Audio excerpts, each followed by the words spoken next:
What's going on, everybody? Welcome to tonight's broadcast of the LPL here on LPL English. We're on our penultimate day of the regular season and the final day of Group Nirvana. My name is Gordo. I am joined by Bloxer on the cast today to open things up. And Thunder Talk Gaming versus Edward Gaming is the matchup to close out Group Nirvana.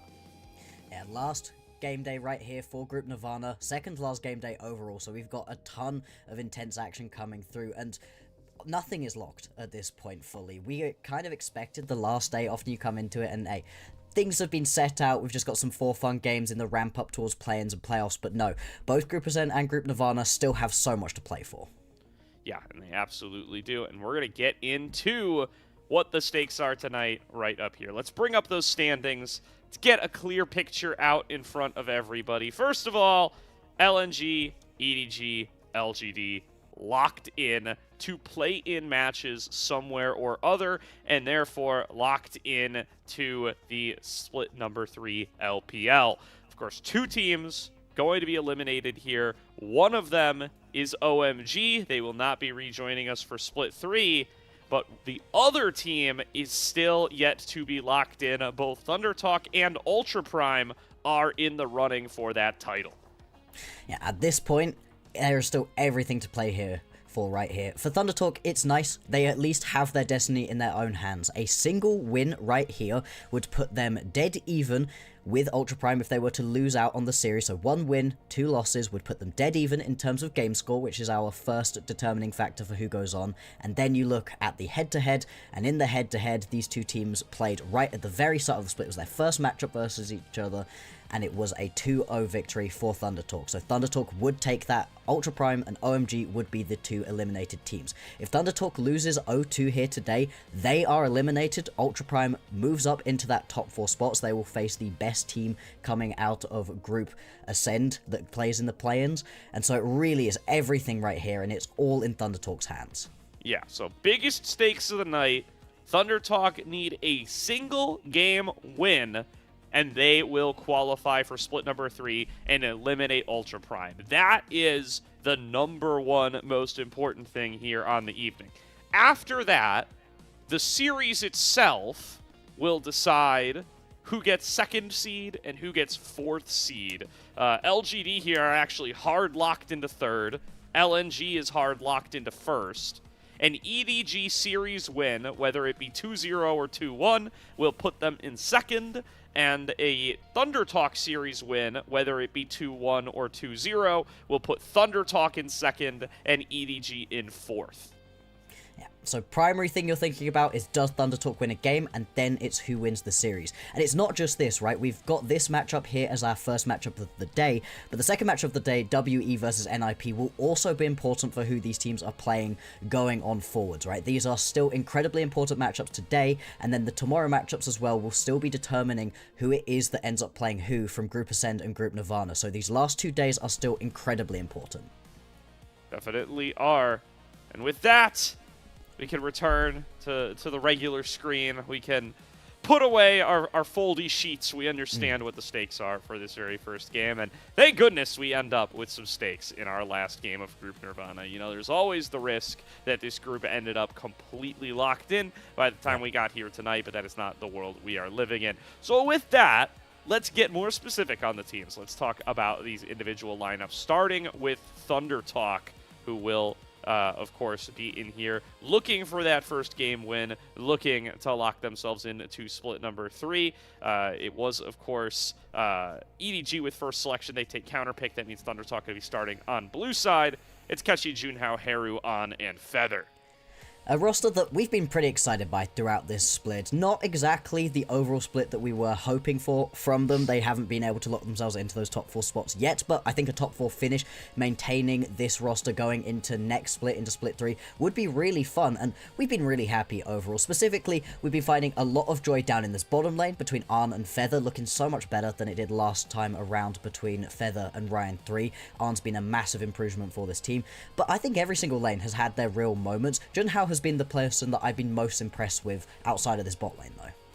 Yeah, I think Junhao's looked really good. I think Haru and Keshi have kind of found their groove a little bit more as rookies.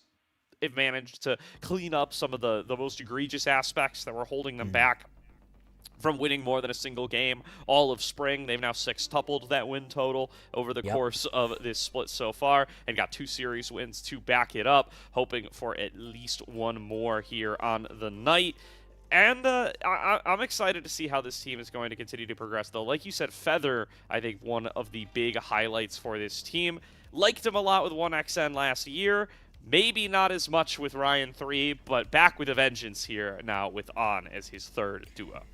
Absolutely, and as we were talking about, right, go and visit the QR code on your screen and vote in the All-Pro voting. There's first team, second team, third team for the group Ascend players, but there's just the one All-Pro for the group Nirvana players, and Feather will be getting my vote from the supports. I think we've had a lot of impressive supports throughout group Nirvana, but I've really, really enjoyed what Feather's been able to do. I think specifically the way he's been able to unlock Arn, give him some really just fun ceiling to be able to reach for, but also the way he's been able to pair up alongside Junhao, get involved across all of the lanes. His team fighting's been excellent, his laning phase has been really good as well. I've been loving what Feather's been able to do, but if you disagree, there's all of the other supports over in Group Nirvana that you can go vote for too.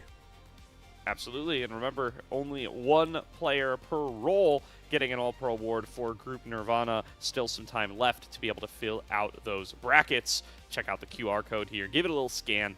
You will be able to get in there and cast your ballot. Meanwhile, let's talk a little bit more about the jungle here, where we do have Junhao, who has had such a really strong split for himself as well, coming in here as a former Ultra Prime player himself, has really been able to find his groove in this second split. Absolutely, and what you're going to see with a lot of these clips, that it's not just Junhao who's been playing really well, although he has, but this is a lot of what Arn's able to do as well, right? These Ashe performances have been really nice, those double global ultis coming through, and they've been able to just pair up really well, alongside Feather too. The fact that they have been able to get such a global impact, it's been really nice to see, and I think the meta is in a really good spot overall for Junhao. He likes these aggressive junglers that he can get involved in the lanes early with. The Pantheons, the Xin Zhaos, the Jarvins. Those have all been really high priority, and it's been making him look really, really good so far. Yeah, definitely. So, been a strong split for the likes of Junhao and been a big part of what has allowed this Thunder Talk team to find themselves in a position where, you know, it's been a little bit since they got in that win. They lost to LNG, they lost to LGD, but they do find themselves in position to be able to get on in there.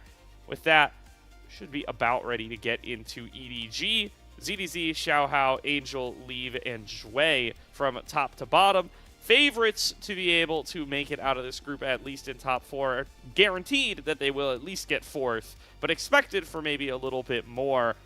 Another team where I think the jungler has been a big highlight of their season so far. Xiaohao has had a hell of a season so far here in Group Nirvana. Been one of the better junglers in the group. Got himself a pair of MVPs already, and certainly is a worthy opponent coming in here up against Junhao. Already, I think, going to be a big matchup to focus on right from the word go.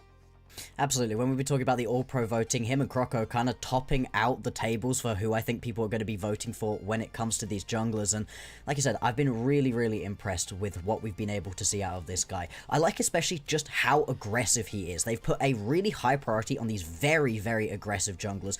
The Nocturne specifically has been a massive pick for him, something he's been playing a ton of, and finding some great success with it, especially. Now, it hasn't quite been the overall split for EDG that they would have hoped for. Like you said, they were hoping to really top out this group, whereas LNG have been able to just come into a form of their own. But in their wins, Croco has been really just Xiaohao has been really finding those big moments for them overall, and has just been able to push the pace of the game forward again. I think these are going to be a jungle matchup between these two that is all about the pace of the game, how much they can get going in the early game, how much they can influence their lanes within the first 10 minutes. There's no sitting around for either of these guys. Yeah, that Lee Sin that he debuted in their last series against OMG was particularly nasty. Excited to see if we might get to see another appearance of it here this evening, because it's definitely, like you said, been a bit of a rocky road for EDG. After they beat LNG to kick on off the season, I think a lot of folks would have anticipated a really dominant split from EDG, but it just has not played out that way. Kind of started fumbling immediately afterwards. as we check on out. These are jungle stats, by the way, but going across the board here, you can compare Junhao and Xiaohao, going to be our featured matchup of the night. So we look to see who's going to be able to get onto their priority picks and who is going to end up falling behind. Absolutely, and between these two stats, you can see that there's maybe a little bit of an edge right here for Junhao. I think the thing that has been happening for Junhao is that his lanes have been in such an incredible spot overall. The way that Arn's been playing really has been taking a lot of the shine away from him, whereas over on EDG, I think Xiaohao's really been taking a lot of the focus, especially with some mid lane movement that we've been having, right? Xinian was in for a little bit. It is going to be Angel in here today, though, so they are moving back to that roster they started off with. Yeah, they were making mid-season substitutions against OMG. Cidian played 2 games, Angel played 1. So, question kind of out there as to whether or not Angel will play the full series. Might depend on how these initial games end up going, whether we go to a Game 3, what kind of champions are demanded of them. You know, it's hard to not notice. Like, Cidian comes in, plays Annie very first game. Angel hasn't played Annie at all season. Maybe just not a personal fan of the champion. Going to wonder if that is kind of their idea here, that these guys have distinct champion pools and maybe will get brought in based on where Fearless finds itself, or if this was just a quick, short-lived experiment with Cidian that they abandoned at a 1-1 record. I think both are possible. And oh, look at this! We have a whole little graphic for this. We didn't even have to go through everything at the start. We had this coming up. Amazing. Yeah, so here we go. Here are the 3 scenarios that we have been talking about, right? What is important, again, first and foremost, does Thunder Talk win a single game? If they don't, that's the end of Thunder Talk for this entire year. It's so brutal here in Group Nirvana that if you end up in those bottom 2 spots, we do not get to see you again. And the fact that in that 0-2 scenario, they end up as the last place team, they literally bottom out, really is unfortunate for a team that has looked so much better than it did in split number 1. Yeah, definitely the case here. And, you know, LNG, they've locked in that matchup with WE. That was the big prize. That was the one that everybody was really contesting for. LNG, LGD was kind of the match to determine that one.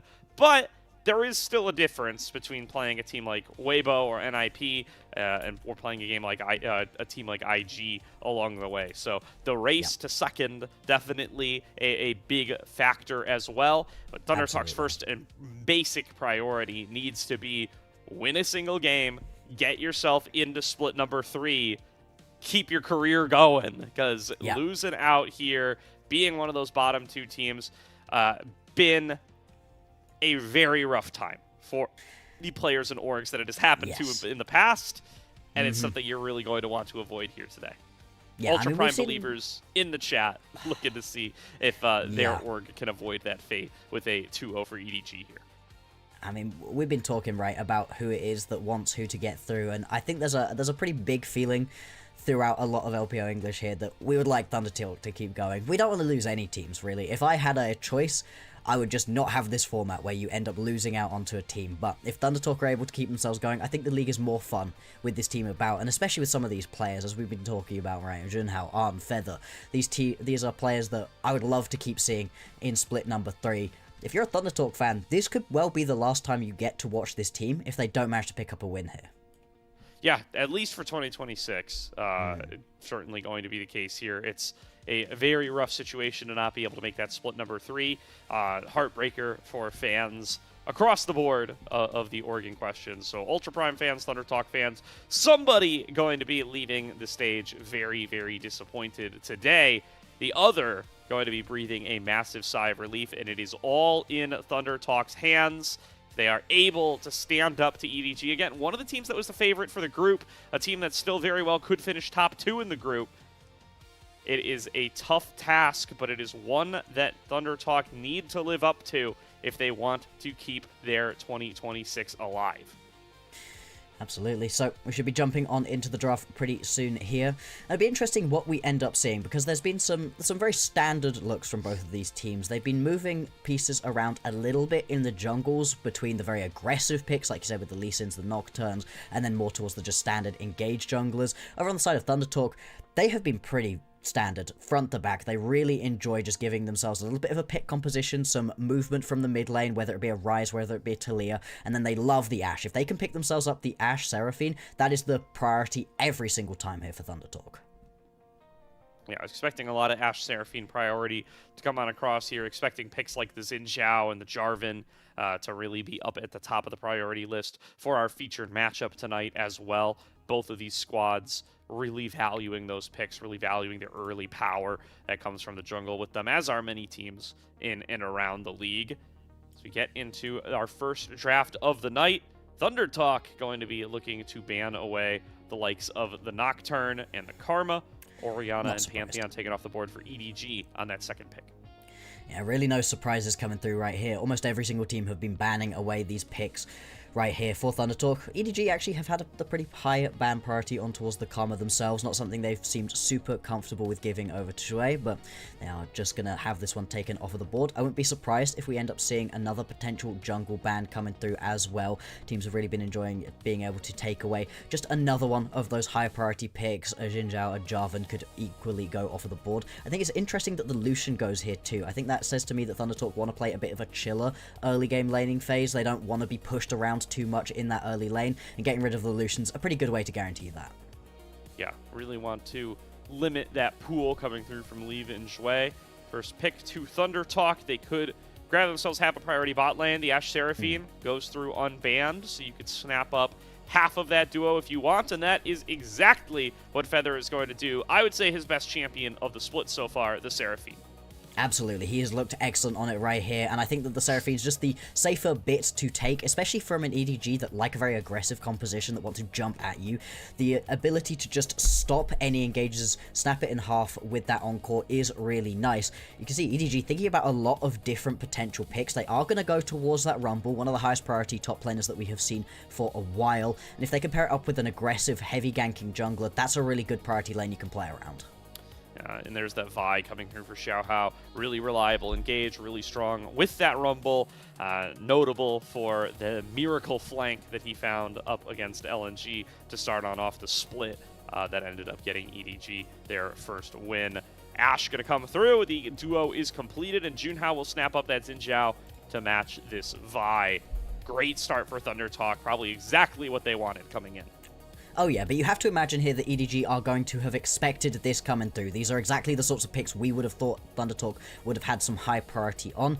And right now they've got themselves a little bit of engage, some team fight to be able to play around as well. I wouldn't mind the Cassiopeia in this situation at all. Again, when we're talking about anti-engage, that miasma could be really big, so can that petrifying gaze. But more than that, when you've got yourself something like the Xin Zhao leaping into you, it means that there's just got to be so much careful planning for Thunder Talk around these team fights. Yeah, Haru, not with the craziest pocket picks in the world, making the bet here that he's not going to have some really wild kind of counter pick to Cassiopeia coming on through here. Interesting to lock Cassiopeia and ban Ryze. That is generally considered a counter matchup for the Cassiopeia, but just deciding that, hey, this is Haru's most played, we do not want him to get his hands on it, and we will do our best to avoid that. And of course, Keshi going to lose his Ambessa. That has been his most impressive pick by a mile. Oh yeah, and I think it is very sensible to be taking this one away. I like the focus on the bot lane bans coming through at the moment as well. Get rid of things that can go toe-to-toe with this Ashe Seraphine, as much as we talked about them potentially wanting a bit of a chiller lane. Ashe Seraphine can absolutely kill you during the early game. You get tagged by one auto attack and you can just get walked down. The Jhin as well going to be taken off of the board. So for EDG, expecting them to snap up an ADC at the moment, give themselves a little bit of counter through the support role. That's sort of where these teams have been looking a little bit more. If it is the Senna, that's going to be interesting. Senna in a very strong spot at the moment, although if you don't have an easy enough laning phase, if you get pushed around too badly during the early lane, it can be quite hard to get her to the point at which she's really sitting and able to do damage. That indeed can be pretty difficult. We've seen kind of full support Senna start to become a little bit of a thing as well, Yeah. so it's almost like a flex pick, right? This could be a marksman, this could be a support, depending on whether Leave or Jue actually end up piloting the pick. They're going to be able to keep that hidden until the end of the draft. Now, what will be the response into the Rumble? The most traditional pick for Keshi here would just be the Cassante. try to handshake the matchup. Not a huge fan of a lot of the other tanks in the meta, so I would be surprised not to see that one get locked in. Yeah. Hope all teams have fun on the sign from the fan there. And Heru, with final pick, knows he's up against this Cassiopeia. Could go to something like his Talia, perhaps. I'm wondering what the selection is here.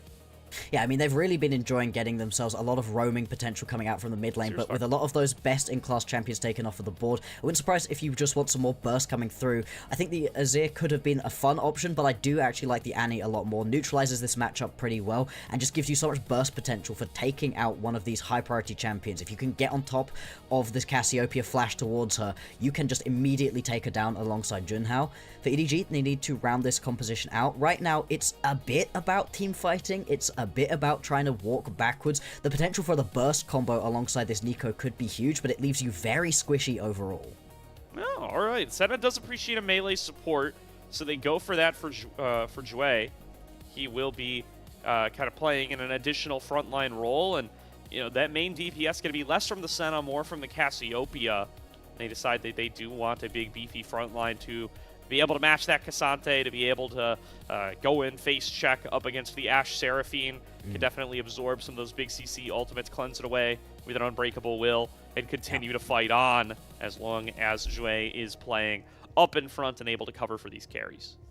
Absolutely, and these teams got some very interesting playstyles coming through. For Thunder Talk, I want them to find picks, really, more than I want them to straight up front-to-back team fight. The front-to-back team fight isn't bad, but if you're able to flash onto somebody by Heru, if you're able to snipe somebody out with that Enchanted Crystal arrow from On, or just find them as Junhao, that's going to be a really good way to kick off these fights. Whereas on the other side of things, I think pick potential could come through for EDG, but if they're able to just grab a couple of people in a petrifying gaze, lay down that equalizer on top, there's not really a member of Thunder Talk other than Keshi who's going to be able to survive that.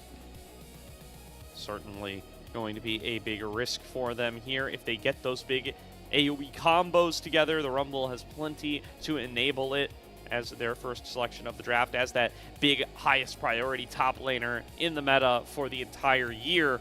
Going to be a lot on the shoulders of ZDZ for this game at number 1.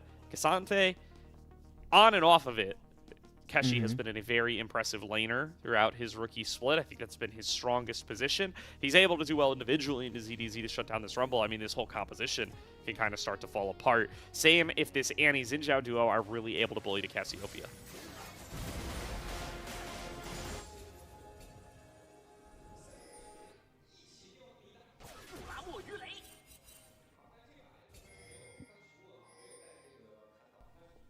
No chance? I'm not getting the Gyos today. Might just be... Seems like their volume's a little out of whack. We heard the music for a little bit longer, so maybe no Gyos this time around. But the stakes are high. The room is tense. It's going to be a lot on the line for Thunder Talk fans and Ultra Prime fans alike. Even EDG fans, the difference between second and fourth is significant here. As we kick off game number 1 of the highest stakes Nirvana match, perhaps of the split. Oh, definitely of the split, right? It means so much for so many teams. The fact that we will eliminate somebody here today, we will lose either Thunder Talk or Ultra Prime from the league next split, is massive. And right now, as we've been saying, right, Thunder Talk, just one win. They just have to think about one win. Winning the series would be huge for them. Getting themselves into second place is massive, as you said. But one win here has to be the main focus. And I really do like the draft that they've been able to grab for themselves in order to do that. As we were talking about, right, this is exactly what we expect from the Thunder Talk draft. They've got themselves their favorite bot lane to play around. Early level 2 hit for On and Feather, and they take full advantage. Leave chunked out very low. Will have a fair bit of sustain in this lane, both from their own Piercing Darkness and from the Alistair passive triggering away. But for now, On and Feather in full control of the bottom lane. They will continue to hold on to that for the time being. And already proxying is Keshi. Wow, I mean, he's really just looking to keep ZDZ under that turret and capitalize on the fact that Rumble is a little difficult to farm under turret on this early game champion, but he's going to run into Xiaohao. Yeah, I mean, Xiaohao is just about to finish off this red buff. He does see him, will at least cancel this base. I don't think you want to go tussle with a level 4 Cassante at this point, so they're just going to handshake that there's no point in doing that and head back to base. If Xiaohao walked back around that wall, he could potentially have stopped the base for a second time, but he's not going to do that in the end. And it is just going to be the teleport back into the lane from Keshi, and you have to expect he's just going to go and do it all again, right? Xiaohao's going to take this scuttle grab up towards the top side of the map, and then head back to base, which will allow Keshi to just keep stepping up and keep trying to bully this Rumble about during the early game. Yeah, for sure. You know, kind of a bold call there from Keshi, but says there's no way this guy's not going to the Scuttle Crab, so I can just channel my recall here with basically impunity, and that is how it ends up playing out. Both junglers complete their first full clear, both junglers taking recalls, be able to get back out on the map with those initial components. And all as expected according to these early lanes. A nice CS lead building up for On and Feather in this bottom lane, though, thanks to that early level 2. And Leave going to continue to suffer for his earlier sins as the poke just will not stop. No, absolutely not. You are just going to continue to get pushed around by this lane, despite the fact that, you know, there was a couple of changes that came on through. The Senna at this point is a little bit stronger in the overall laning phase. You still are not going to have a particularly good time in this range melee matchup, and especially versus the Ashe and the Seraphine. This is one of the most annoying bot lanes to try to play into. And look at the mid lane, though, because, ooh, big damage coming through. Heru, both low health and low mana at this point, and Angel, anytime he's able to land that Noxious Blast, those Twin Fangs are so impossible to get away from. Yeah, they really, really are. Been quite a strong tool with the addition of the Deathfire touch as well. If you're able to, you know, get a couple of those fangs in, right? They're single target abilities, so they give you the full 4 seconds of burn, plus the extension on how long the burn applies, thanks to your Noxious Blast damage over time.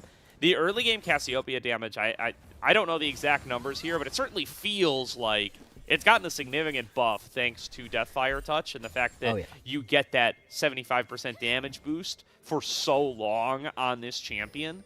It really makes her a little bit of an early lane bully more so than before. Yeah, and it's not like Cassiopeia was particularly lacking in early lane bully potential coming on through, so that's part of the reason why you pick yourself up the Annie, one of the best neutralizers of these kind of lanes. Anytime you're trying to get aggressive, the Annie can just stop you dead in your tracks, turn tail and run, and that little bit of pressure coming through in the mid lane is going to unlock ThunderTalk to start up this first dragon of the game. Instead, it looks like there's just going to be no real response coming on through. In fact, really well done right there with the Hawk shot coming out from Arn. Fully spots out Xiaohao. So as ThunderTalk, you know that you're not trading this for anything. Nope. So, good start for ThunderTalk. Junhao secures his first objective. CC coming through on a leave. Going to lose a fair bit of HP. Double knockup found by Jue. As the trades do continue, that second scuttle going to go the way of Xiaohao, it looks like. This should get him onto level 6. Let's see if there's going to be a gank opportunity to be found. I don't think Keshi is in the cards, and Haru's getting pushed in, so probably just going to return back to his jungle clear on the bottom side. There's all out channeled by Keshi. He thinks he can get a solo kill, lands another Q, tries to scoop ZDZ back and can't get him. Now here comes the Vi, finding the punch onto Keshi, has to pull him back, hit by the cease and desist. Keshi over-aggresses and goes down. First blood to EDG. Ah, Keshi, he just saw way too many dollar signs in his eyes.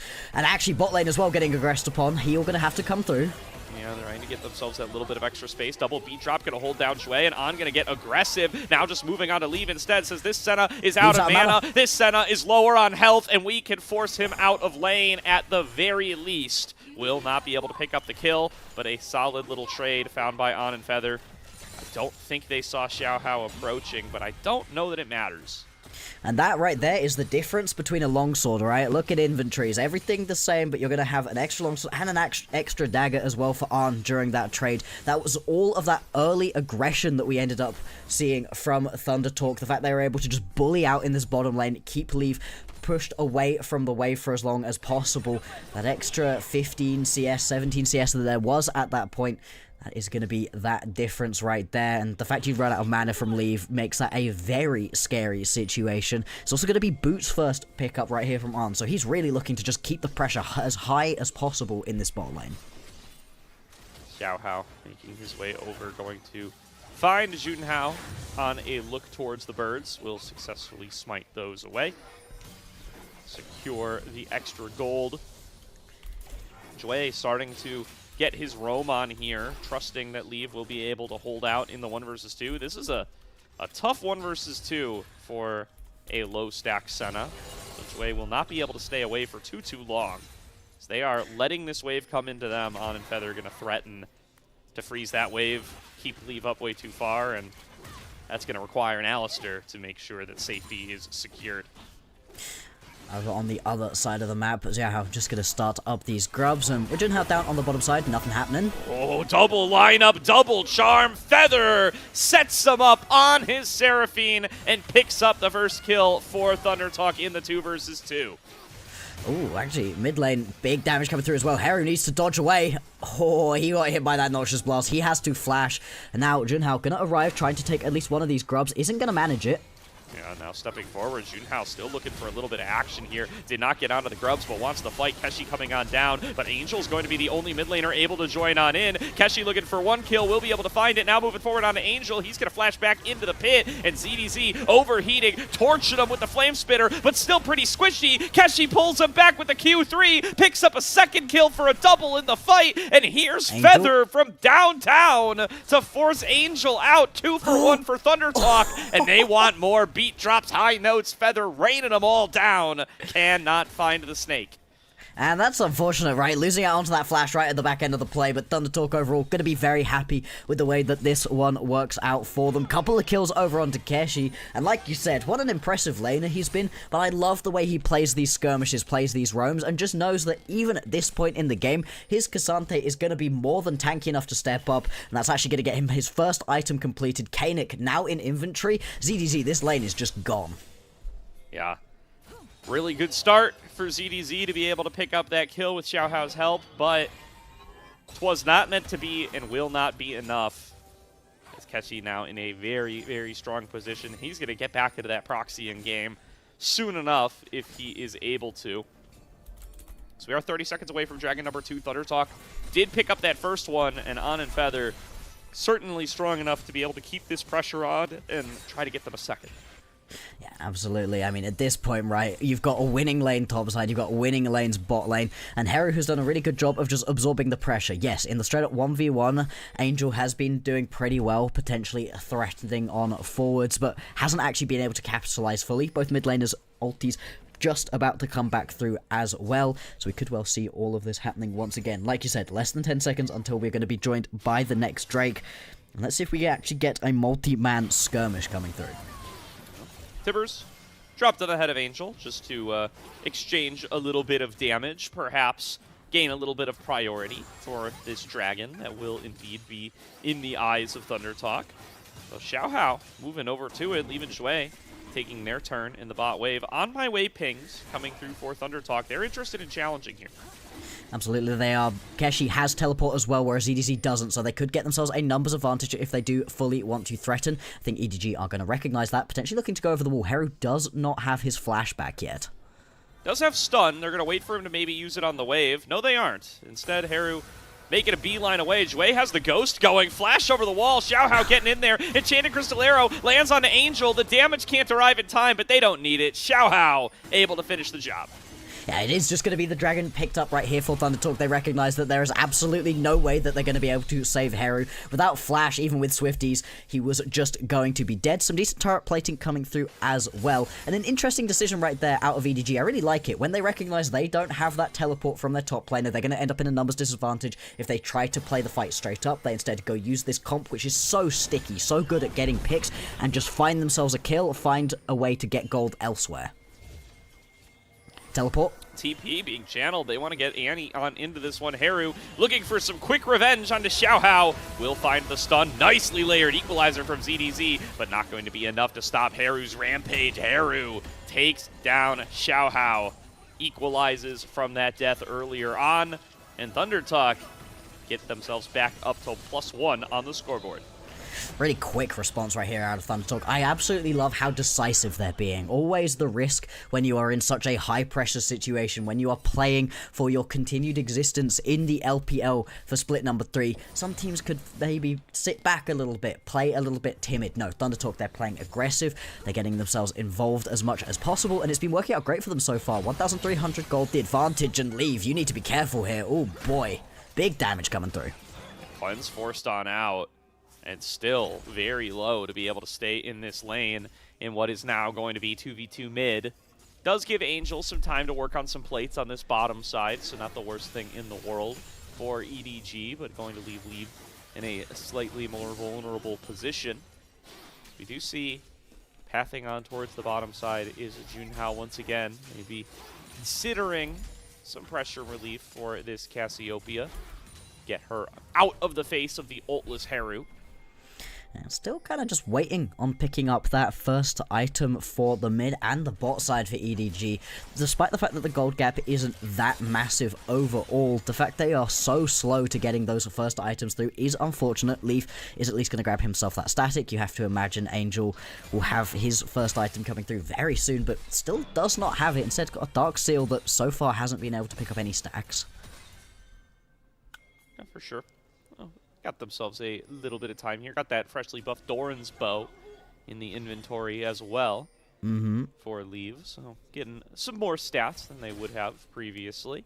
Yeah, but triple dagger for On, right? Yeah, no, that's definitely the better position to be in. Rift Herald coming up in just about a minute. Oh, Enchanted Crystal Arrow thrown out. Leave able to dodge out on that one on foot. Nice footwork there. Keep himself safe. I mean, if he was tagged by that one, he would have just been dead. That previous play that we saw onto the mid lane had blown his cleanse, so really needed to have his dancing shoes on. And you can see, just around this river, the amount of vision for Thunder Talk is massive. There's very little vision at this point for EDG, and what little there was, Feather is currently looking to clear away. With 30 seconds until the Rift Herald, we can get the full resets coming on through, and this again could be another big potential skirmish. Both top laners do have teleports this time around. Xiaohao realizes he's getting collapsed on, will Vault Breaker back away to safety. Still a little while until this Rift Herald's going to be up, so the fight's going to be over mid-priority instead. A recall being sucked out by Angel here. He's going to choose to stay, doesn't have the TP, would not be able to get back in time, and this might still very well be a Rift Herald fight. Could very much be. I mean, the Rift Herald still only at about a third HP taken away, and the collapse is coming in from EDG. For Thunder Talk, they do have an escape route. Xiaohao going to be back here in time. Went all the way to the bottom river and then has to come back up. TP's being channeled by both top laners. It's going to be a 5v5. Joy gets stunned, gets the engage on there. Oh. Really nicely layered equalizer. Everybody's stuck on top of it, getting torched to start off this fight, and they will be able to take down On. Xiaohao able to flash back over the wall. Thunder Talk falling apart at the seams. They lose their jungler. They lose their bot laner. Keshi's out in the middle of nowhere trying to trade onto Xiaohao. Can't connect the Intofo strikes, and EDG 3-4-0, in fact, win out the fight hard. And that's just a disaster right here for Thunder Talk. They got themselves pincered between a rock and a hard place, and it's not a situation you can afford to be in. Angel and ZDZ putting two big ultis down right on top of their opponents. As we have a look back at this one, it's just the flank right here from Angel that means you cannot step back in his state. Flash forwards Miasma straight on into that Petrifying Gaze means there is no way to escape in this situation. And then you should just lay everything down on top. Leave is even chucking his ulti in over the top. And then right at the back end of this fight, Xiaohao does have to flash back over the wall. He's able to at least stop anybody from being able to pick up this Rift Herald, so you don't even get that as Thunder Talk. Yeah, really discoordinated fight from Thunder Talk there. ZDZ's equalizer is massive. Taking the engage onto Shui. We called it out in Champion Select. He just cleanses that away insta and does not care. Goes in to find the big triple knockup regardless. And now Dragon number 3, it might just be a cycle back into the fight once again. Enchanted Crystal goes out. Leave able to dodge away. Does get hit by the wind. Becomes lightning, and in goes Junhao. Not enough to be able to take down Leave, but is enough to chunk him low for the incoming Dragon. TP from Heru to make a full 5-man squad for Thunder Talk, and they will get themselves on to Soul Point, presumably. EDG not giving it up, though, trying to fight their way back into this river, and the Dragon going to become a secondary priority as they're trying to find a pathway in. Unbreakable Will is back on up for Jue. Harassment coming on across, trying to poke with these high notes. Not able to get the engage off that they want. Last Embrace gets in, and there's going to be Heru dashing forward, finding the stun onto ZDZ, and they will burn that Rumble down for very little expended. Dragon already at half, and this will be an easy cleanup for Thunder Talk. Much, much better right there from Thunder Talk. As we were talking about during the draft, right, this is a composition where the straight up front to back isn't going to be as strong as just finding that pick potential on through. Angel even going to have to teleport himself away from what could have been a bot lane collapse. Also just useful to get himself into the top lane right here and grab potentially this entire turret if nobody can teleport through to come and play. So EDG still finding ways to get themselves something in this game. But Wind Leave, becomes lightning from Junhao connects. Leave doesn't get out in time. Will be able to finally flash. I was worried he didn't have it for a second. He's taking so long to move, but I know. He does escape. Okay, that's twice in a row. I really thought Leaf was going to get caught out. He does still actually have that cleanse available, so Arn still hunting him with those enchanted crystal arrows. Slightly less likely to be able to pick it up, but in and amongst all of that play in the bottom side, it is going to be Thunder Talk picking up their third Drake of the game. So Soul point now for Thunder Talk. 4 minutes until that next Drake is going to spawn. Being able to grab themselves the full Mounted Soul versus this composition will actually be really useful. Those shields will be excellent to play around. Yeah, it's really pretty important that they actually like pick up kills off of these Vi ultimates, off of these Alistair knockups. You know, the windows don't last forever. No. Obviously, you have some strong DPS once this Senna scales up and with the Cassiopeia, but yeah, I mean, not being able to get those combos and get those really quick kills onto a crucial target will very much hurt EDG if Thunder Talk are able to secure an early Mountain Soul. That's definitely going to become a major priority in short order. Already have that bot lane turret. A mid lane turret would definitely be appreciated for either team at this stage as they look to start to set up around what are going to be some pretty critical late game objectives. Baron spawning at about 30. And of course, that Mountain Soul in 3 more. And right now, during this little bit of calm right here, you're just, again, looking for these potential picks. Anytime that Arn has himself that Enchanted Crystal Arrow up and available. Same thing over on the other side, though. Xiaohao, with this ulti, can just constantly be threatening onto any of these side lane carries. Keshi, pretty tanky at the moment, probably not going to be the main focus, but all of the rest of the members on both teams are going to be squishy enough to potentially catch out. Going to potentially have ZDZ pretty far away here. Max range all out from Keshi, and now ZDZ is up deep.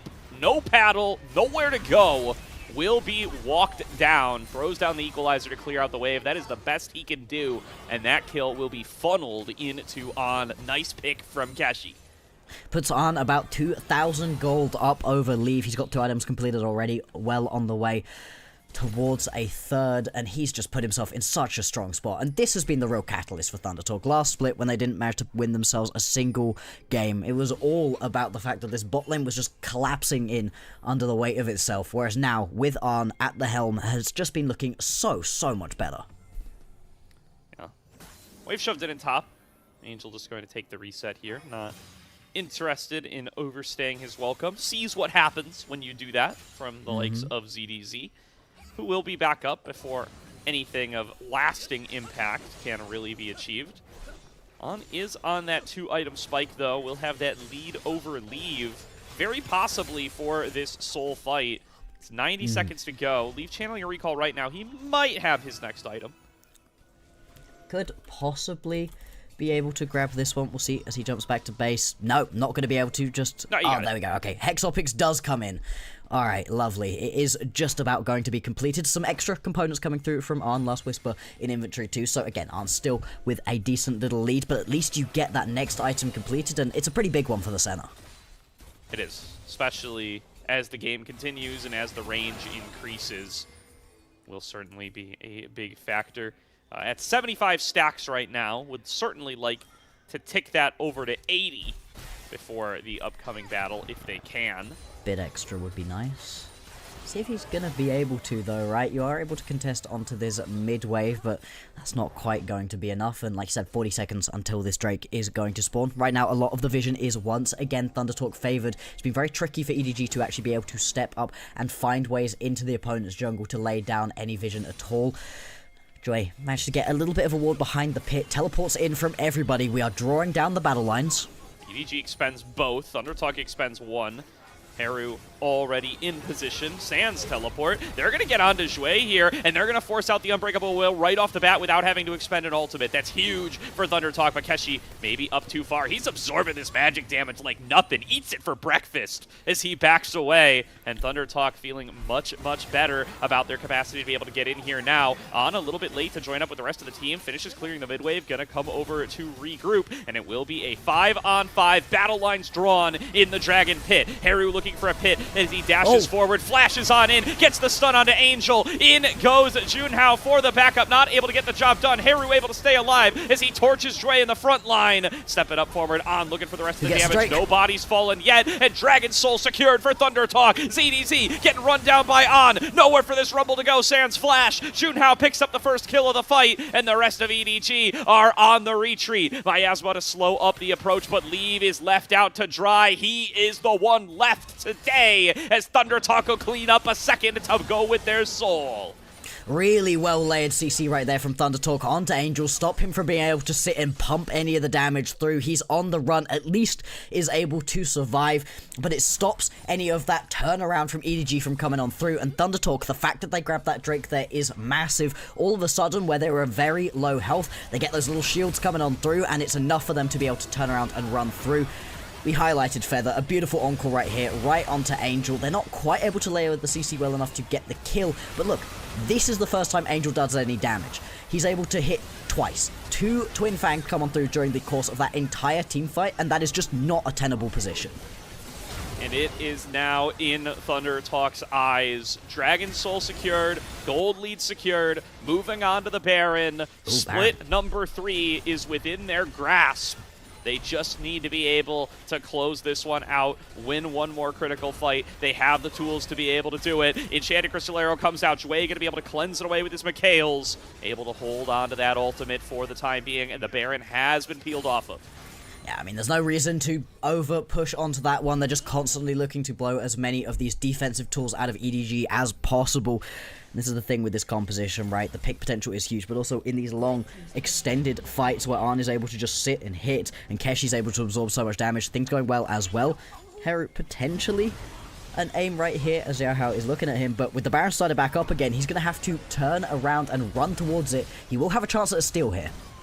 Below 7k HP, trying to get on over. Xiaohao already using the Vault Breaker. Maybe not going to be able to get it back over in time. Has to use the ultimate to jump the wall. Now he's in a position to be able to flip it. Did it go on over? He did! He made the steal! EDG claim Baron buff. Jue going to fall down for his sins, as does the jungler. Angel on the wrong side of the map, but that Baron buff is denied from Thunder Talk, and EDG will get the gold.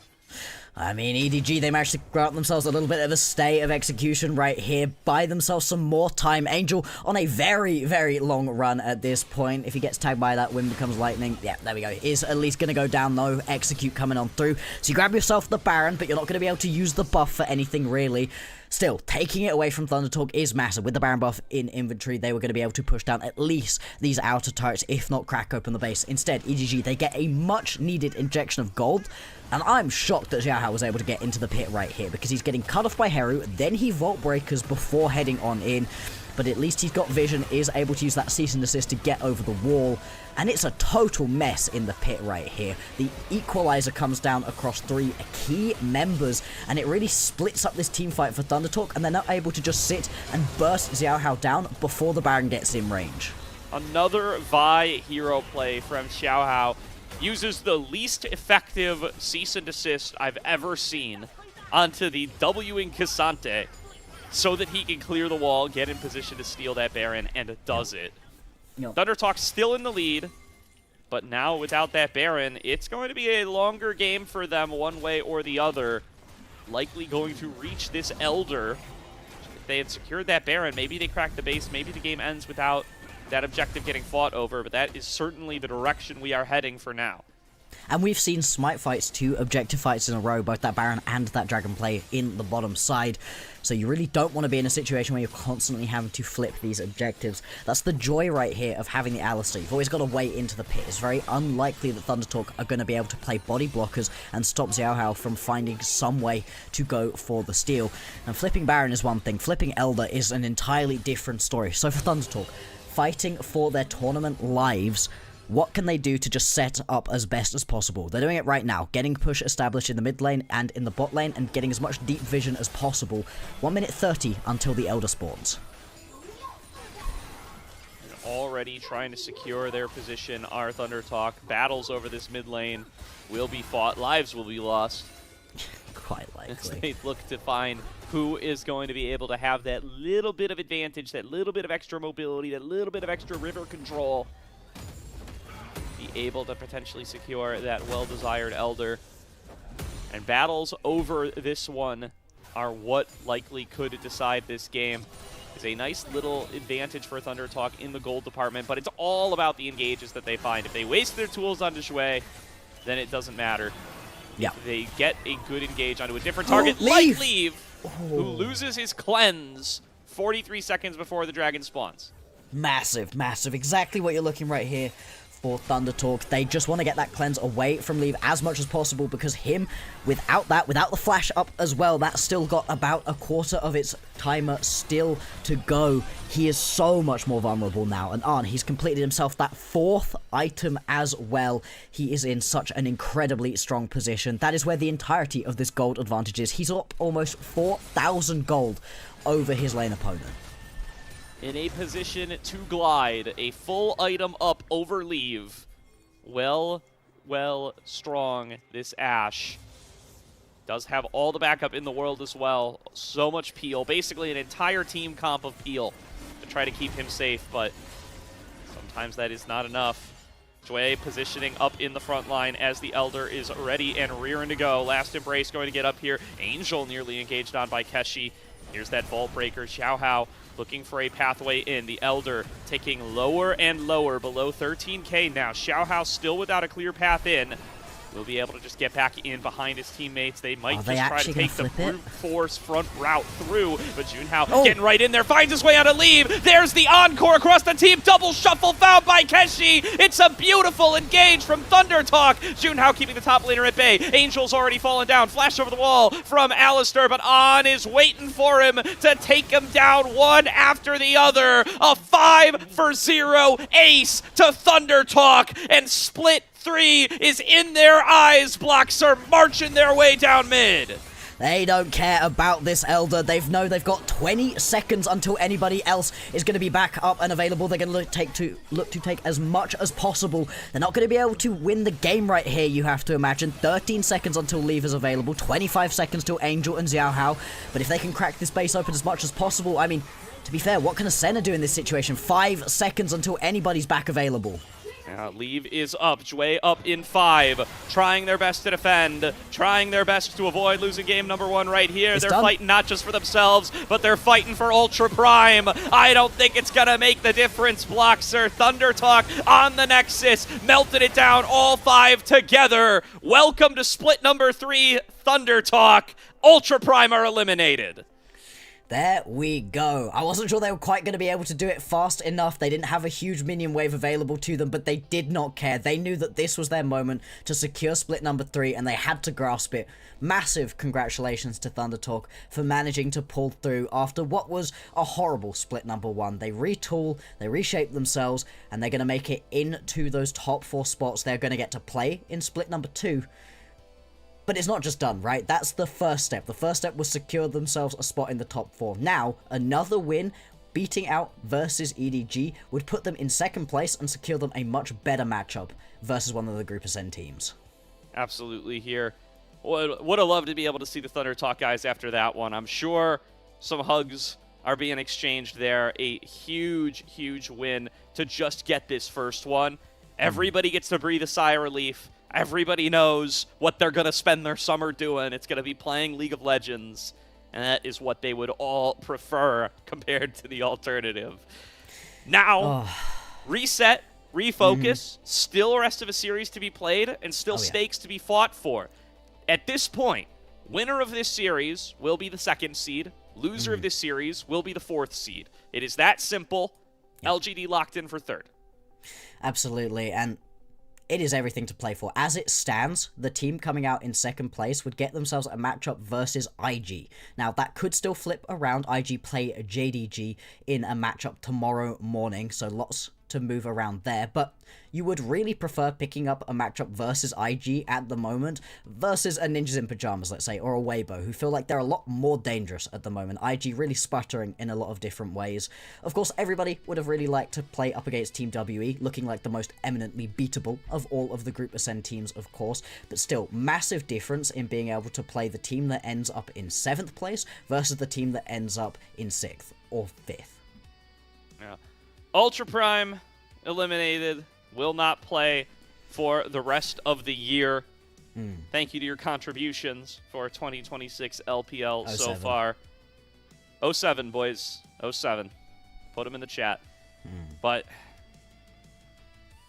that is about as much time as we can spend on Ultra Prime for the night, because we still got Thunder Talk Edward Gaming to get through the rest of.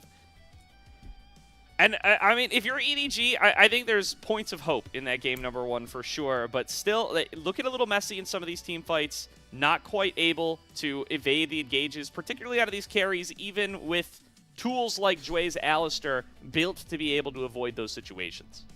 Absolutely, and looking at this damage graph right here, Leave doing as much damage as Arn did, but it was about where that damage was going. It was about who it was actually sticking to. I mean, the places that Leave were hitting damage into is Keshi. Keshi absorbed basically all of that damage. Or Junhao, who didn't really care in the end, with all the healing coming through from Feather.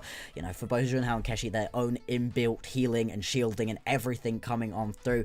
Whereas on the side of Thunder Talk, that damage was sticking. It was landing onto these key members. It was Yaohao dying before an objective coming through. It was Angel or Leave being blown up at the very beginning of these team fights. Thunder Talk, they were far more effectively able to hit the key targets, and they were able to play the pace of the game that little bit higher, which took you away from EDG scaling into the point at which this center damage actually starts to matter, actually really starts to mean something. And all of it is coming down from this bottom side of the map as well. Just really well played in the individual 2v2 from the bot lane of Thunder Talk, but then onto the rest of the map. Multiple massive encores, multiple really good enchanted crystal arrows that blew flashes, that blew cleanses away from key members, and it meant that there was just never a moment for EDG to settle into this game. Yeah, and you know, I give so much of the credit to our little MVP or All-Pro consideration in Feather here to make so many of these startups happen, make so many of these fights happen, up to and including that last fight where a nice buffered encore alongside Junhao allowed them to make the pick that they needed. Really clean team fights in pretty much every Thunder Talk win from the likes of Feather. I do think KD privilege will probably end up giving the player of the game over to the side of On. But I think it's hard to go wrong. Both of these guys played so well today.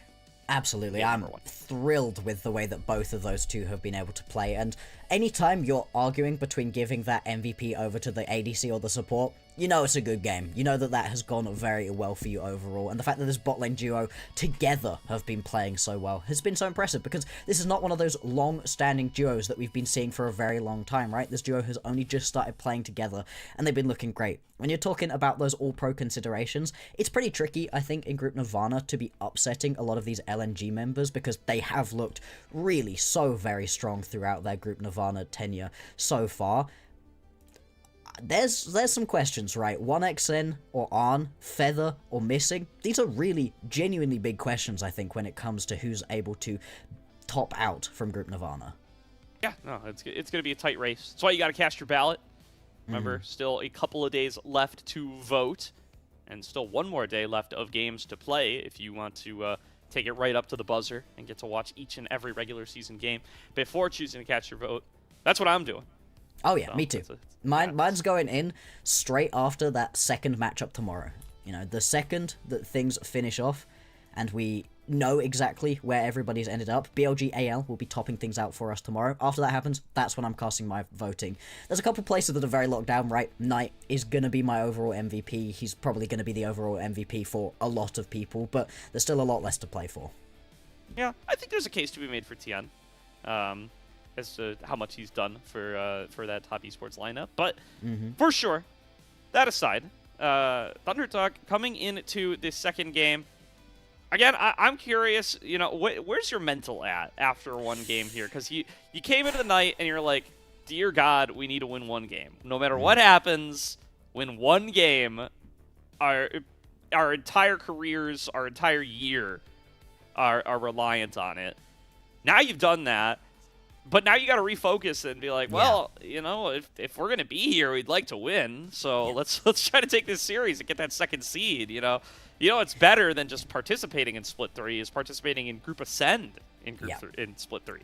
Absolutely, and I mean, the chance of being able to knock one of those bottom teams out of Group Ascend down and get yourself into those top spots, it's more games. That's the main thing, right? Over in Group Nirvana, you play barely any games compared to what you get to play up in Group Ascend. No real surprise here that Arn's going to be able to pick himself the MVP.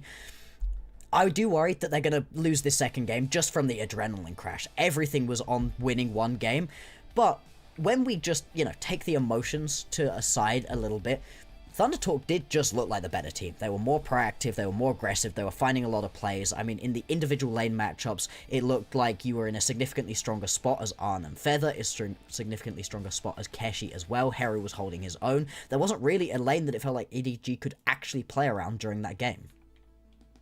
No, so I think definitely going to be looking to maybe get some more proactivity in some of their lanes for draft number 2 and see if they're going to be able to, of course, not have to play against that Ashe Seraphine. I think that'll be a little helpful for them as well. If they're able to find themselves a situation where they're not constantly under such engaged threat. We'll find out what that draft looks like after a break, but first, if you want to support LPL English, consider subscribing to the Coffee. Coffee is the best way to support the LPL English project. The vast majority of the donations go towards upgrading the broadcast, as well as paying on-air talent and content creators for all of those fantastic graphics that you've seen throughout the night. Subscribe to our Coffee, link to the chat, to unlock perks like early access to content like the LPL English podcast, as well as the ability to ask interview questions for unique on-site interviews when and where those occur. For those who already do participate in the Coffee, we very much appreciated it, and if you are able, we would appreciate it even more. We'll see everybody after a quick break as we get into Game 2 for EDG versus Thunder Talk.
Welcome back, everybody, to tonight's broadcast of the LPL here on LPL English, where we have got ourselves Thunder Talk up 1-0 over EDG. It's so good to see that they've been able to at least get themselves through. We now know that Thunder Talk are going to be in that top 4 spots. They get themselves a matchup in the play-in stage, and they will compete during Split 3. Now it's all to play for. Now you are absolutely gunning for it, because with a win right here, you manage to put yourself as that second place team out of Group Nirvana. You get yourself an easier matchup versus one of the Group Ascend teams.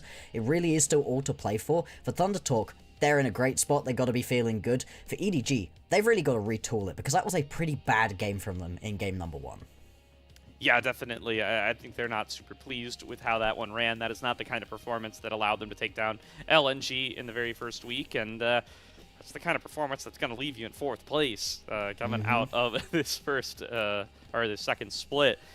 Not the end of the world for them, of course. They do still get to play a play-in series. They do still get to participate in split number 3, but you know, their eyes were set on much higher aspirations, and I think they would definitely like to, at the very least, be able to take Thunder Talk to a game number 3. And like you brought up after that game number 1, Thunder Talk probably on a bit of an adrenaline crash right now. They have come into the night with the knowledge that winning one game is the difference between having games to play for the rest of the year or not. They have now achieved that goal. Compared to that, a lot of these things seem relatively minor. Exactly. I mean, you could imagine it, right? You win that game, and there's just that, okay, we're fine. It's all good. We're fine.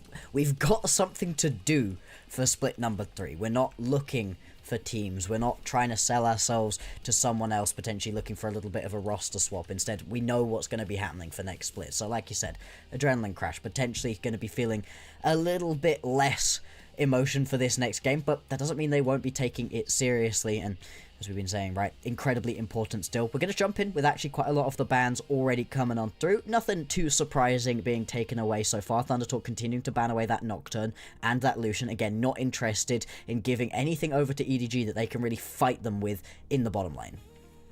Yeah, all right. Quick lock-in of the Rise for Angel. So leaning on a tried and true pick that's been huge for them all season long. Also going to be Haru's most played, denied from him.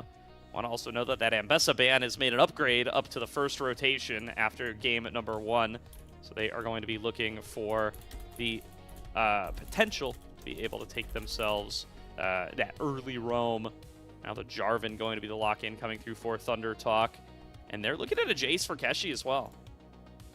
Yeah, indeed. Looking to see if they can get as aggressive as possible, potentially. It is just going to be, like I said, with the Jarvan locked in, you've already got some heavy ganking coming on through, potentially. Now, what are they going to be looking towards? I wouldn't be surprised if they pick themselves up something towards the mid lane rather than the bottom lane. You like to get as much of a counter from the Thunder Talk bot lane as possible when they can. It is just going to be the Azir. They'd considered the Azir in the previous game. The Rise matchup, you kind of just neutralize it. You're not particularly interested in fighting him in the individual lane. Until you get the level 6, then you can potentially look for something interesting, more about what happens in these team fights. However, EDG, again, also going to be looking towards these team fights. If they go towards the Lee Sin, that is them throwing the hammer down. Going for this Corki. It's snapped on up, so looking to make sure that they have a nice prio bot lane, leaving Jue. Not going to want to be left out to dry the way they were in game at number 1. The Corki Nami rotation will be plenty strong and plenty reliable. They're also going to get an opportunity to ban to defend it up against just a mid-jungle duo from Thunder Talk. Does mean that junglers are going to get pinched away from them. A blind Renekton for Keshi would be a bit of a surprise to me here, but if they want to keep all bot lane duo options open, I suppose they could blind a top laner. I mean, you saw in the previous game that Keshi was able to just really have a great game for himself. Nice and easy overall on that Cassante. It makes a little bit more sense right here to be blinding out that Gnar. And Thunder Talk, they have fully told us what they're doing with this composition. They are all about the team fight, all about that front to back. The lockdown CC is lovely. Obviously, the combo between the Azir pushing you back, a Jarvan that can block you up in a cage, and then the fact that Gnar can use that terrain then to slam you into, all just works so beautifully together for Thunder Talk. They're going to need themselves a real high damage ADC to be able to pair with it all. I think things like the Yunara, like the Sivir even, are going to be pretty high priority for them here. Yeah, so J-Span will come on through. They're plenty happy to have. Goes the Vayne from the top lane, and not going to want to deal with that one. And, you know, that's felt in the heart of top laners around the world right there. Bard Band going to be the last one to come on through. Some of these remaining powerful supports. So 3 support bands directed towards Feather. If that doesn't show you that this man's deserving of a little respect, I don't know what will. Yeah, exactly. The fact that they have been taking so much away from him has been really, really impressive so far. Thundertalk, obviously, they're going to need to get themselves probably their ADC at this point and then move on to the support, hovering onto a lot of different options. I'd be surprised if you don't get something that can sit further back. I don't love the Jhin so much in this situation. The matchup into the Corki Nami's fine, but it doesn't really give you that long, sustained damage, really, that you've been thinking about. It does at least get to sit very far back. You don't have to worry about getting too close to this EDG composition, which is good. You wanted far back, Blockster. You got it. Okay, Congratulations. as far back as possible. You've manifested a screen. Jhin. Look what you've Yeah. done. My bad. My bad. Here comes the Fury as the potential lock-in here. It's going to be actually the Twisted Fate, a pick that we've seen going up in priority. And with the Rise already locked in, I think it's going to be a ZDZ Twisted Fate top. That's one that we've seen once recently. It is a spicy one, though. It's still certainly not the most popular pick in the world. Yeah, we have seen the Twisted Fate head up into the top lane. Is very different. I mean, I can imagine that into the Gnar matchup, not going to be the end of the world, right? You're going to be able to poke down pretty effectively overall. Alongside this Nefiri as well, your snap engages are going to be massive, and the ability to roam is huge right here from EDG, but it feels a little bit to me like this composition has sort of twisted itself into knots, trying to be different, trying to push things into some other lanes. We'll see how it works out for them overall, as Thundertalk going to round things out with the Anivia, so that's some of that sustained damage that you were potentially missing from that ADC role, that you can just lay down a lot of burn, a lot of slow, make it even more annoying to get caught in that baby cage. Does also mean you have 2 terrain creators plus Gnar. I love Yeah. little Build-A-Bear combos like that. That's always fun to see from the likes of Thundertalk. And yeah, it was Birdall in LNG versus LGD. I had to double check that one really quick. I did see it with my own eyes, but wasn't sure that I believed it. It has come through now for a second time. Birdall went full AD Twisted Fate when he did that, by the way. I am curious if that will be the direction that ZDZ takes it as well. Yeah, indeed. It was a loss for Birdall too, right? It didn't go very well for him. It was, like you said, into the Gnar as well. Went Flash Ghost. We'll see if that's also going to be the decision right here. Just looking for full run people down and run away ability. Massive matchup right here. A win right now for Thundertalk will put them at 2-0 in this matchup and get them 2nd place in the group, just beneath LNG. EDG fighting to keep their hopes of 2nd place alive right now. Certainly. So, this 1-0 advantage, Thundertalk already happy with the way that their night has started. Let's see if they can close out a series and take 2nd place in Group Nirvana.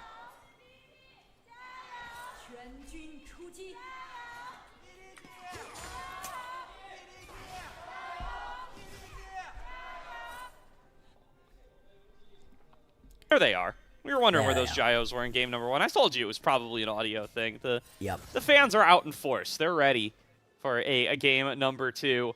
And if you're a Thundertalk, the Thundertalk fans are so excited. Their shirts off, I'm sure. They're pumped. They could not be more excited at this time to just be able to still have a team to cheer for next split. But EDG fans certainly still hoping for a 2nd place finish for their squad as well. Absolutely, and the fact that there's still so much to play for, even at this late stage of the split, is so nice to see. Compositions right here that are very different. I think what EDG have done for themselves right now is say, hey, we were not going to win in the straight-up front-to-back team fights versus a Thundertalk composition. We'd already kind of let that slip away from us by giving over the Jarvan and the Gnar and the Azir. All of that was just going to mean that front-to-back team fighting wasn't working. So instead, we're all about the picks. We're all about out-roaming our opponents. I really want to see EDG lean into that as much as possible. Not just try to set up for these objectives in a standard way, but try to catch people out on rotations. Because if they do just turn up to one of these fights and try to walk at Thundertalk, they will not win these games. That is certainly the risk that they expose themselves to here. And a little nice auto range advantage for the likes of this Twisted Fate. If you can't get the Vayne, you can play the Twisted Fate is Fleet Work, Doran's Blade Start, Ghost. Actually popping the Ghost there as in goes Keshi with the Mega Nars. I'm choking already. I'm seeing Keshi get so aggressive so early. And you know what? Say what you will about the man, but he did just blow a Summoner's spell. Yeah, absolutely. He's just getting as aggressive as possible right now. With the Dorans, you really can, in this matchup, just keep stepping up as much as possible and get the poke down. Anytime that you hit that Mega Gnar, just jumping forwards, getting as much damage down as possible is going to be key. Obviously, CDZ, plenty of sustain in this lane as well. Needs to be a little bit careful with his mana, but so far been doing a pretty good job of maintaining that. We'll see if we get any explosivity out of the top lane. At the moment, Junhao just going to pop up in the bottom lane. Both of the junglers are in the area, though, so we could potentially see a little bit of a skirmish around this first Scuttle Crab. Definitely could. Starting off, Junhao working on it already, looking to secure it. Doesn't have the smite, neither does Xiaohao. And they will let Junhao end up walking away with this one. He's spotted in mid. Xiaohao getting pinged out. Should be able to secure this top one, no problem. ZDZ takes the first recall of the top lane. And that is pretty relevant when you're talking about a guy who doesn't have TP. Yeah, he's able to actually get back to base. It was Keshi heading back as quickly as possible. He jumps himself back into the lane with the teleport, but actually the fact ZDZ was able to get this reset off and not get pushed in, not end up in a bad situation is pretty nice overall. Again, you're really just waiting for that level 6 and then to see whether it's going to be Angel coming up to the top lane, ZDZ going down to the mid lane, or these two heading off to a different place on the map overall. Leave. Or if he gets pushed to the other side there, he's so dead. That was Dream Jin trade right there. That was a triple execute grenade, but into the mid lane off of the Rune Prison. Xiaohao claims first blood. There we go. We see that explosivity, and this is what we want to see out of EDG, especially with this Neferi pickup right here. You can't afford to sit back and let this game happen to you. You need to be ahead in terms of kills to make this champion work, and a really nice gank onto the mid lane right here. Blowing the flash out of Heru as well puts you in a very tricky spot for Heru. He now needs to be extra careful stepping up. If he doesn't have that shuffle to get away, he can very easily be ganked again. Absolutely can. EDG.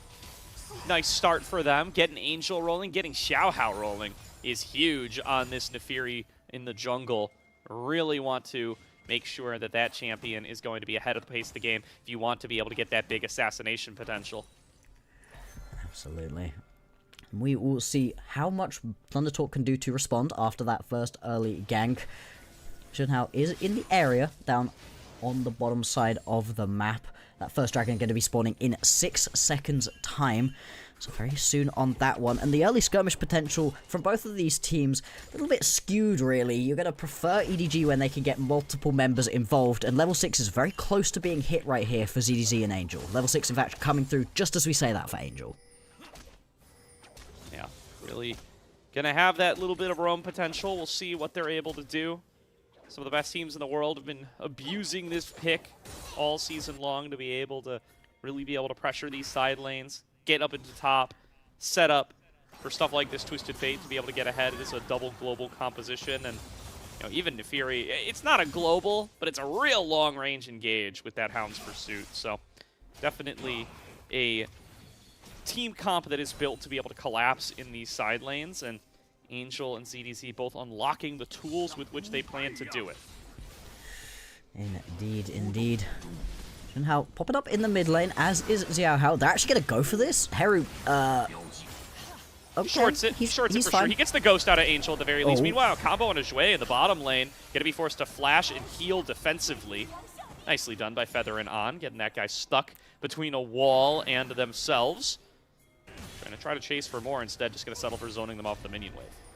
Once Feather hits that level 6, that combo is going to be even stronger. The fact you're then going to be caught, slowed up, taking a bunch of tick damage as well will be very annoying to try to deal with. We ended up seeing both junglers popping up in the mid lane and then heading towards the top side of the map. No early pressure going down on towards this Drake. It is an Infernal Drake, so we do expect teams to try to prioritize it just a little bit more. Potentially Junhao going to take his topside camps, go for a reset, and then head down, because you do have such strong push down in the bottom side. I mean, at this point, Leaf and Jue are getting bullied about. Indeed they are. And that does mean that On's going to have himself a nice little 300 gold advantage coming off of the first reset. Now taking a second reset, or at least thinking about it, as couple of blows exchanged there. Did look like their recalls did get interrupted, or at least they chose to interrupt them. First Dragon, though, right for the pickin' for EDG, as priority secured in bottom. Xiaohao still sitting pretty comfortable. Haru getting pushed in mid. This is going to be an easy secure. Yeah, I mean, it was just a little bit slow out of Junhao if he wanted to compete for this Drake. Instead, he's just going to look to continue clearing his camps. Will be spotted out on this ward as well, of course. And so, full vision right here for EDG. Nice and easy pickup for them. And so far, the pace of this game has been significantly better. It's just the bot lane that still continues to be in favour of Thundertalk, but Xiaohao with that early kill. And Angel with a little bit of an early assist, a little bit of an early CS lead for himself as well. Putting himself in a pretty good spot overall. What can they do, though, to just keep the pace of this game high, right? You really don't want to just wait and give... Oh, hang on. Oh, wow, Junhao finding 2 targets, maybe more than he bargained for. He throws them into the Cataclysm, but he will be hunted down by the Hound's pursuit of Xiaohao, who flashes in on top of On, sees a chance to go up 3-0, waiting for the double daggers. There goes one. Here comes a second, dodged away from just in time, going underneath the turret, locked down by Deadly Flourish, and there's a trade secured by On, shut down gold to him. Meanwhile, Feather is found and scrambled by Leave.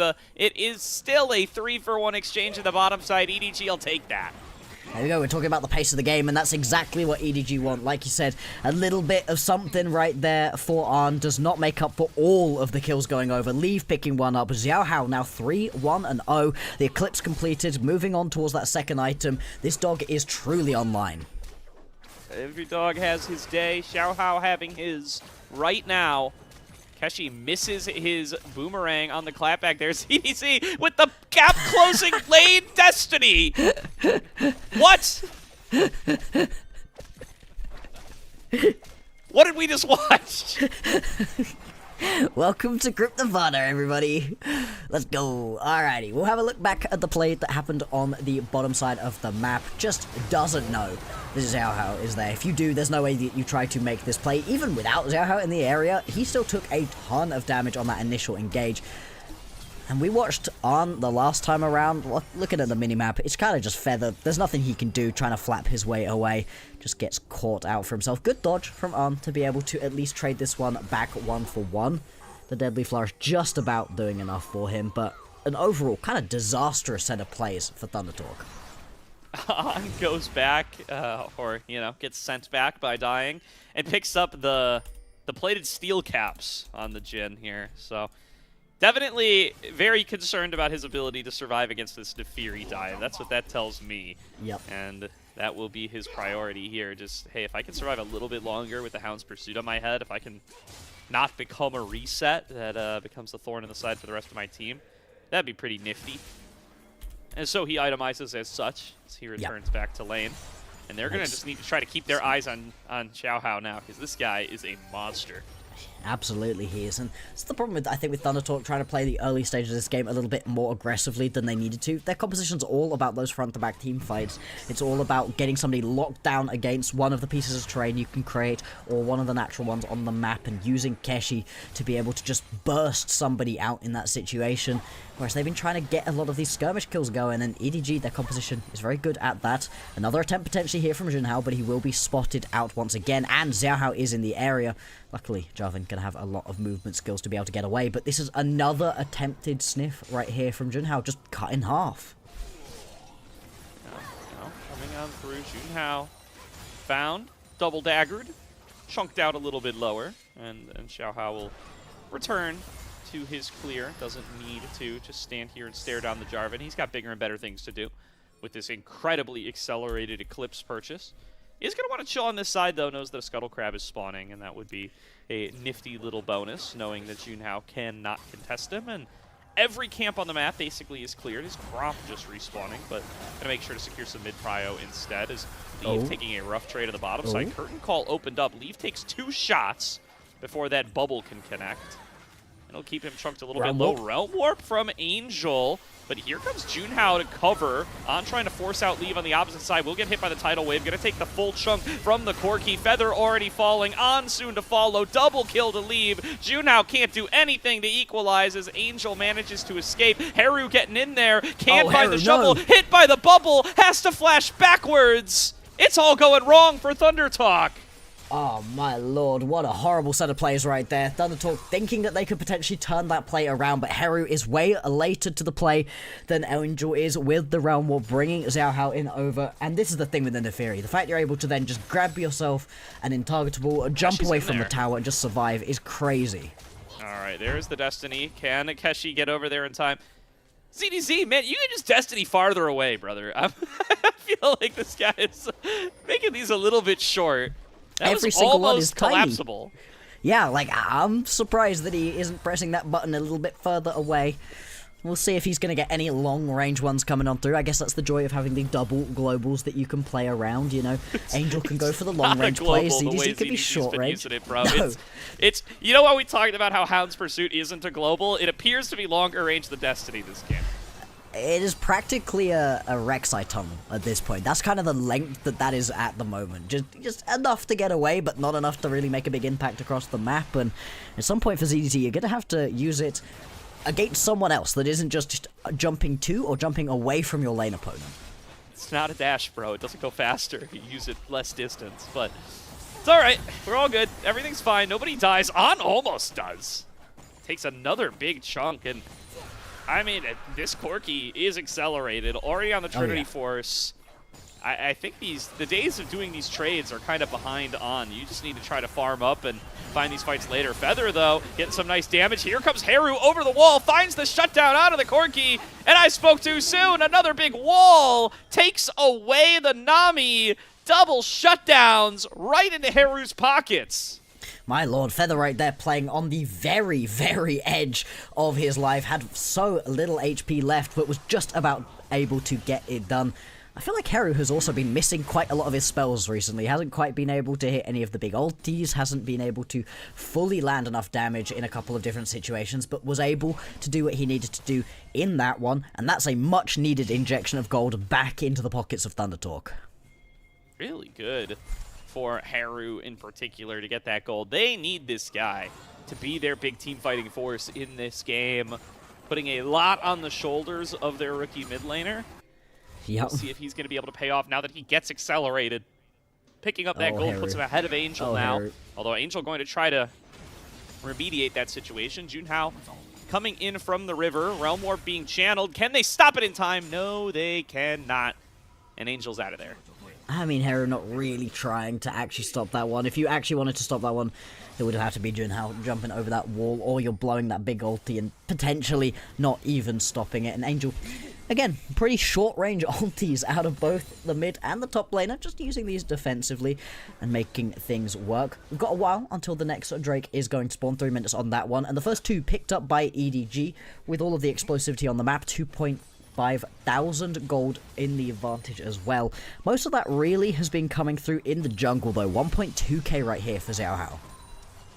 Yeah, for sure. This Neferi, a big threat to any of the immobile backliners of ThunderTalk, and they've got 3 of them. Even Mininar, I think, could very easily be blown up by a full Neferi combo here. As Destiny is popped, here's ZDZ. You know how far that Destiny's going, baby, but this time he's at least able to land the card coming out. Yeah, I mean, that's full Destiny right here for what, like 20% of the HP off Keshi. He's got the teleport as well. Now, it does buy you a little bit of extra space around this Rift Tower. Looks like it is going to be picked up right here by EDG, although ThunderTalk, they are threatening, they are looking. Wall not quite able to catch out Leave. They want to get onto this Rift Herald if they can. They at least want to be able to clean up some kills. There's the Cataclysm on top of Leave's head. Not in range to be able to be hit by the curtain call, but Heru shuffles him back out and is able to pick up the first kill of the fight. Taking trades with Xiao Hao now. Those will not go the Azir's way. They step up to look for more. They cannot find it, so it is a Rift Herald traded for Leave's life. There we go, a little bit of an actual ulti coming through from Herald, able to pick themselves up that kill onto Leave. More importantly, potentially, is the fact that you're able to just blow the flash away from Zhui, heal as well, so that's going to be a ton of defensive tools now taken off of the board. 1 minute 40 seconds until that next Drake is spawning, and so you won't have those tools back up and available. Still 2.5k in the lead are EDG. Feels pretty good, especially while your Rise is still scaling up, especially while your lead is largely being held to the pockets of this Neferi. A little bit of it's deceptive because the Twisted Fate naturally generates more gold from stacked dice, so take that 700 gold lead for ZDZ with a little bit of a grain of salt. It's it's not like he's, you know, gathered a bunch more turret plates or anything. It's not like he has a big CS lead over Keshi, but we'll still get him onto some of those item spikes a little bit sooner. Question is whether or not he's going to be able to make good use of them. It is that AD Twisted Fate, by the way, that we talked about earlier on. So, you know, as we were LPL, kind of expecting. Just a couple of days before. Yeah, I think it's the more standard top Twisted Fate build. Yeah, and in this situation, right, without any particularly true tanks to be trying to get through, I think you're perfectly in a reasonable spot to take yourself. This AD build will be able to shred through the Gnar that little bit quicker as well, and also the Ryze perfectly happy to be doing as much of that solo AP as you want. 2.7k. I mean, the gold just keeps ticking up slowly but surely. We'll see when the first signs of some rotation around towards the bot side are going to come through. 30 seconds until that next Drake does spawn, and right now, no real vision set up.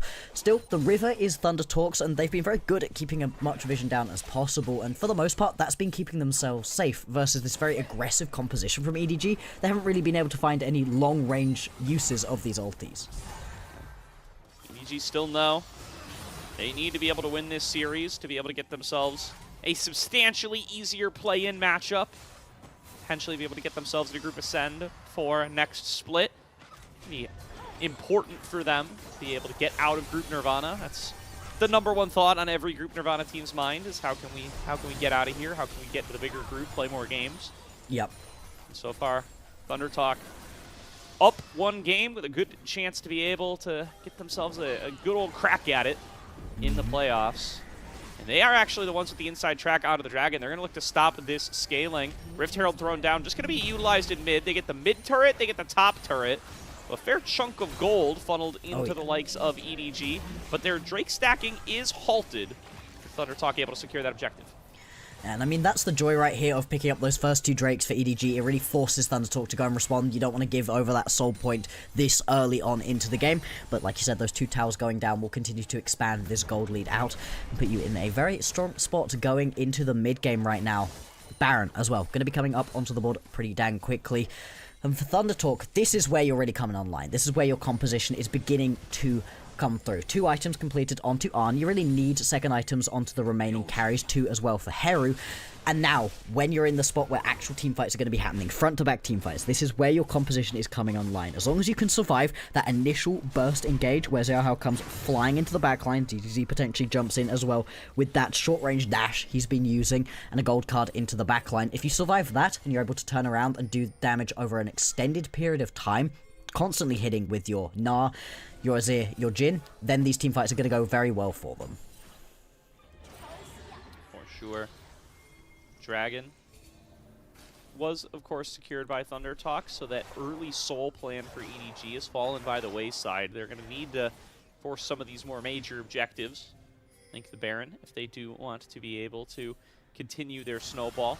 The item advantage for Xiaohao has kind of fallen away at this stage. Up just a null magic mantle. 2 items apiece for both junglers here. Going to be still a huge threat towards the likes of Heru or anybody of a squishier persuasion he is able to get onto. And he is looking at Heru right now, but good opportunity to just back away for the Azir. No big threat to him here. No, everything gonna be okay for the moment. Although a lot of darkness at the moment for ThunderTalk to potentially be stepping into. Ooh. Want to be able to secure. Yeah, looking for the Baron, perhaps. At the very least, want to be able to stake a claim in this river and force ThunderTalk to come and check into them. Yep, and absolutely. Lots of pings coming on across as Xiaohao saw crossing Anivia and got a little bit of red in his eyes. Didn't end up going for it this time.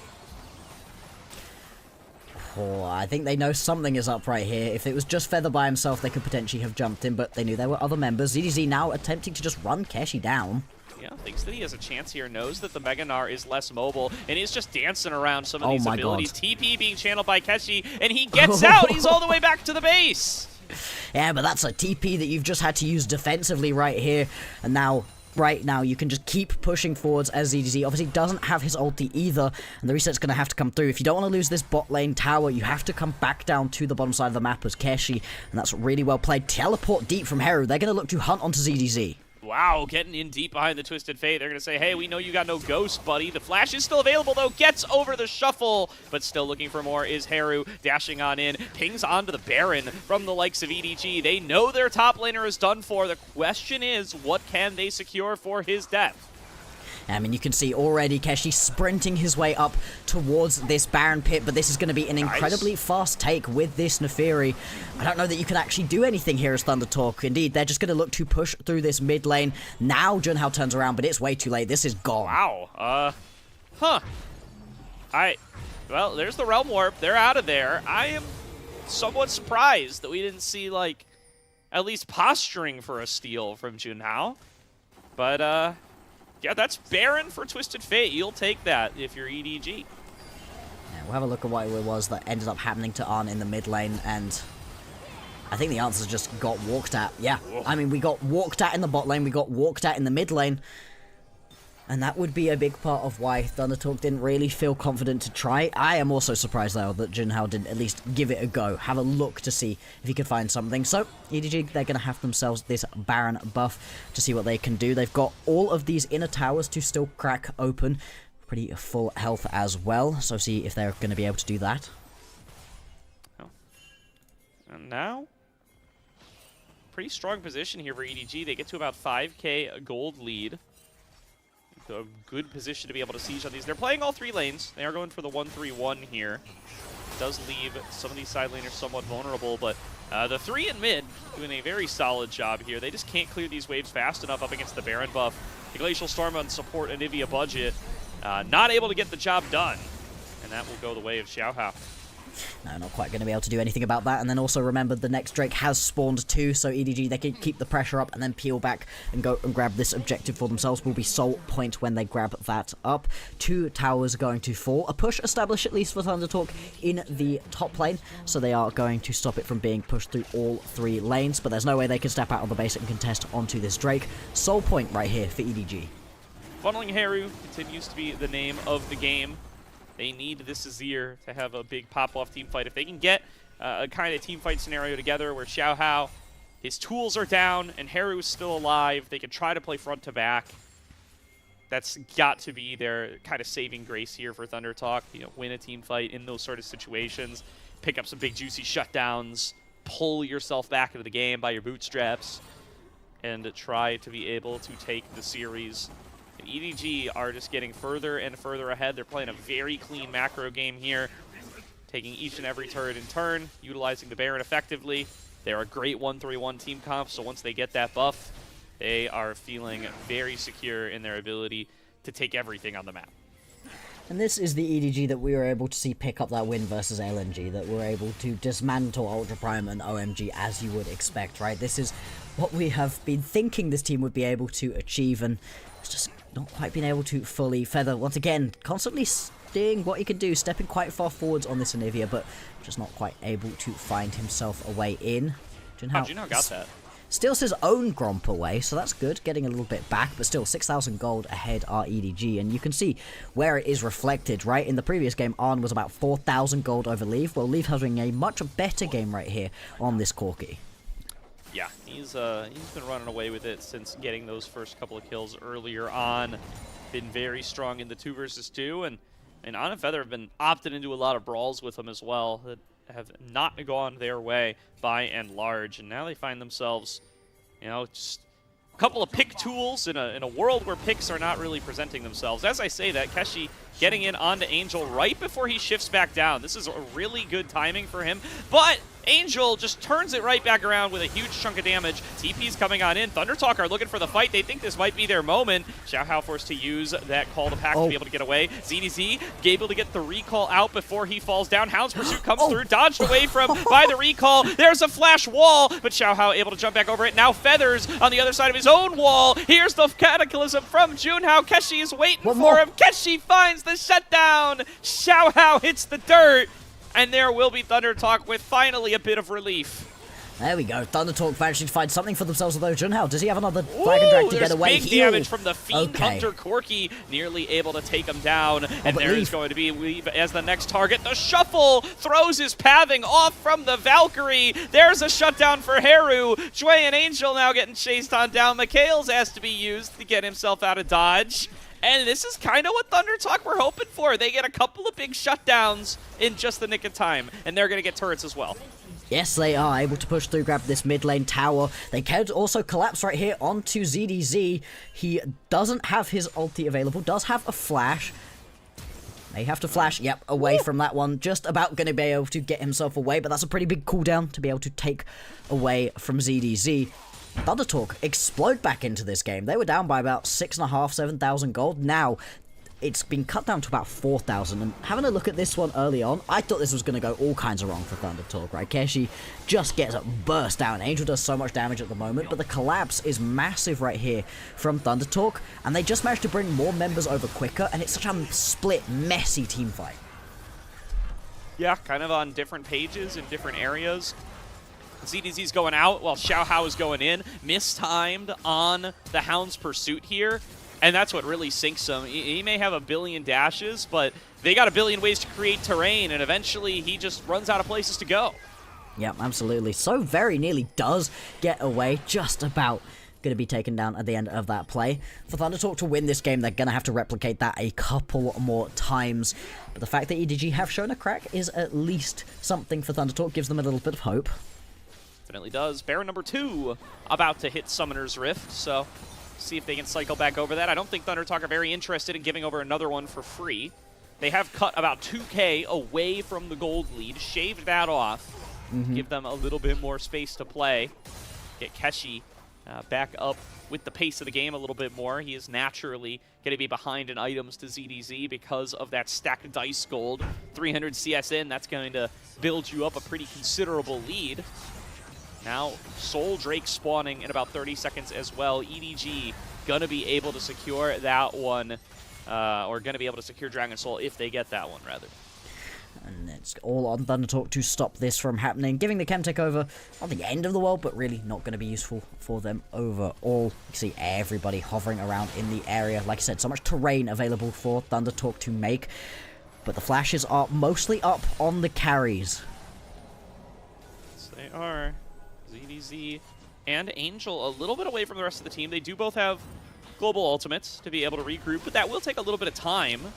EDG, see if this is a collapse or if this is just them being split. Feather loses most of his health right off the bat, but the Dragon is falling lower and lower, down below 2K. Will be secured by Thunder Talk. Now they just need to get out. They're going to try to fight their way through Angel, force him to be able to flash away. He gets out with the Mega Blast Cone. Feather is still alive somehow, and now this retreat still on the cards for them. Feather a little bit left out. Gets the Summoner heal off. Junhao going back in, finds the knockup on a leave. Curtain Call opened up. They're going to start to pump it on through. Junhao going to fall down inside his own Cataclysm. Realm Warp going to be able to get him back on the re-engage. They're going to bring these members closer to Thunder Talk. Keshi close to going Mega, but he already loses his Sterix, and Thunder Talk are corralled. They're funneled into the alcove. They have so few places left to go. Can Feather get them out? They are going to throw down this Sun Disc. It will spawn in time. They're going to try to just use it as a pathway out. Xiaohao taking a fair bit of damage as he tries to approach, and Thunder Talk have done it. They get away, losing only one life and denying the soul. This is mission accomplished.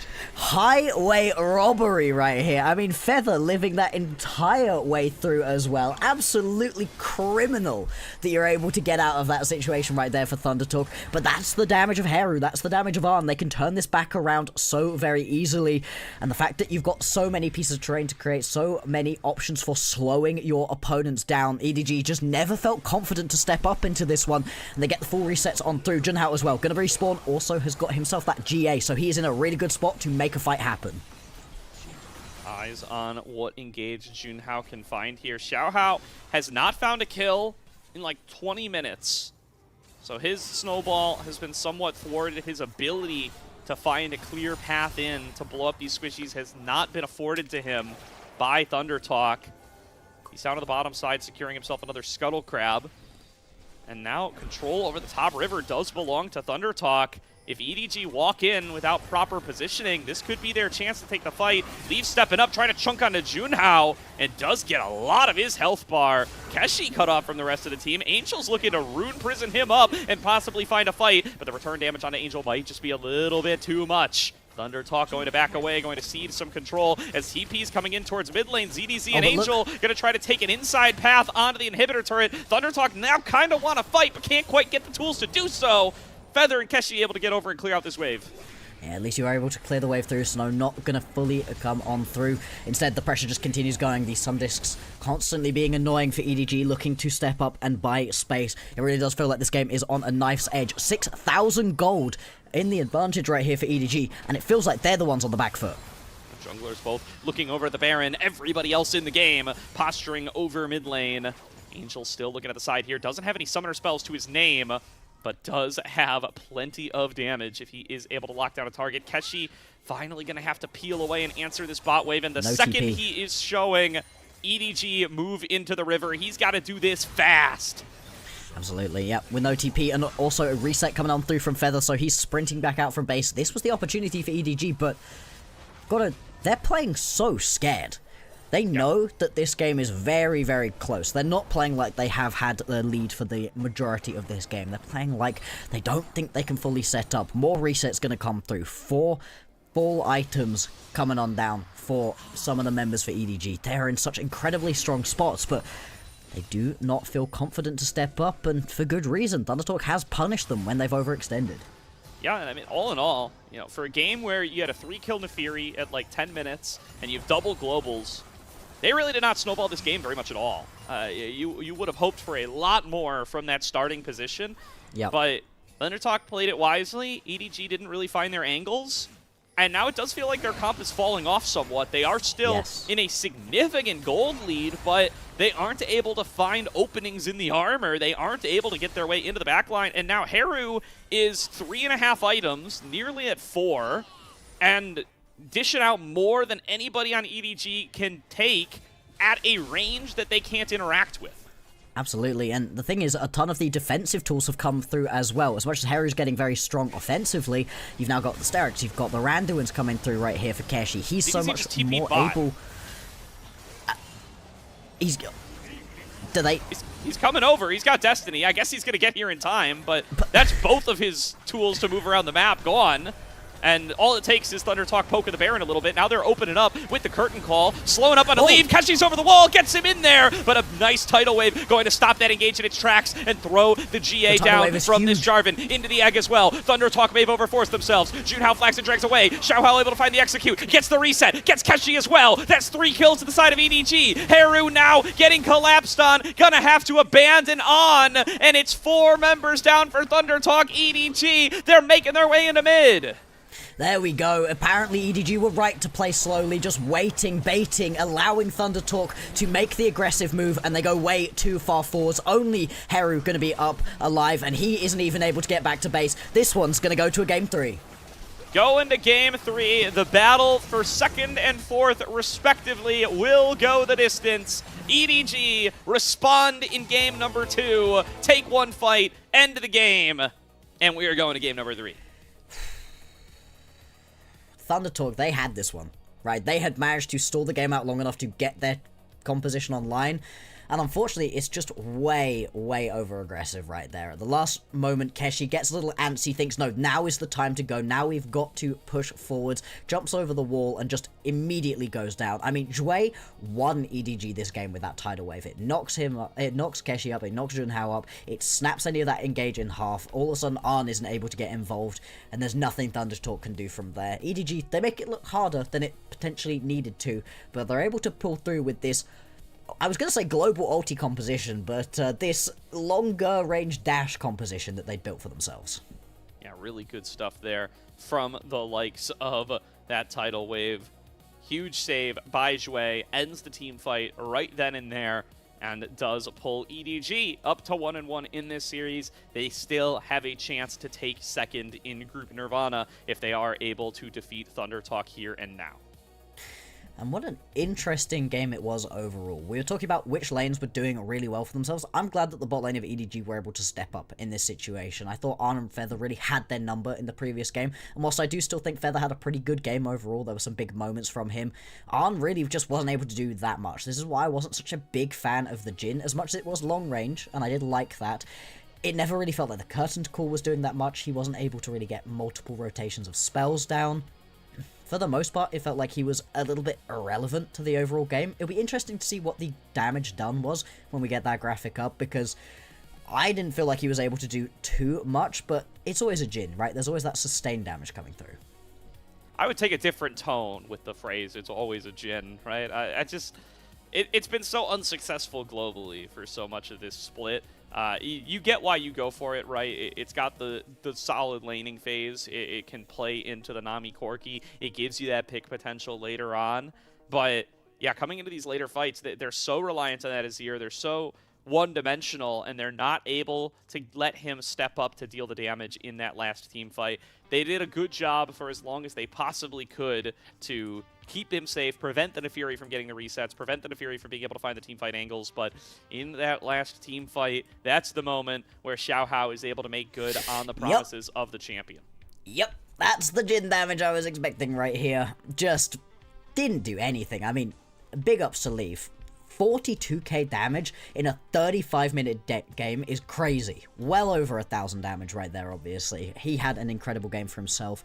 Over on ThunderTalk's side, Harry trying his absolute best to be able to get involved. You can see this gold graph is just a steady decline right here for ThunderTalk. EDG just eking out little advantages. It was very rare that they ever pushed the pace of the game forwards much themselves. They weren't using this composition particularly proactively like we'd really expected, but they were doing a good job of waiting for ThunderTalk to make mistakes, and ThunderTalk did. They were giving over team fights, they were getting messy split team fight situations where they were leaving members available to get taken down by the Nefiri. Overall, just a weird game, but well played from EDG. Yeah, and speaking of that Corki damage, I mean, we saw this was basically the debut of some tech that I haven't really seen before, which is the Fiend Hunter bolts on Corki. I don't think we've really seen much of that before. Not a huge amount. And yeah, I mean, it led to these interesting patterns, right, where somebody would dash into his face, he would drop a rocket, and he would actually be able to return fire. Yes. Pretty readily. Shredded. It kind of has somewhat of a synergy with the triple hit from Nami when you think about it, and yeah, seemed to really help out in those short little trades that kind of ended up defining this game for EDG and Leave. Yeah, I mean, I'm having a flick through right now. Fiend Hunters has a literally negligible play rate in the high levels. Basically, nobody is doing it on the Corki at the moment. But like you said, it seemed to be working pretty well. The fact he was able to go toe-to-toe with people when they jumped up was really nice. And the fact that also, in these team fights, he was able to play a pretty safe style overall. Yeah. Like, this is those kinds of trades. Crazy damage right here. He's in the face of a couple different members. Now, obviously, he then has to try his best to get away and does get killed in the end, but the fact that he's unable to make these trading patterns work is pretty nice. This is how I feel about the Jhin in this game, though, right? Look at these shots. They did nothing. The shots did absolutely nothing. This is right at the end of the game as well, when you've got as much gold into your back pocket as possible, and that tidal wave is right there out of his way, literally wins them the game, and I think that makes him deserve the MVP, in my opinion. Yeah, for sure. And then, obviously, the Mini-Gnar. Just kind of a sitting duck, no mobility on that Jhin to be able to get on away, and a closeout for EDG. They still have their shot to find a second-place finish. It's all going to come down to this last game. Both these teams will be in the play-in stage, as we covered earlier on for those joining us a little bit later. Ultra Prime have been eliminated. ThunderTalk have completed their mission of winning a single game. That was their assignment coming into the night. They did manage to do it. That will guarantee that they will not finish 5th. They will finish at least 4th. And then now this game, this series, winner gets 2nd, loser gets 4th. That's it. We're pretty defined at this point in Group Nirvana as we get into the final Group Nirvana game of the split. And this will fully lock out Group Nirvana, as you said, right? Winner getting that 2nd place. Everybody is going to be secondary right here to LNG, they've had themselves a really impressive split so far, but it still really does matter. The next game that we have after this one today, WE versus NIP, again, massive for who ends up picking up which spots. Even if WE just pick up one game versus NIP, that could put NIP within hunting distance of a Weibo, potentially pipping them, right? So there's a lot to play for both of these teams, and there's a lot to play for the Group Ascend teams that still have matches left to go. Yeah, certainly. Getting into that a little bit more later tonight, but for now, we're going to throw it to a quick break as Thunder Talk and EDG have got a Game 3 with it all on the line coming up. We'll see you shortly.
Welcome back, everybody, to tonight's broadcast of the LPL here on LPL English, where we are going to game number 3 between Thunder Talk and EDG.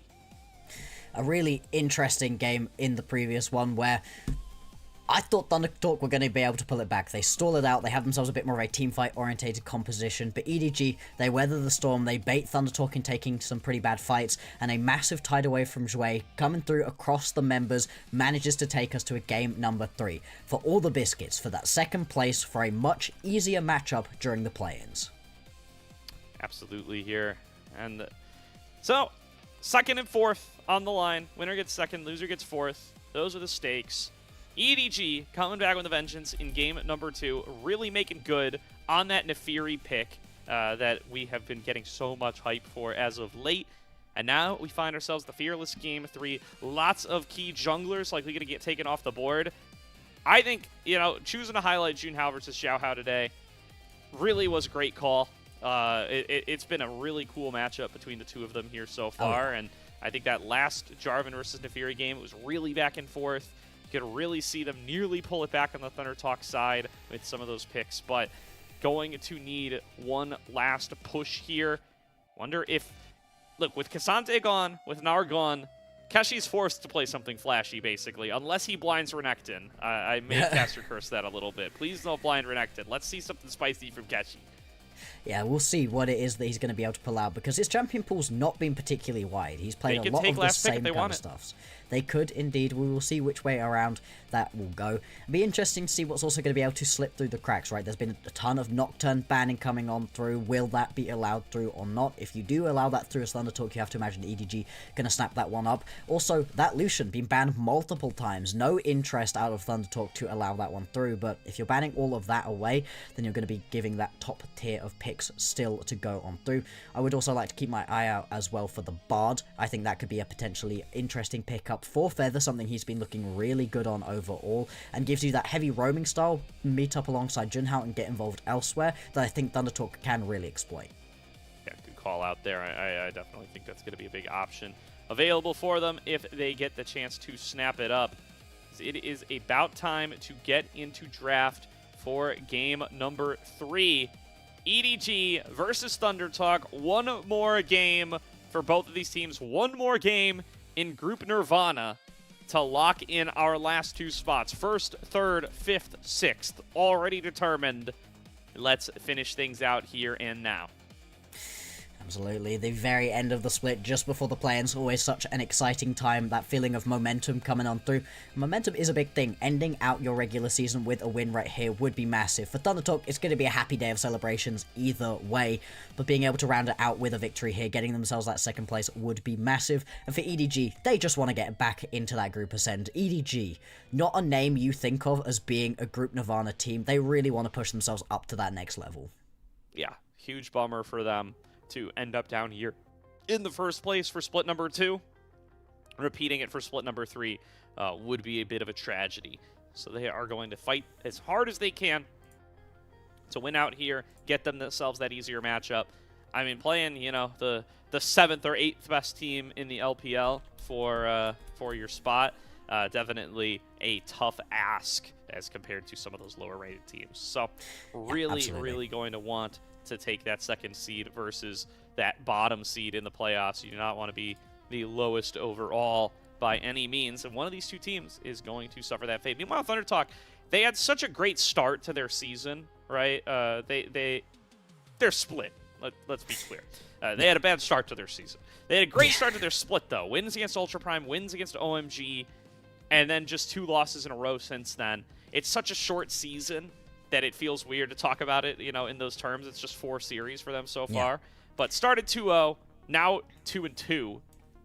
They would love to break that loss streak, come into playoffs on a win, and put themselves together a positive season after having not won a series all of spring. Absolutely. This is the thing, right? One of the big things about getting yourself into Group Ascend is you just get more series. You get to play more. You actually get to play teams twice and figure things out. Look at VOD reviews. It's such a short, brutal season down in Group Nirvana, and the fact that the bottom 2 teams also get eliminated in Split 2 just adds to that overall. Jumping into the draft right here, though, the bans at the very start are going to be very standard. Orianna, Varus, no big surprises to lose those ones. Thundertalk, though, banning away that Lee Sin and not banning away the Nocturne. So let's see if EDG are going to feel confident enough to just lock that one straight in for Xiao Hao. It's been banned away versus EDG almost 70% of the time. Yeah. TT took first pick. They have a chance to snatch up the Nocturne for themselves here. The other thing that's up is that Ambessa, which EDG had been banning against Keshi, but they are going to prioritize the Nocturne. I don't blame them. This pick is nuts, and they take it. And the fact that you leave it through, you know that Thundertalk are going to want to snap that one up, otherwise EDG will immediately be locking that one in. So what's the response going to be? Because again, you don't have that easy player around in the bottom side from the Lucian. You want some safety. I can imagine locking in the Ezreal will make sense here. Otherwise, it's kind of just the Xayah with that same level of survivability into that Nocturne. Now, because the Orianna was taken off of the board, you don't have that Nocturne-Orianna combo to worry about, that best-in-class combo to think about. Instead, just going to look for something a little bit more standard, potentially. Ezreal Pantheon. Pantheon, a very strong jungler in his own right. I think Ezreal Bard looking pretty good for Leave and Shui this game. We talked about that Bard being up and available. They're actually going to blind the Aurora, getting themselves another very mobile carry to play up against this Nocturne. I really like Nico plus Nocturne. Feather's not the biggest Nico player in the world. He actually went through the whole first split without playing a game of it, and that first split was where Nico was like total pick ban. But he has played it once this split, and would potentially be able to grab it up again. They could take a blind Jace again. They hovered this last game. This would be a carry for Keshi, and they are going to take it. They're not going to get last pick, so they are going to go for priority instead and say, hey, we're pretty sure you're going to take support on 3, so we could take Jace right now and still get to BAM to defend it. Yeah, exactly. And I think that when you are in the situation that Thundertalk are, where Keshi has been playing incredibly well, you want to give him something aggressive that he can potentially take over the game on. I mean, alongside the Nocturne, you've got to play aggressive across the board anyway, and Thundertalk, they are fully going to lead into that. Heru going to be allowed to play his Akali. As much as we're talking about how there's a lot of safety when playing the Ezreal, I don't know that one Arcane Shift and one Flash is going to be enough to keep you alive in this situation. There's huge poke, and then that huge full dive potential is right there. Yeah, Jace, a little funky alongside 2 divers, but it's not the worst thing in the world. And you know what, Heru's not a guy I think of as an assassin player, really. Been a lot more magey this split, but hey, this is your last game of the split. This is for all the marbles. Throw it down. Let's see what you got, buddy. And locking in that Akali as a counter pick to Angel's Aurora. Individual performance could be huge here, and the ability to dive with Junhao, setting up for a really strong dive comp here. Feather's got all the supports in the world to try to dive with if he wants. He still has that Nico available if they want to go for it. My eyes are also on the Kaisa, the classic dive AD carry, and a good counter to the Ezreal. Frankly, I think EDG should ban. I agree. I'm a little bit surprised to see that Sivir banned away. I think the Sivir pickup for Thundertalk would really split them in too many different directions, right? Jace Sivir looking to poke and play slowly, and then you have that mid lane and jungle duo diving straight on away from you. For EDG, they've already got themselves the beginnings of a pretty nice standard front-to-back teamfight composition, lots of damage to be able to come through. I do very much like the Aurora. I think if Thundertalk do grab themselves one of those dive-heavy ADCs as we kind of imagine alongside the rest of this composition, the Aurora's great in that situation. Chuck down the Between Worlds, you can get away, or you can just go straight on in, get some backline access for yourself as well. It's going to be that Nautilus taken away right here. I too am surprised that we don't end up seeing a Kaisa ban. Now maybe that's a little bit too rich for Thundertalk. Maybe that's too many eggs in one basket for them to go towards, but I think it would be very, very fun. I do think you've also got the possibility of the Yunara in this situation if you want to play, again, some dive level, but also can play a little bit slower, more poke. Good chance to deny the Nico here for EDG. It's also plenty good for their own composition, especially with that Bard banned away.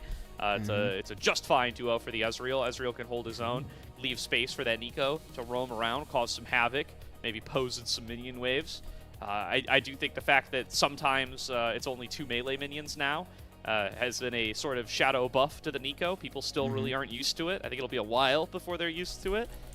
I mean, hovering Zeri Kaisa, you know where I fall on this debate. And looks like it's going to be the Zeri. Okay. Something a little bit Is this more Sarayumi? It's Oh, Sarayumi! it is. Yep, exactly. I mean, hey, we were talking about dive compositions. The Kai'Sa wants you to have something a little bit tankier to play alongside it, right? Wants a dive buddy. Whereas the Zeri just wants to be buffed as much as possible, really likes that Yuumi. So this is a very aggressive composition overall. Like you said, a little bit out of place is this Jace. Good individually in the lane, and some poke is going to be nice to be able to play around, but, you know, you're also going to have to be jumping into that hammer form and going forwards with the rest of your team.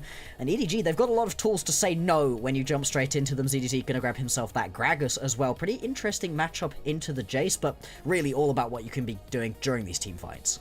Yeah, definitely going to be trying to break things up, going to be trying to separate players away from their allies. They're going to dive as one. You're going to try to split them up and make sure that Thunder Talk can be sectioned off and picked apart one at a time. Feather, we spent the whole series praising you, buddy. We talked about how you are an all-pro candidate, and you know what? Put the Yuumi in the bag, brother. You're going to be sitting here. You know, you can put your feet up. You can chill out. You know, land some prowling projectiles and click your buttons at the right time. This is the second Yuumi we've seen all split long. The first one was Zhaosha. It was a loss. So again, we're seeing some losses coming on through right here. I mean, looking through the stats right here, it was not a good game.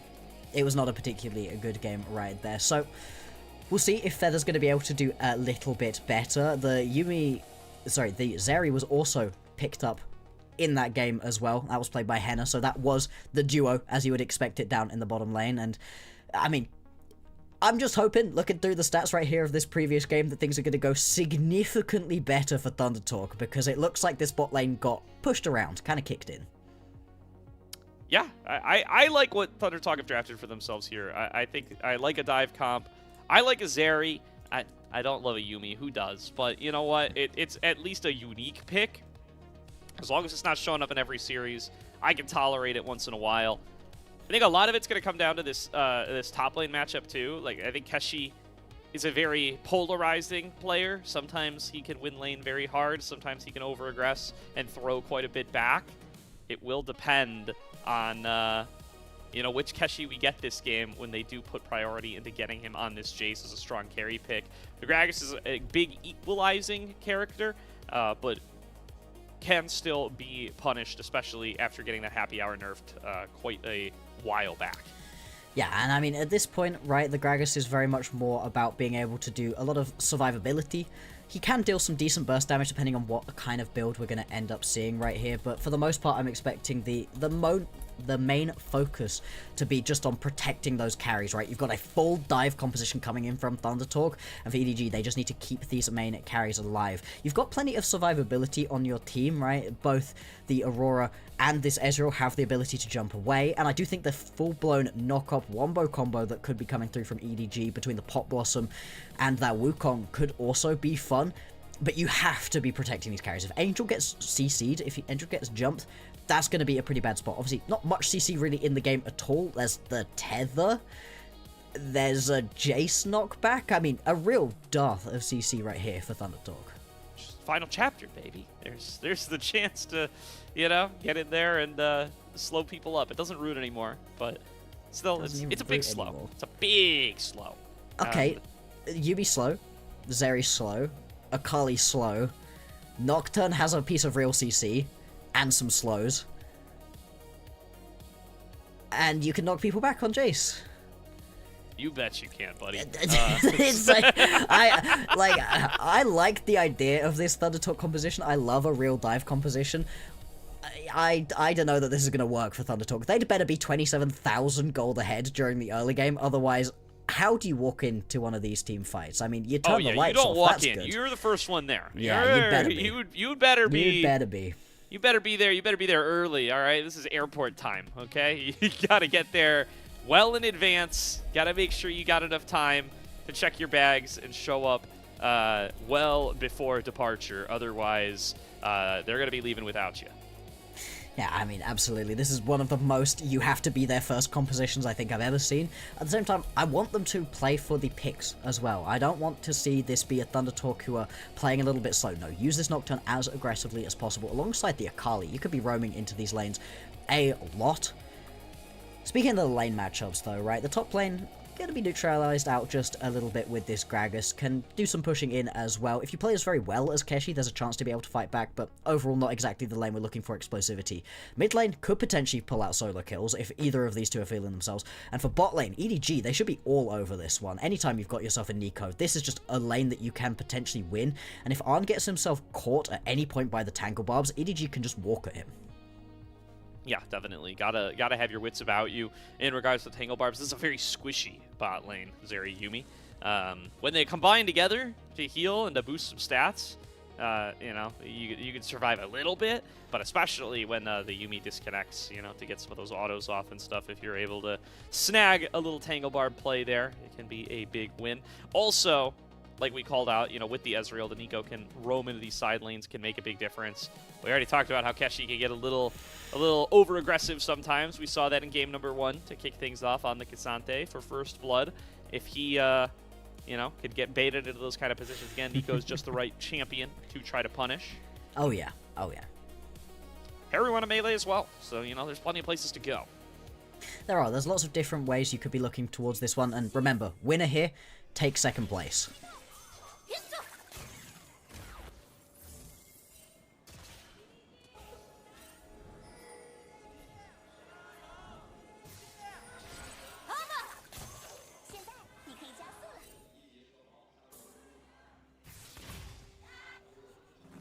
Oh, we heard one big gyro before I cut out, I think. Yep. We've been playing with the audio balancing in the stadium today. Yeah, a little bit. We went from like 0 gyros to really big gyros, and now like just like a little bit of middle ground baby here gyros. to close out the series. You know, they were there. Welcome to Summoner's Rift. Game number 3, last game of Group Nirvana, 2nd and 4th on the line. Let's kick things off. Indeed, let's. And just now, right now, gonna take himself a little bit of an interesting bit of pathing right here and realize that he's had a lot of stuff stolen away, and this is gonna go over too. He's gonna fully lose out onto a couple of his camps. Will Xiaohao gonna be able to get away is the next question. Should be able to, right? Even with the fear.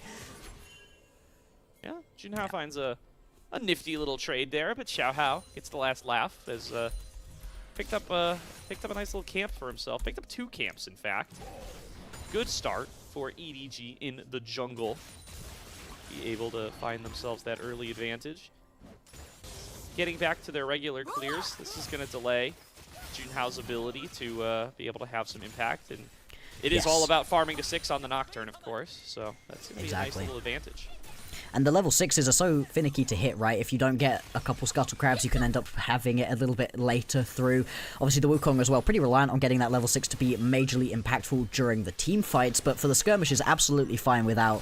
Whereas, of course, like you said, it is everything for this Nocturne. We're really going to be tracking what happens with that first Paranoia for Junhao. If he's able to make it work well, get himself a big early kill, that will be huge and really accelerate Thunder Talk into this game with a composition that they really cannot afford to fall behind from. Certainly. Well, doing their best to farm underneath the turret are On and Feather. If there's one thing that the Zeri Yuumi cannot do at levels 1 through 3, it is contest the push up against this double-ranged bot lane of Leave and Jue. So they get a nice early shove. They get a little cheater recall off. Gonna come back out here. Boots plus tier for Leave. All according to plan for this Ezreal. Yeah, putting himself in a very good spot overall.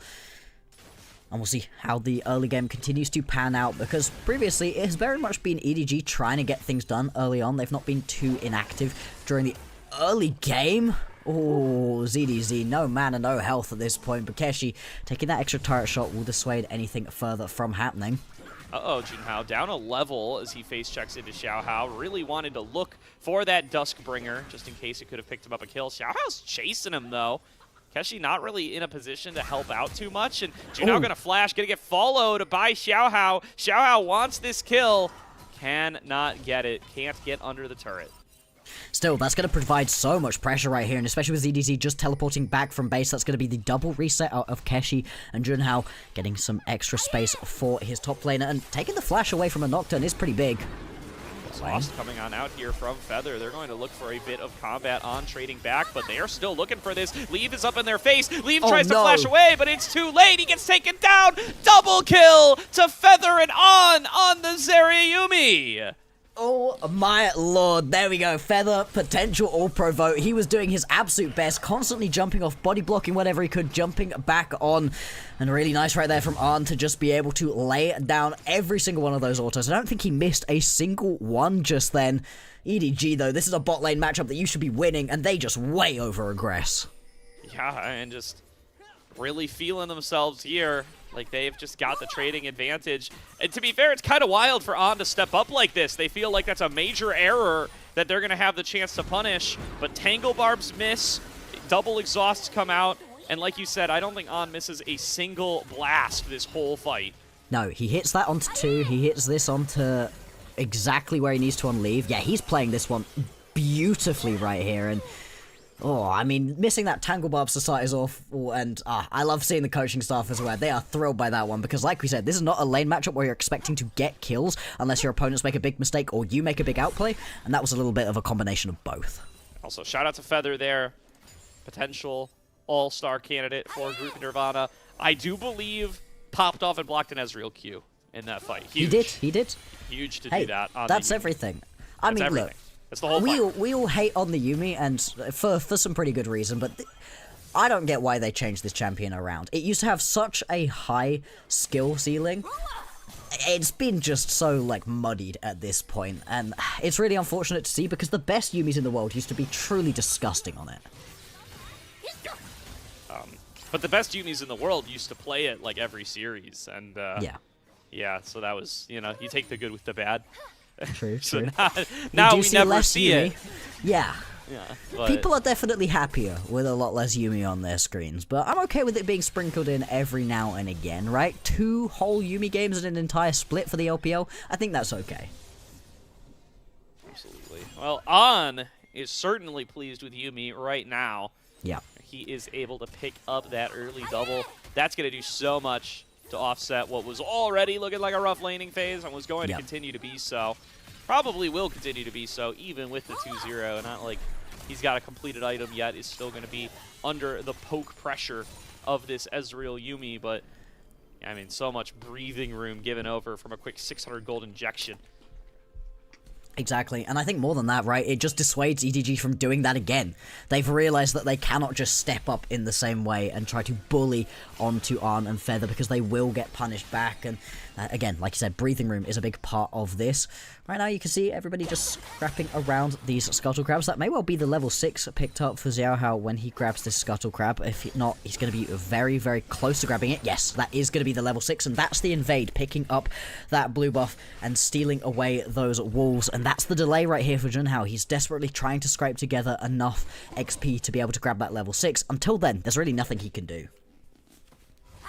Truly. Luckily for him, his lanes have gotten a little something done on their own. Keshi building up a good lead individually as well. He's up a couple of waves worth of CS here to start things off nice and early, and Haru has been able to navigate the early laning phase against what can be a really high-pressure lane in the form of the Aurora. So all in all, a pretty solid early game here for Thunder Talk. We do want to see them build a lead now that they start to tick over to level 6. Junhao did just hit his, and they certainly are now going to look to build on that. But for the first 8 minutes, this is about as good as you could hope for. This is exactly what you wanted from Thunder Talk. Have a nice chill first little bit, and then as you transition from the early game into the early mid game, this is when you want to be starting to accelerate the pace of the game. Level 6 coming through from Junhao. Let's see if he's going to be able to grab himself a kill here. Again, if the bot lane pushes a little bit too far forwards from EDG, that's a potential kill angle. Same thing onto the mid lane for Angel, although of course the Between Worlds is a pretty effective tool at getting you back away. Jouet gonna try beat a minion. Well, let's see. Haru reads the situation, knows that this is going on. Yeah, that's not quite how minions in this wave work. Seems and suspicious. They don't tend to just sprint at you either. Maybe not you, but Xiaohao starting off onto the grub. ZDZ going to be here to be able to back him up. As we just saw, Harry was pushed in, and Joy has roamed his way on up, while Feather's still attached to On. So this is going to be an easy grab of the grubbies. Well, they are going to intercept in route here. Joy gets found. popping a quick little lightning crash there to be able to chunk out this Nico. Okay, there we go, and that's really nice to be able to just blow the flash and the heal away from Jue. The flash, the big thing, bro. Of course, the Pop Blossom is such a great tool, but it's pretty hard to get into the backline with it unless you've got the flash available, so that's going to keep the remaining members of Thunder Talk nice and safe as we go a little bit further into this game. It also buys enough space right here for Junhao to be able to go and grab himself this Drake, an early H-Tech Drake. Ooh, always one that you like. Pretty close, actually, on that steal. If the smite had come through a little bit mistimed right there from Junhao, could potentially have been taken away, but instead it will just be grabbed by Thunder Talk. And they're up by about 1,000 gold. Not a major gold lead at this point in the game, but the fact that it's spread pretty well across a couple of different lanes is very nice to see. For sure. Into the first dragon. Going to be a nice little boon to have for Thunder Talk as well, especially when they were denied those grubs. Pretty happy how their early game has transpired. Is now kind of unlocked. Curious where this first Paranoia is going to go. Going to kind of set the tone for how effective this Nocturne is going to be. Certainly an option to try to head towards bottom. And I mean, this is why you do see the Ezreal and the Aurora picked into the Nocturne. It's because it is, woo! Ooh, okay. Flash forced out of Keshi. Yep. As the explosive cast was well placed by ZDZ. Very. If he was getting bopped back by that explosive cast, could well have gone down. And this is what we were talking about, right, where the Gragas has a really good lane matchup into the Jace, but then also about what you can do in the team fights is going to be the big boon of this champion. Keshi at least going to be able to survive, stick around, pick himself up that minion wave, and head back for another reset. And things continue along at their pretty quiet pace. Only real action we've gotten was in that over-aggression down in the bottom side of the map. Teleport back into the top lane out of Keshi, whereas ZDZ does not have his up, is just going to be forced to walk. If you can get this wave to push on fully through right here from Keshi, potentially draw ZDZ a little bit further out on the bounce back, maybe there's a chance for Junhao to get involved with his ulti, but looks like instead it's just going to be the resets coming through once again. Pretty calm ping-pong early game between these two teams ever since that 2v2 kill. And now, grouping up around topside, Xiao Hao wants to make something happen here. He's got Leave in the wings, as does Jue. Now, looking for a four-man dive onto Keshi. Junhao going to be in position to be able to respond to this. Pops the Paranoia, gets on in there. Pop Blossom connects onto both. True Shot Barrage lined up and knocked down. Junhao just shows up to fall down as well. Great belly bump from ZDZ. Stops Haru from cleaning anything up, but they will chase him down anyway. On gets his third of the game to make it a 1-for-2. Okay, I mean, in that situation, I don't know that Junhao needed to jump in quite as quickly. Had just been able to get himself that Hex Plate, but leaps straight into the Pop Blossom, and they end up going down. Good, at least, that you're able to get something back right here from Arn, and that's every member of the teams drawn up towards the top lane right now. Now the bot side are just going to go back to farming in this top side of the map. Arn taking a pretty big chunk of damage right now, actually hit by the Tangle Barbs too. Needs to be careful, but you can see what those early couple of kills have done for him. He's already got himself those Yongtao arrows completed, and there's so much more restraint being exhibited by the EDG members. This Pop Blossom's lovely, but the missed timing right here is just really rough. And Junhao doesn't even jump in with the spell shield active, doesn't press it the second he arrives, which would have at least stopped him from immediately being hit by that Pop Blossom and rooted up. Beautiful play from ZDZ here. Just completely neutralizes the Akali. Doesn't matter though. On's in position to be able to clean him up. Still, could very well have been a cleanup of 2 kills perhaps from Haru. Things are different. So. Keshi is found right away here by Jue, and that might just be Keshi's life. My man is hanging out in alcoves where he is not welcome, and Jue will clean him up. Yeah, it would have been ideal if Leave could have picked up that kill, but they really didn't want to risk Keshi getting back to the rest of his teammates. Jumping over the wall! Wow, getting right back in there. Paranoia's back up. Junhao claims the kill. His first of the game. And Thunder Talk equalize yet again. And this is what I wanted to see, right? This is when we see Thunder Talk at their absolute peak, is when Arn, Feather, and Junhao are all able to join up together. What we saw a lot from them in the previous games was they had Seraphine, Ashe, and then they had the Pantheon, and it was a lot of these long-range enchanted crystal arrows alongside the Grand Starfall to get a lot of kills. This time around, you got to do it with your full face as Arn. You don't get to just chuck an ulti across the map. You're going to be going and jumping in. But if you're able to do that with confidence alongside Junhao, which he has at this point, especially because of those early 2 kills gifted over by Leave and Shui, then this is a great way for Thunder Talk to be able to win and just constantly bully the EDG members out. Absolutely. She's still up a little bit of gold on ZDZ, but definitely not running away with the game. On getting collapsed on from the side. Xiaohao thinks better of committing the Cyclone. Doesn't think they're going to be able to hold that Zeri still for long enough, and is probably correct about that fact. So instead it's going to be a recall from On. Able to get a second Zeal. Scaling nicely according to plan on this Zeri. Does still have that little bit of a gold lead. Absolutely. And, you know, at this point, a little bit of a gold lead is not going to be the end of the world. EDG pick themselves up that Drake, now one apiece across the board. And Thunder Talk, from them, we just want to see them keep getting as much going as possible, right? Keep using this Paranoia off of cooldown. It is now back up and available, so let's see where Junhao is going to look for play. For EDG, they're going to be all about these skirmishes where they can use the Pop Blossom most effectively, where the Cyclone is going to be able to hit onto the most amount of members. And then again, ZDZ, whenever he gets involved in these big skirmishes, is going to be in a really good spot to make a big impact on this game.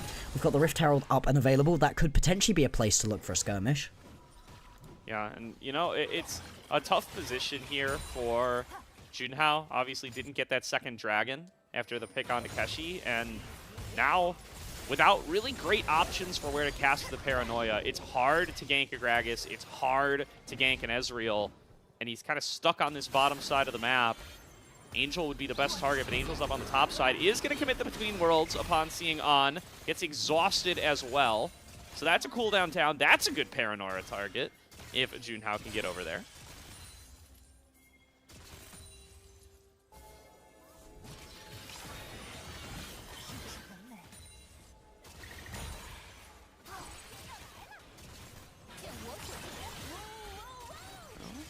For a potential jump over the wall is Shui, continually shape-shifting to various champions. Actually going to get a couple of plates for this effort. So they want to make this siege happen. They know that Angel is vulnerable. Tangle Barbs connects, but Junhao is over the wall, casts the Paranoia. Probably can't take it, though. On's health bar is too low.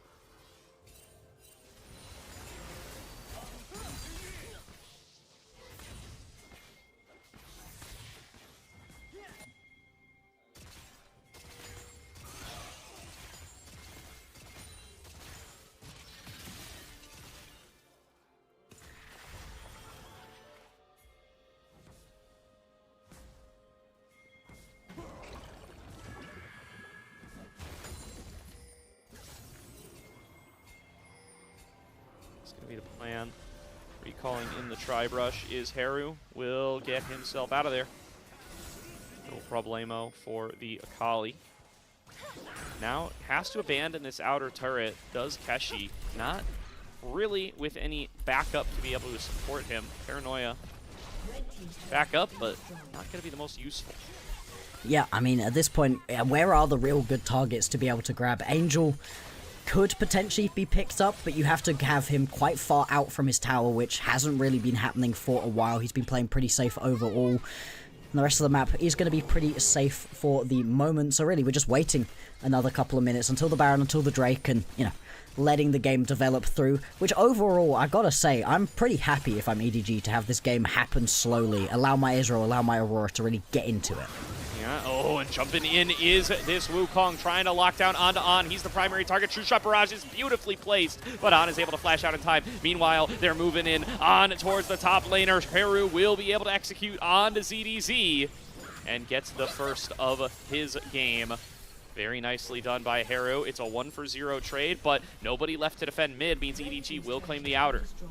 Yeah, at least EDG are able to get themselves a little bit of something back, get themselves some gold. They've also got a pretty big push going down on the bottom side of the map, so some stolen away camps that will be traded on the other side of the map by Junhao. And another effective use of the Paranoia right in there. Like you said, really nice from Haru overall. Got that Gunblade completed, working on a second item coming through. 2 items have been completed for the bot laners, and you have to imagine the mid laners are going to be pretty close to grabbing theirs as well.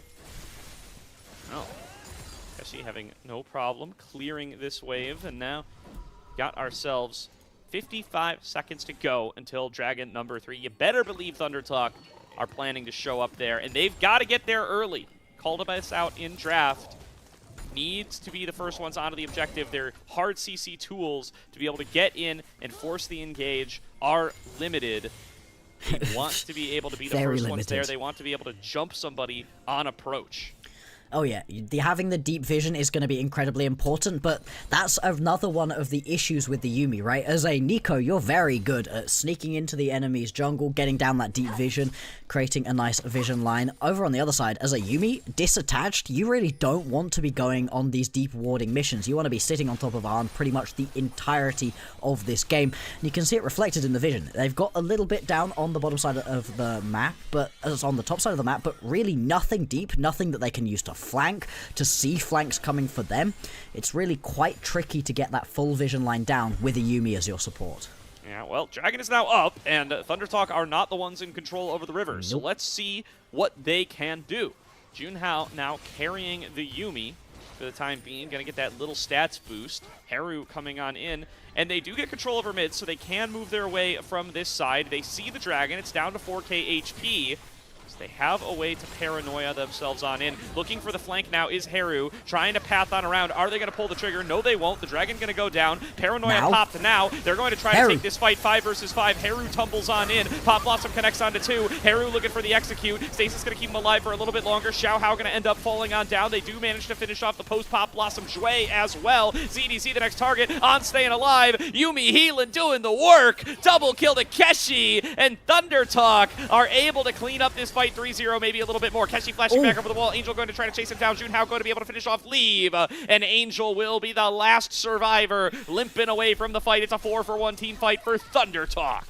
And it was so close right there. I mean, everything and the kitchen sink thrown by ZDZ at Arn, and he just survives. Feather doing absolute work during that team fight, and Arn paying it back with big damage for the team. We'll have a look back at this one, because it's all kicked off by this flank coming through from the Akali. Not exactly what you expect as that big moment of flanking, but look, the team fight just gets so utterly split up.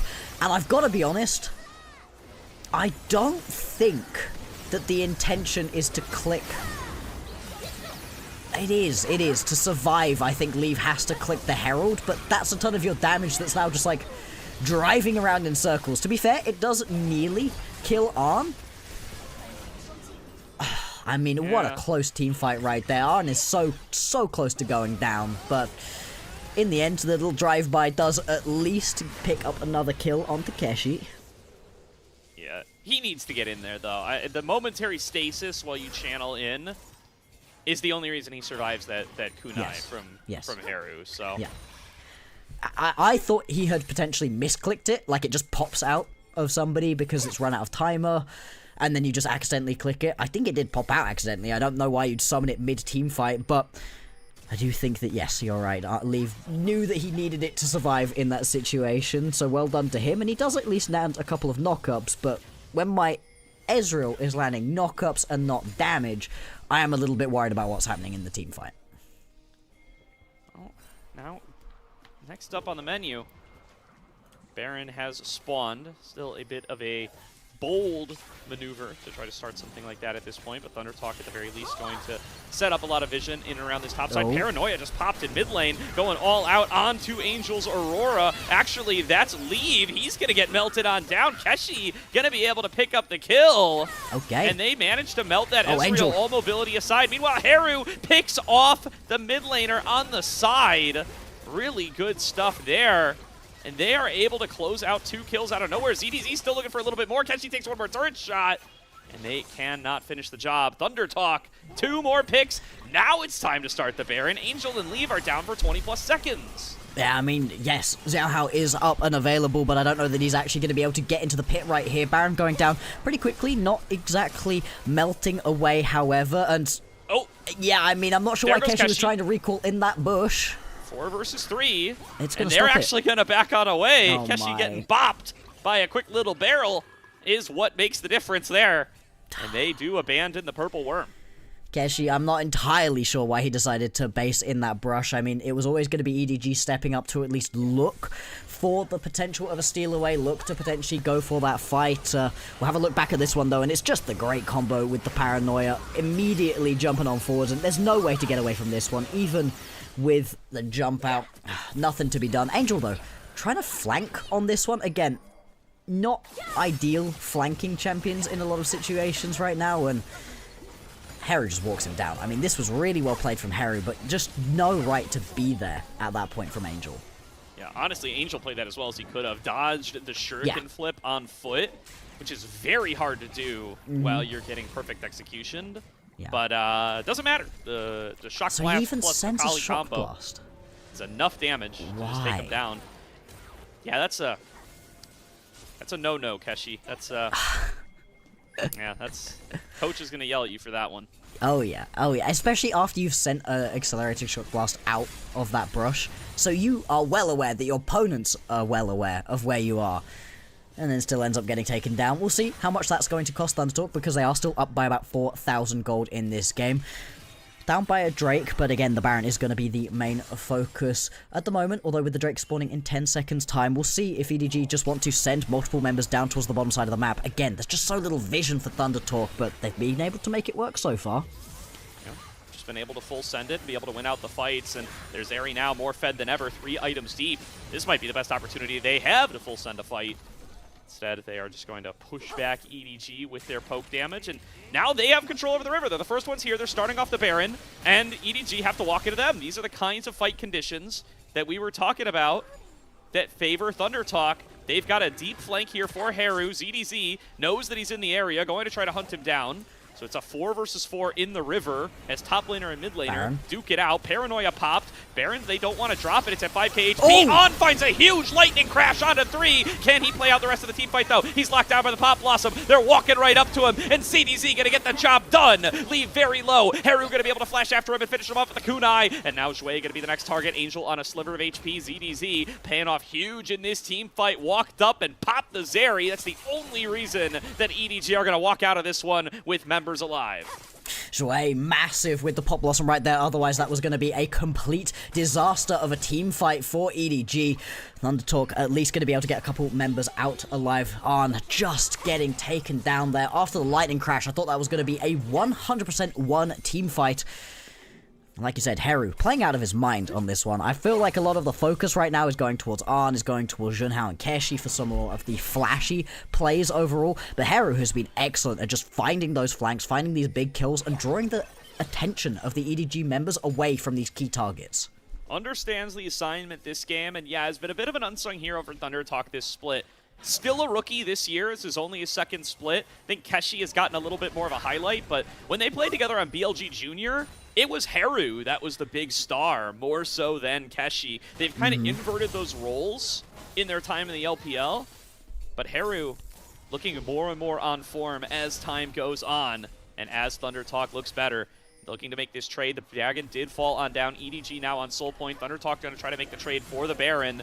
And they are working on this one. It gets down to about half HP. Here's Heru on the flank. Going to get halted by this Gragas once again. But that's Explosive Casket and Belly Bump used. Dives into Angel out of the back line. And that's the first one to drop. On is completely untouched in this fight. Got the lightning crash down. And he's going to play it. Front, 2, back. 2 already. Step it up onto ZDZ. Leave. Land in the skill shots. Can't quite take on down. That's 1 HP for the Thundertalk marksman. But they do not finish him off. It's a 1 for 3. I know, and Leave now continuing to push on forwards. I mean, so many of these Mystic shots and just not quite landing, but you've got very low health members of EDG now corralled up towards the top side of the map. It looks like they're going to be able to just establish themselves a push, and Leave is going to have to back away. Nobody is going to come around with the Baron after the second look at it. And once again, EDG, they are fighting for their lives right now. Yeah, I gotta see that replay. There was a moment in that fight that On's at full HP, Zeri on top of him, gunning folks down, picks up a double, stepping up to finish the rest off with a billion movement speed, and somehow he gets taken down to a sliver. Yeah, we'll have a look back at this one, because you are absolutely right. Arn looked like he was set up right here to be able to play this whole one through. Lightning crashes quite early, doesn't tag it onto so many members. Leave is also free hitting. This is the other thing, right? As much as we're looking at Arn and he is free hitting, Leave has been able to keep himself full health the entire way through, and at the point at which he opens up, he just has to land a couple of different hits. Yeah, I mean, it's gorgeous right here. The Mystic shots are landing, but the Essence Flux, every single time he's getting that massive extra chunk of damage, which on a Zeri, with a Yuumi on top, dancing through a teamfight, is incredibly impressive. Leave just landed 4 skill shots onto like a 700 movement speed carry. Yes, exactly. That's... Like, the Zeri is zooming right now, and Leaf just doesn't care. He is just laser focused. Yeah, really well played by Leaf there. Probably game saving, to be honest. But there's still more game to be played. Baron getting taken down, 5k HP. Once again, Paranoia popped. Where's the Nocturne going to go? Trying to play it front to back, but Honest just completely blown up, left out to dry. 5 members funnel on top of On's face, and there's nowhere for him to go. EDG with the easiest team fight of their lives, 3-0. I don't know why in that situation we saw Leave jump forward. He jumps over the top of the wall. They already sat at the back of the Baron pit, which is a very risky place to be. Angel not necessarily expecting Keshi to be in that brush, so it does end up falling down. But now Keshi is sort of on the wrong side of the map. At least is going to keep his jungler alive, which is good, you know, with... It's something. Well done, Keshi. Sacrificing himself for the greater good of the team right there, and picking up a kill on the way through as well. Thunder Talk were up by about 6,000 gold. They are now barely up by anything. The Baron has gone over to EDG, and this is now twice in a row where they've just... Sorry, 3 times in a row, where they decided to start up the Baron first, and then try to turn the teamfight back around, but just get run through with all of the CC, all of the teamfight tools that EDG have. Yeah, that was pretty straightforward. I'm gonna be honest with you. Just walk forward and press your big AOE circle ultimates, and if you hit the Zeri, good for you. And now well, EDG, when the Zeri jumps over the wall into your waiting arms. Yeah. I mean that'll do it. That'll do it. And gonna need to see a little bit cleaner stuff from On there. More like the previous team fight, less like that one. And you know, if Leave doesn't go Super Saiyan, perhaps you're able to win it out. But I don't know if you're going to get that opportunity again. I mean, this is a huge run with the Baron buff from EDG. They're going to crack open the base here. Keshi dashes forward, has to flash away from between worlds. And once again, now a little bit low. Will they look to engage with this Paranoia? They do not tap it. Haru very far away from the flank. He used teleport. Yeah, so many tools blown, nothing accomplished. Junhao nearly gets picked by an explosive cast. And this siege is unrelenting. On going to step on up, but they're able to disengage so easily. Haru on the flank, but the flank for what? Your whole team's out of tools, out of health. It's all done. Yeah, and that's just going to be the quick Baron-empowered recalls to head everybody back to base. We'll have a look back at this play. On. Okay. Oh, it was an explosive cast. He does get hit by the cast in, but I don't know why he's positioning like that. He needs to be positioning further down beneath the rest of his team. He gets bopped in, and ZDZ has just been playing incredibly well. He definitely deserves MVP if EDG are able to pull this one through, because he has been all over this game. Yeah, that was a great cast from ZDZ. Has really done a lot to mark Haru. We've praised Haru this game, but I mean, Haru would have carried this game already if not for ZDZ marking him and thwarting him in multiple team fights, multiple engagements. This is soul for EDG if they're able to secure it. So Thunder Talk need to make this fight work. Haru is on the flank. Just use the shuriken flip. Here's the Paranoia. They're going on in, looking for the steal. Will be able to find it. Junhao going to keep that soul at bay, and now they're going to try to play out the fight. On getting dove onto by Xiaohao. Xiaohao will finish him off, and now Feather left out in the middle of nowhere all on his own, but Haru is still alive, going to pick up that cat and look to keep that fight going. But Junhao left on alone against Xiaohao, who does deal more damage than this Nocturne can deal with. Haru now looking to continue to play out the fight, dashing around, looking for the team fights, jumps on over, lands the shuriken flip, gets over the wall, gets back into the stasis, but Xiaohao is just too strong. He's just bonking him with the bonking stick, and EDG will win out the team fight 4 for 3. 4 for 3, and Junhao so low right here. Gonna get chased towards by Xiaohao. Not gonna be picked up, and off the back of that play, Thunder Talk, they survive, but they're now down by about 1,000 gold, and this is multiple team fights in a row where you just cannot keep on alive. Yeah, I mean, the steal on the dragon, saving grace for Junhao here. Huge. Really good steal right here, but watch Arn during this team fight. He steps up, doesn't see that the Pop Blossom's happening over the wall, once again gets hit by the explosive cask into that belly bop, and it's just massive plays from all of the members, but specifically ZDZ, who has just been an absolute nightmare right here to Arn's chances of carrying his team through this game. That frankly could have been worse. I think he got hit by a pretty perfect explosive cask to throw him into the team, and then got stopped mid-transit by the Cyclone. Yep. He could have flown even deeper and died even faster. Heru so close to being able to make this one work as well. And Janelle, just not able to complete this one off, and this game, right on a knife's edge still, but it really does feel like the peak power of the Thunder Talk composition has passed us, and EDG are now in a great spot to be able to pick this game up. Yeah. Still, a good engage, a good flank from Heru A could good make pick. the difference. And I mean, this is a little bit of a trapped Aurora here. Paranoia gonna get popped. Keshi here for the follow-up damage. The rest of the team coming to back them up. Heru going to tumble in. Heru finds the first kill of the fight, and already it's a 5 versus 4. On stepping forward, and we are in a pause. Angel thinks something's up. That's my guess. Yeah, I would imagine so in this situation. Yeah, you can see immediately people heading over to talk to the EDG members. Not majorly surprising whenever somebody gets caught out and then suddenly you head into pause. Hopefully it's not going to be anything too big. Hopefully it was just a mouse disconnect or something, right? We really don't want it to be anything that requires some big intervention. Yeah, I don't know. He was moving the whole time, so ZDZ's mouse disconnected. Wonderful. Yeah, I just went and Perfect. looked. ZDZ just walks up and stands there and stops doing anything. That's yeah, that's probably a little bit of a hardware issue right there. So Yeah, perfect. That's what we want to see. You don't want it to be, I think my game bugged. You want it to be my mouse disconnected and you plug in a new one. Yeah. So hopefully we'll be jumping back into the game, because what a funny moment to suddenly get everything paused right there. All of a sudden, right as it looks like Thunder Talk are about to make something happen, because this is their moment, right? The Aurora, as much as we haven't really been talking that much about Angel, I don't think this has majorly been an Angel carry game. This Aurora has been annoying. Again, when we're talking about things that stop Arn from being able to step up in the team fights, yes, ZDZ on this Gragas is a big part of it, but so is this Aurora, just chucking down that between worlds and making it so there's this whole zone you just don't want to be walking into. yeah, so they did actually.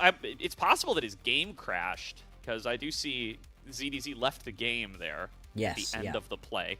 I wonder how this gets played out. I don't believe hardware issues ever get a chrono break. No. It would need to be a game bug. It's a game bug, yeah, for a chrono break. But I mean, the end result here is ZDZ is a bit of a distance away from the rest of the team. So when we resume this fight, he's gonna have An and Jue in his face, or sorry, An and Feather in his face rather. He's got Keshi right below him. He's probably 500, 600 units away from his nearest teammate, as they are all booking it out the way that they came. Could end up being a second kill to Thunder Talk. Yeah, very much so. If this is going to be a second kill picked up by Thunder Talk onto ZDZ, that's all of the tools that were stopping Arn from carrying this game gone. Disappeared. Immediately going out of the way. And I think it would be a really unfortunate situation if that's the case, because, like we said, this is a massively important match. This is not like what could have happened if in the matchup we had yesterday between Ultra Prime and OMG had won that one out, and this was just for fun, and the positions were locked in. This is for second place. This is for getting out of your group in second place, having one of the weaker teams to play against of the Group Ascend teams. This is massive, so obviously we don't want anything hardware-based or game-based to change it. These teams have been duking out, and it's been such a fun watch so far. Yeah, but here's the other thing, right? ZDZ, he's right next to a wall. He's got Body Slam. He's got Explosive Cask. He can probably get back to the rest of his team. And he is tanky as hell. He is. He is pretty tanky, especially if he starts drinking. If he gets into the drunken rage, that'll help him out quite a bit as well, as it will many of us. Heru, though, coming in on the flank, though, is going to hit Tri-Brush first. So if you picture, the top side kind of jungle, right? All of EDG are about in the Krug pit up at the top, and Haru is coming around. He's going to hit Tribrush first. He's going to hit Tribrush before they hit Tribrush or lane, whatever escape route EDG are taking. And I believe he has a second cast of Perfect Execution left. Yeah. So he can get in there. He can dive leave. It's if the rest of the team are at his back. Paranoia's down, but On can Lightning Crash and get in there with the final chapter from Feather. I think TT is going to try to make this into a team fight. This is probably their best bet. This is their best bet. I mean, looking at the way that this game has been going so far, the idea that you're going to get a better situation than having already caught Angel out and then being able to chase in onto the rest of the members, I would be very, very surprised overall. I think in this situation, it is just all about flinging yourself at your opponents, as your composition is designed to do, right? You don't have any other tools, really, other than jumping at your opponents, and this may well be the exact moment that you needed to be able to jump in and do that. Now, obviously, things taking a little while longer than we would have hoped for jumping back into this one, and remember, players, they're not allowed to talk to each other during pauses. At least they weren't in the past. I'm pretty sure that's the same now. So you're just sat there thinking about what is potentially going to be happening, right? Remembering where you were, where you're going to be when it all unpauses, and what it is that you need to do. It's quite a stressful situation for players. Yeah. So, if it was a disconnect, like a game crash, and not a hardware issue, which it may also have been, it's hard to tell. It could very well be chrono breakable. I actually don't know the rules there. That's like a little bit of a gray area. Yeah. Because it's kind of hard to... It's definitely not your fault if your PC crashes. It's definitely not your fault. I mean, it's not your fault if your hardware malfunctions either, but... Yeah, yes, I don't know if but okay. One of them is technically kind of Riot Games' fault, which is why they chrono break. Sure. When your mouse breaks, this is you're annoyed at whoever your mouse supplier is. That's why the chrono breaks are slightly different, and yeah, we'll see in this situation. To be fair, it is also worth bearing in mind that this will be on Tournament Realm, and Tournament Realm can display whoever disconnected from game when they didn't. It can just pop up momentarily for little disconnects, and it doesn't actually necessarily mean that the person did leave. Now, we do not see that very regularly during actual proper professional matches, so we will see if that could potentially be it as well. If he did fully leave, yeah, this is not necessarily going to be a particularly short pause. Yeah. If they do chrono break, as we're just fishing for topics here, y'all. I don't want to pretend we have insider information. Yeah. If they do chrono break, it would be before Angel got caught. Yes. Because you can't do it in the middle of Angel getting caught. That's crazy. Yeah. So that would be a huge, huge loss for Thunder Talk. Yeah. Which is what makes these decisions so hard, and is, I mean, might very well be what's taking this time. It might be the refs deliberating that very fact is what's the fairest thing that you could do. So a tough position. It's rough. Yeah, It's rough if this is what's happened, it's a tough decision. It might also just be, even if it was a hardware issue, very well could be EDG players and staff making their case that, hey, our Gragas is, probably half a screen away from the rest of our team because he couldn't move. So can we do something about that at least? And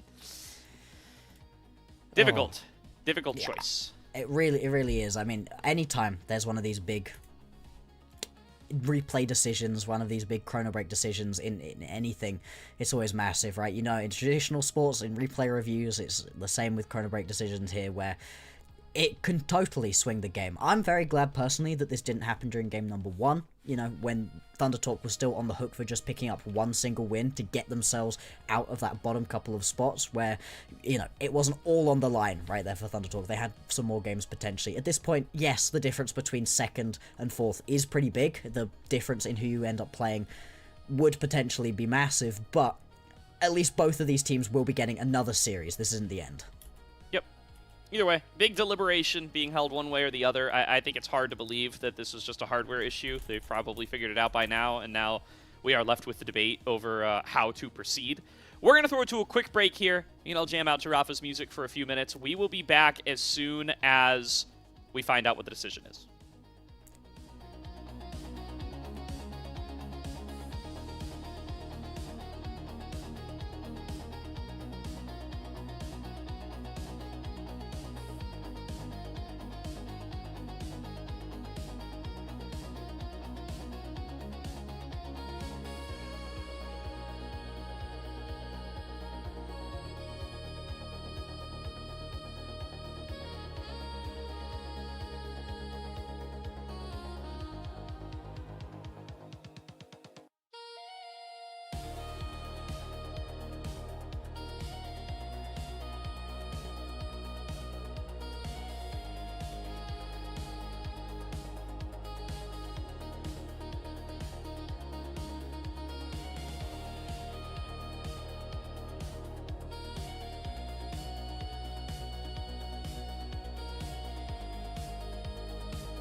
Welcome back, everybody, to tonight's broadcast of the LPL here on LPL English. We do not know exactly what the decision is, but it appears that they are about to go back in a game, which I assume means no chrono break.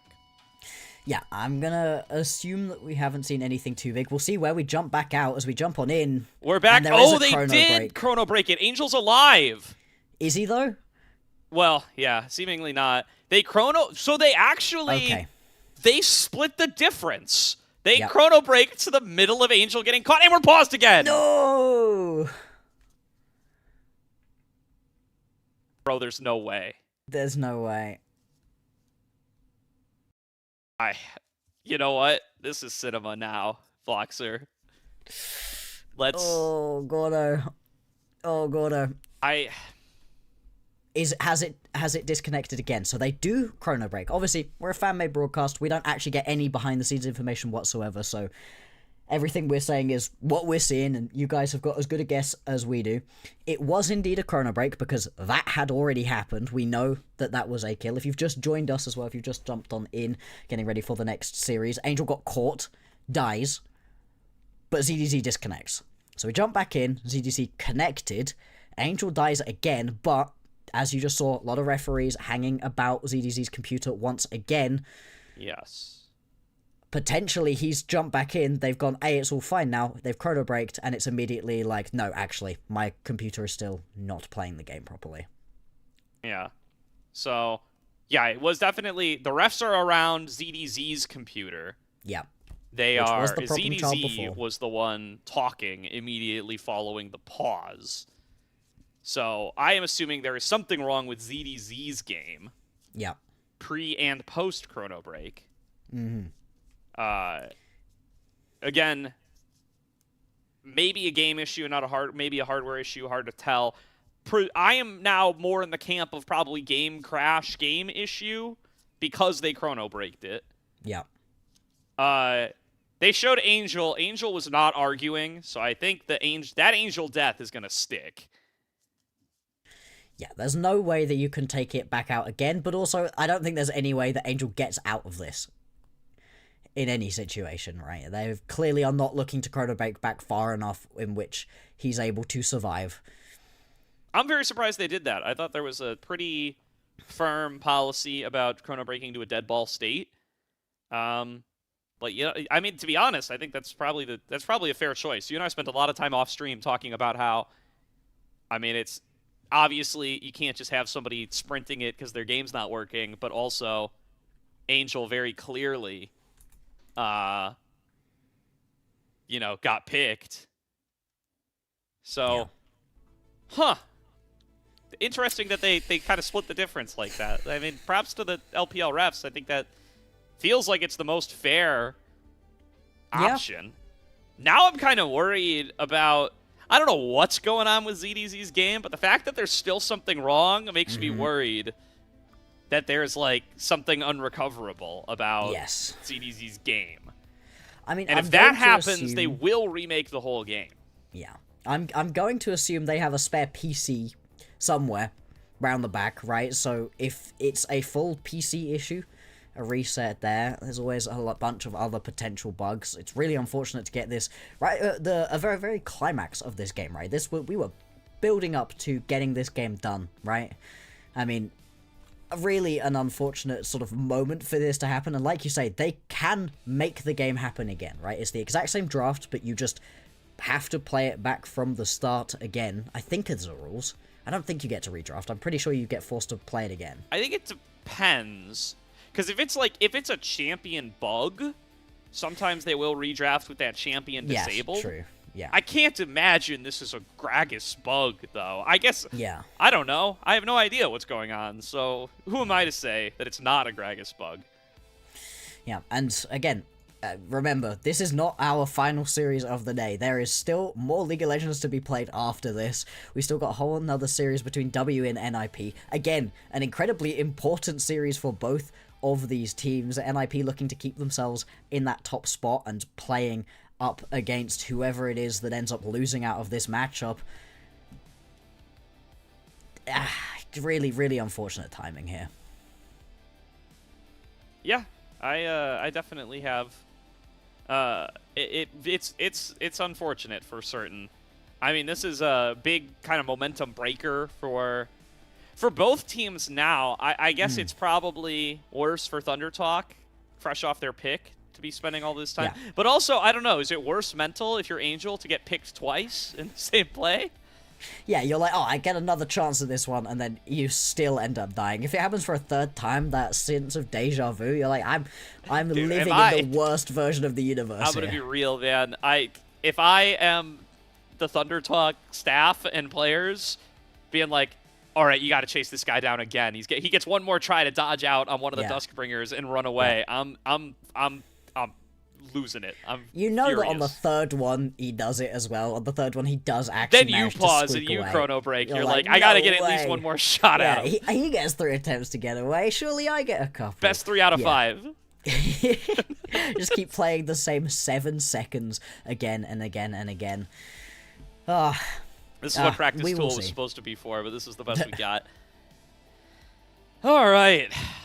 Well, what a night. What an EDG Thunder Talk series. I mean, this is about everything that could have been promised. The first game, Thunder Talk got their little best of 1. They got their win that gets them into the playoffs. Yeah. No matter what happens here, Thunder Talk can walk home happy with that. EDG taking it to game number 3. Looking still to be able to secure a second seed. Second seed is still on the line, everybody. Yeah. Or anybody who's happening later because they thought WENIP would surely have started by now. And, yeah, winner gets second seed, loser gets 4th seed. Big difference there Actually in who big you end up difference. having to play against in the playoffs.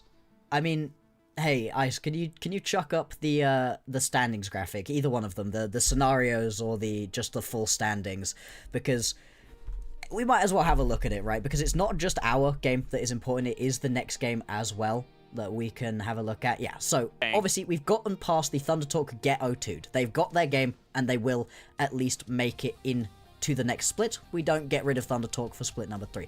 But we've got these 2 scenarios still available to us right here. At this current state of the game, I really don't know which way it's going to go. I don't either. I mean, it's a 5v4 in Thunder Talk's favor. Hang on a second. Now I gotta go and look at this second play. Just Calling back rewatch through it the back YouTube again. feed here. Yeah. Because I don't remember what objectives, if any, are up. Like, what can Thunder Talk get off of this pick? I will If you two report want back to shortly. play along, go to LPL English on YouTube and scrub Yeah, back or you in the can VOD. rewind. We're all going to be doing this because why not? Yeah. Here we go.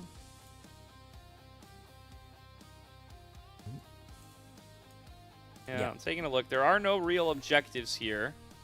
And I don't know. I mean, new facts or additional information discovered. First of all, everybody turns to look at ZDZ the second the pause happens. Yes, so it's definitely immediately. ZDZ, if there's Yeah. any doubt left as to that. And I mean, everybody on EDG recalls except for ZDZ. Yeah. They all immediately back out. Which, fair Yeah, enough in this situation. I guess that could be. ZDZ has teleport and is still full health. So I get, like, conceivably he could want to stay out on the map. Yeah, I don't know that that's the technically issue. possible. Yeah, it's 50 seconds until the Baron spawns at the point at which we are at. It's 2 minutes 50 seconds until the Drake spawns, so there's still a while until you actually end up seeing anything specifically on the map. I'm looking through everything else, right? Like, Angel dies here quite far down, so it does drag Junhao quite far down onto the bottom end of the map, but it doesn't really look like this pick is actually going to amount to anything in the end. Yeah. It's going to be... If you can't turn this into a team fight like it looked like they could the first fight, Yes. then I don't think Thunder Talk actually get that much, and there's no way we're going to chrono break again. So, Right? Production Right? is so mad at me for saying that right now, by the way. I need you all at home to know. Production is furious. And that's there's why I three say these options things. here. There So are in the- three options in that this note aside. situation. 3 members of EDG have recalled. You cannot get a team fight off of it post Chrono Break. And this is the really unfortunate thing about that first scenario, that the first universe that we have since departed from. Because in that situation, you don't know as EDG that all of the Thunder Talk members are currently collapsing on towards the top side of the map. There was a potential for a team fight, even with ZDZ being there, fully connected to the game and available to play. Somebody was still going to get caught out, and it was likely going to be the fight of the game right here. If EDG are able to turn it around even in a 4v5, they would have just won. That would have been their win straight up in that situation. Whereas for Thunder Talk, that was them getting back into this game, a game that they'd kind of allowed to slip through their fingers up until that point. Yeah, absolutely. We'll see if they're going to be able to fight their way back on through, even despite things kind of slipping away a little bit. It's gone from... And I mean, it felt like, obviously, a massive explosive cast from ZDZ completely cooked this series in one of those fights. That kind of cost on quite a bit in the second Baron fight. But in that first Baron fight, I mean, it was so close. It was only some major heroics from Leave to play that fight tremendously well on the Ezreal that actually was able to get them in. I guess we're gonna go back to break, y'all. What else to be done? It's time to rock out a little bit more. Bring back on the Rafa music. We will be back as soon as we have information.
Welcome back, everybody. We didn't chrono break again. Angel's still dead. We figured it out. We did. We don't know what happened there. I don't have any information on the second pause. I'm so sorry. Nope. Absolutely none. No information whatsoever on that one. But we're back into game. And so we will have a quick recap of where it is that we are at right now, because it's been a while and some things have changed. Angel dies, but nothing comes of it, unfortunately, for Thunder Talk. It looked like they were going to get some kind of big pick off of it. It doesn't. Instead, it looks like Thunder Talk are going to try the strange strategy again, where they just instantly take the Baron, Angel dead still for 7 seconds. All right, it's still a 5 versus 4, and here is the flank angle for Haru coming on out. ZDZ trying to find him, trying to spot him out, does see him for a split second on that scanner, and here's the respawned Angel. They're going to pull the trigger, going on in with the paranoia. Junhao going to get melted down immediately, but the final chapter raining across the rest of the team. Haru has found Leave! His flank has found both carries. He'll stay alive thanks to the Yumi healing, and it took Thunder Talk half an hour of meditation, but they found the team fight that they needed and pulled themselves right back into this game. Arn survives and Haru makes all of the plays happen, teleporting back into the top lane as well with a big minion wave in tow.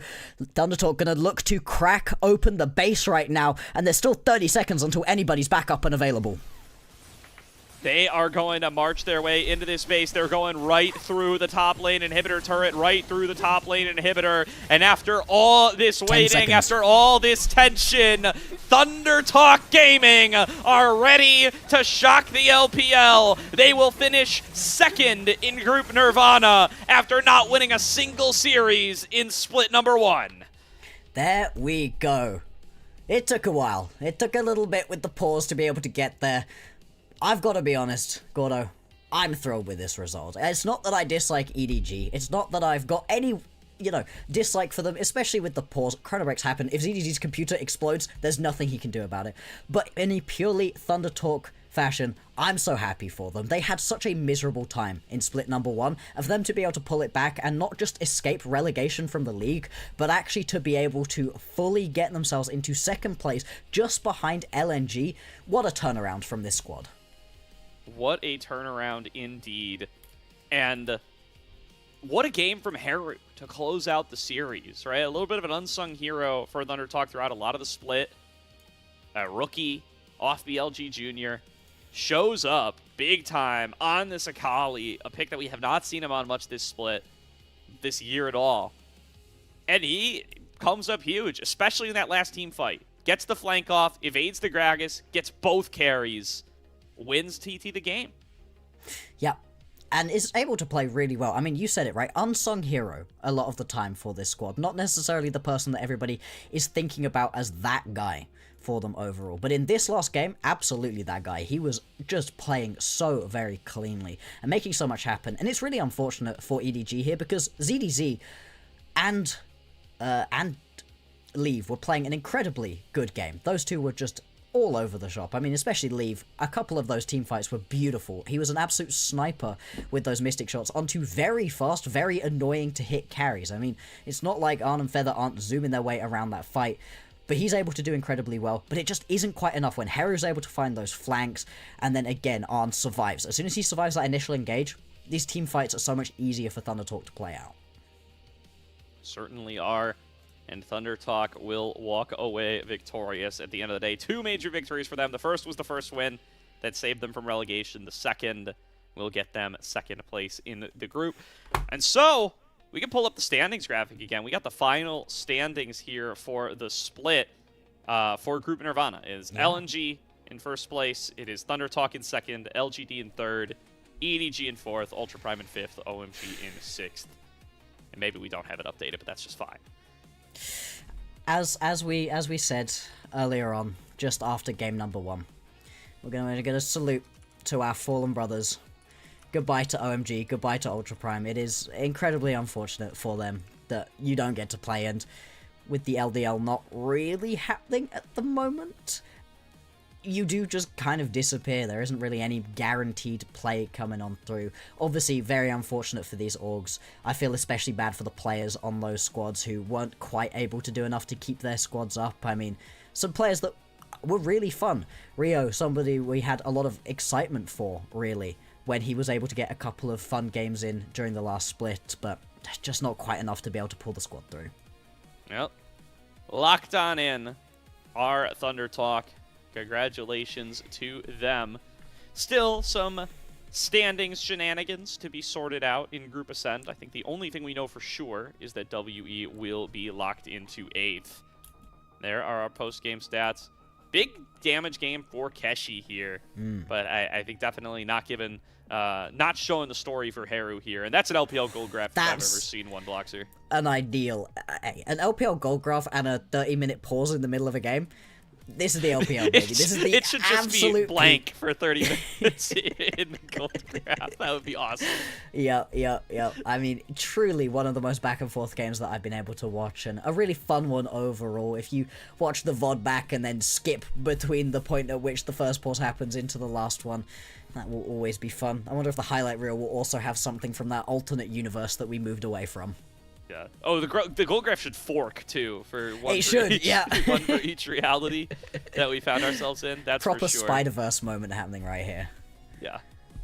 Well, wait. What is what is the term in Spider-Verse? The canon event, the Angel dying, Angel getting picked as the canon event. Yeah. They keep replaying it over and over again, but Angel dies every time. It must happen in every single universe. Angel must be caught out there. That extra sucks for Angel, right? Like, I'm glad neither of these teams are eliminated from the entire split, because we can still laugh about this a bit. As Angel, getting killed twice and knowing that in both universes it was gonna take your team out with it is just so frustrating.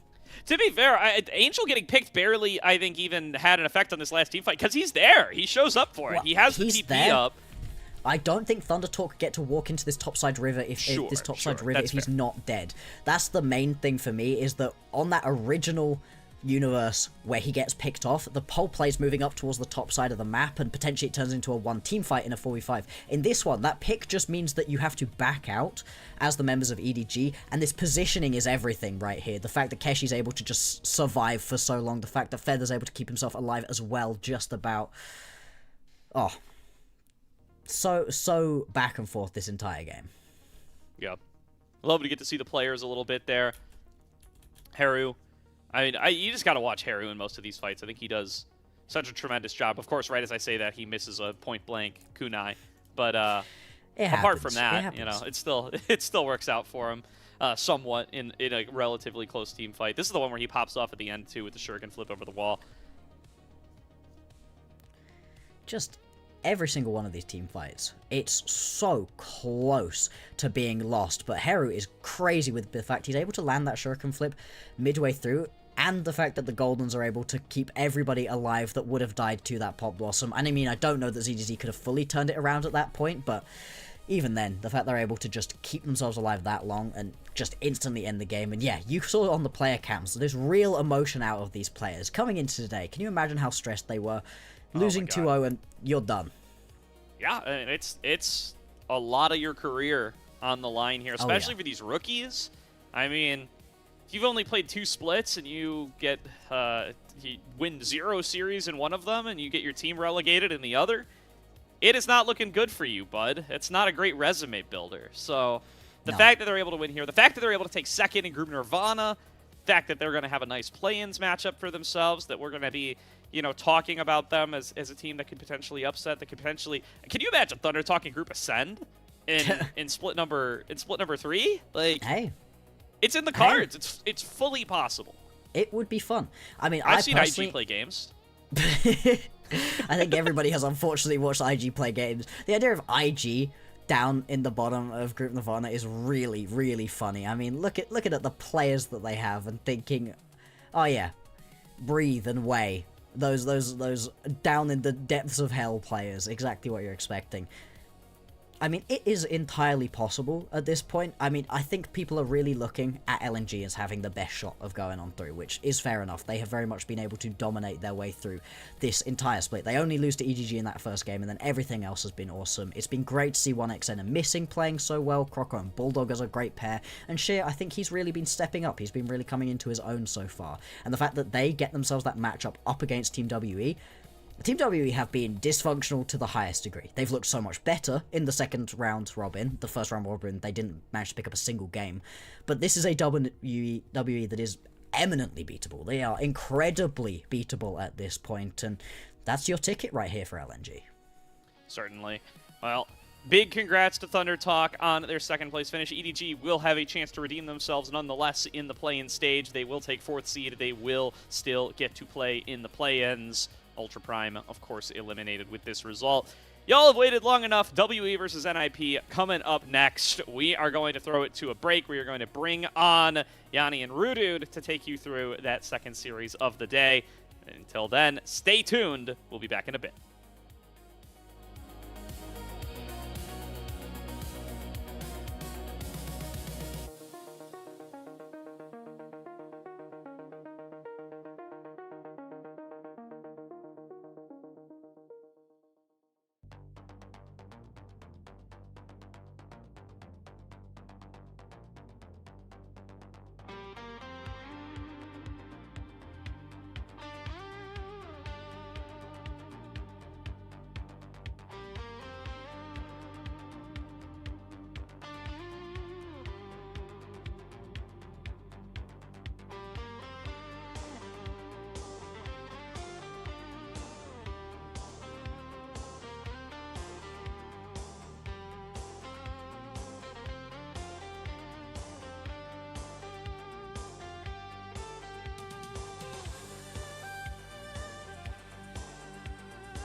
Welcome back, everybody, to the unofficial LPL English broadcast, where we've swapped out one pair of American play-by-play and UK colorcaster for another, as Yanni and Rudude will be taking you through our final series of the day between the 1-12 Team WE and the 6-7 NIP.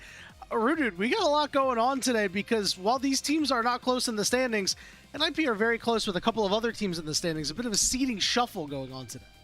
Yeah, they are, and I think that for NIP, obviously, a pretty decent series for them to have as their last one. You get to theoretically cash in on your WE win, and that's my expectation coming into this. Now, when we get to take a look at some of those standings, you'll get to see quite why this is such an important sort of break point for everybody involved, more so than anything else. Because there's a lot of teams still vying. I think there's 3 of them all in the mixer, sort of waiting to see if they can go from 5th to 7th or anywhere in between. Yeah, it's a pretty big difference, especially with what just happened in our earlier series with Thunder Talk getting the dub. Now they're moving up to the 2nd seed in Nirvana, so whoever you're going to end up playing against, it's going to be a bit of a mixed bag, dude. Let's go ahead and start digging through the rosters here and have a look at our first team of the day, Team WE. Again, nothing has changed for them. Aside from Monkey coming back from vacation, it's Cube, Monkey, Karis, About, and Arha.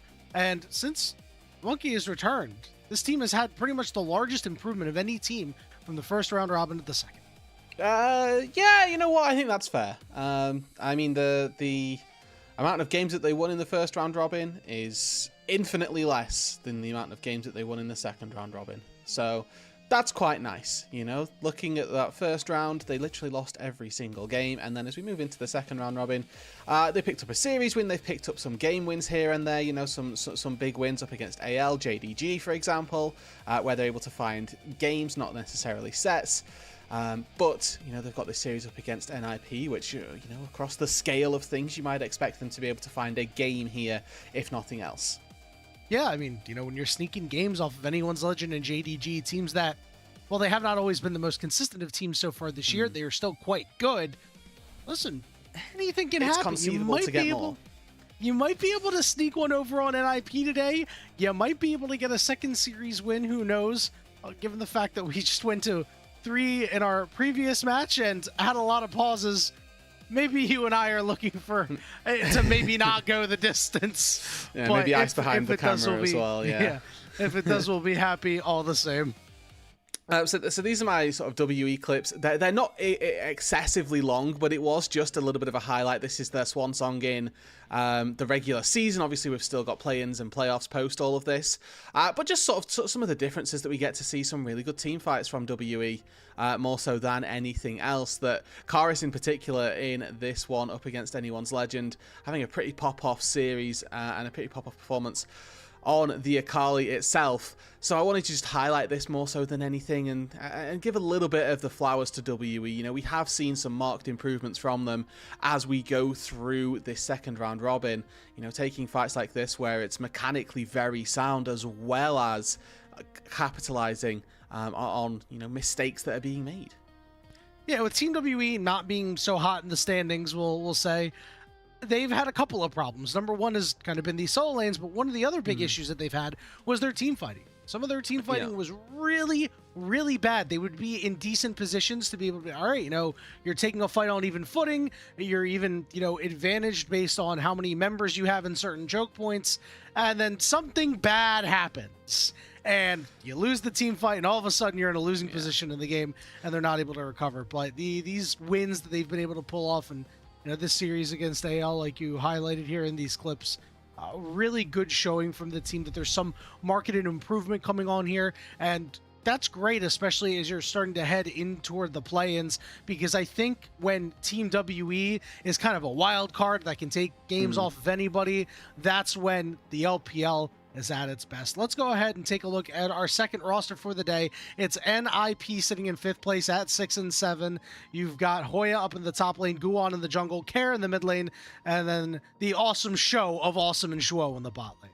I mean, this roster has really surprised everybody, I think, coming into Split 2, where expectations coming in, we were maybe thinking, and sort of surprisingly so, that they found themselves in Ascend. They have done incredibly well, though, with this spot that they've claimed for themselves. I think, again, we were maybe expecting them to be tussling out with WE at the bottom of the roster. But there have been some marked improvements. Obviously, Awesome and Zhuo have been incredible in that bot side. But I want to take the time here, Yanni, hopefully, to take a little bit of a look at one of the next players on this roster as well. And if you do think that Awesome has had a good enough split to merit it, scan that QR, get involved in the Discord, cast your all-pro vote. It won't be long until ballots close for that, but Awesome, definitely a player who we can get some nods for some all-pro seeding. No doubt about it. I think a big reason why this team has been as good as they have been is the contributions that they're getting from not only bot lane here for Awesome, but also in the top lane from Hoya, because he's become a weapon. Honestly, I've been really happy to see this kind of development that he's had. He's not really getting huge leads or generating a lot of gold, but he's doing so much damage right now. He actually has the highest damage numbers of any top laner in the league. Yeah, I mean, this guy has gone from being one of the top laners that we sort of put in this little box of being, okay, you're gonna do one thing. You're gonna act as our tank. You're going to hopefully stabilize your top lane and then be somewhat useful later on in team fights, to now playing all sorts of weird and wonderful champions, giving NIP this massively diverse draft style that they can go for, and also be able to do the damage alongside that. You're looking at champions like the Gnar, which has been one of Hoya's most played. You're looking at things like Anivia, like Varus, that have been thrown into his meta. It's really, really good that he's been able to make these marked improvements. Again, not a player that we had high hopes for coming into this split, but I do think that split number 2 here in 26 has been a little bit of a turnaround. Yeah, and this is a really interesting matchup in the top lane, because I think historically, when you've seen these guys go toe-to-toe against each other, you're kind of like, these guys are kind of the same player. No. Not so anymore. When we talk about how in the past, earlier in the split, how NIP have kind of been the mad scientists willing to do anything, it's Hoya who's been the big driver of that. And, it's paying off in spades for this team. Again, may not be the best in gold generation, but doing the damage in these fights. He's got one of the higher kill participations of any top laner in the league too. I mean, this guy is showing up to fights. He is doing damage. He is using his CC effectively in a lot of spots, and is overall causing problems for other teams. And there's a fight coming up here where Hoya doesn't actually get any kills, but I want to highlight, his role play capability hasn't stopped, because he's effectively here just sat on Awesome and Zhuo, looking to bounce off anybody who dare come near. The Akali goes in, he's able to immediately body slam, and he's just keeping his backline alive this whole time, because he knows that, this sort of spiking point, this is where the Lucian and the Emilio are looking to come online, and once the threat has been removed, he then goes, okay, I can go back to doing some fun stuff of my own. Yeah, and he's been doing fun stuff all split long, dude. And NIP have really been doing fun stuff all split long. This is a team that has been, winning against some of the best and has dropped some games where they really shouldn't.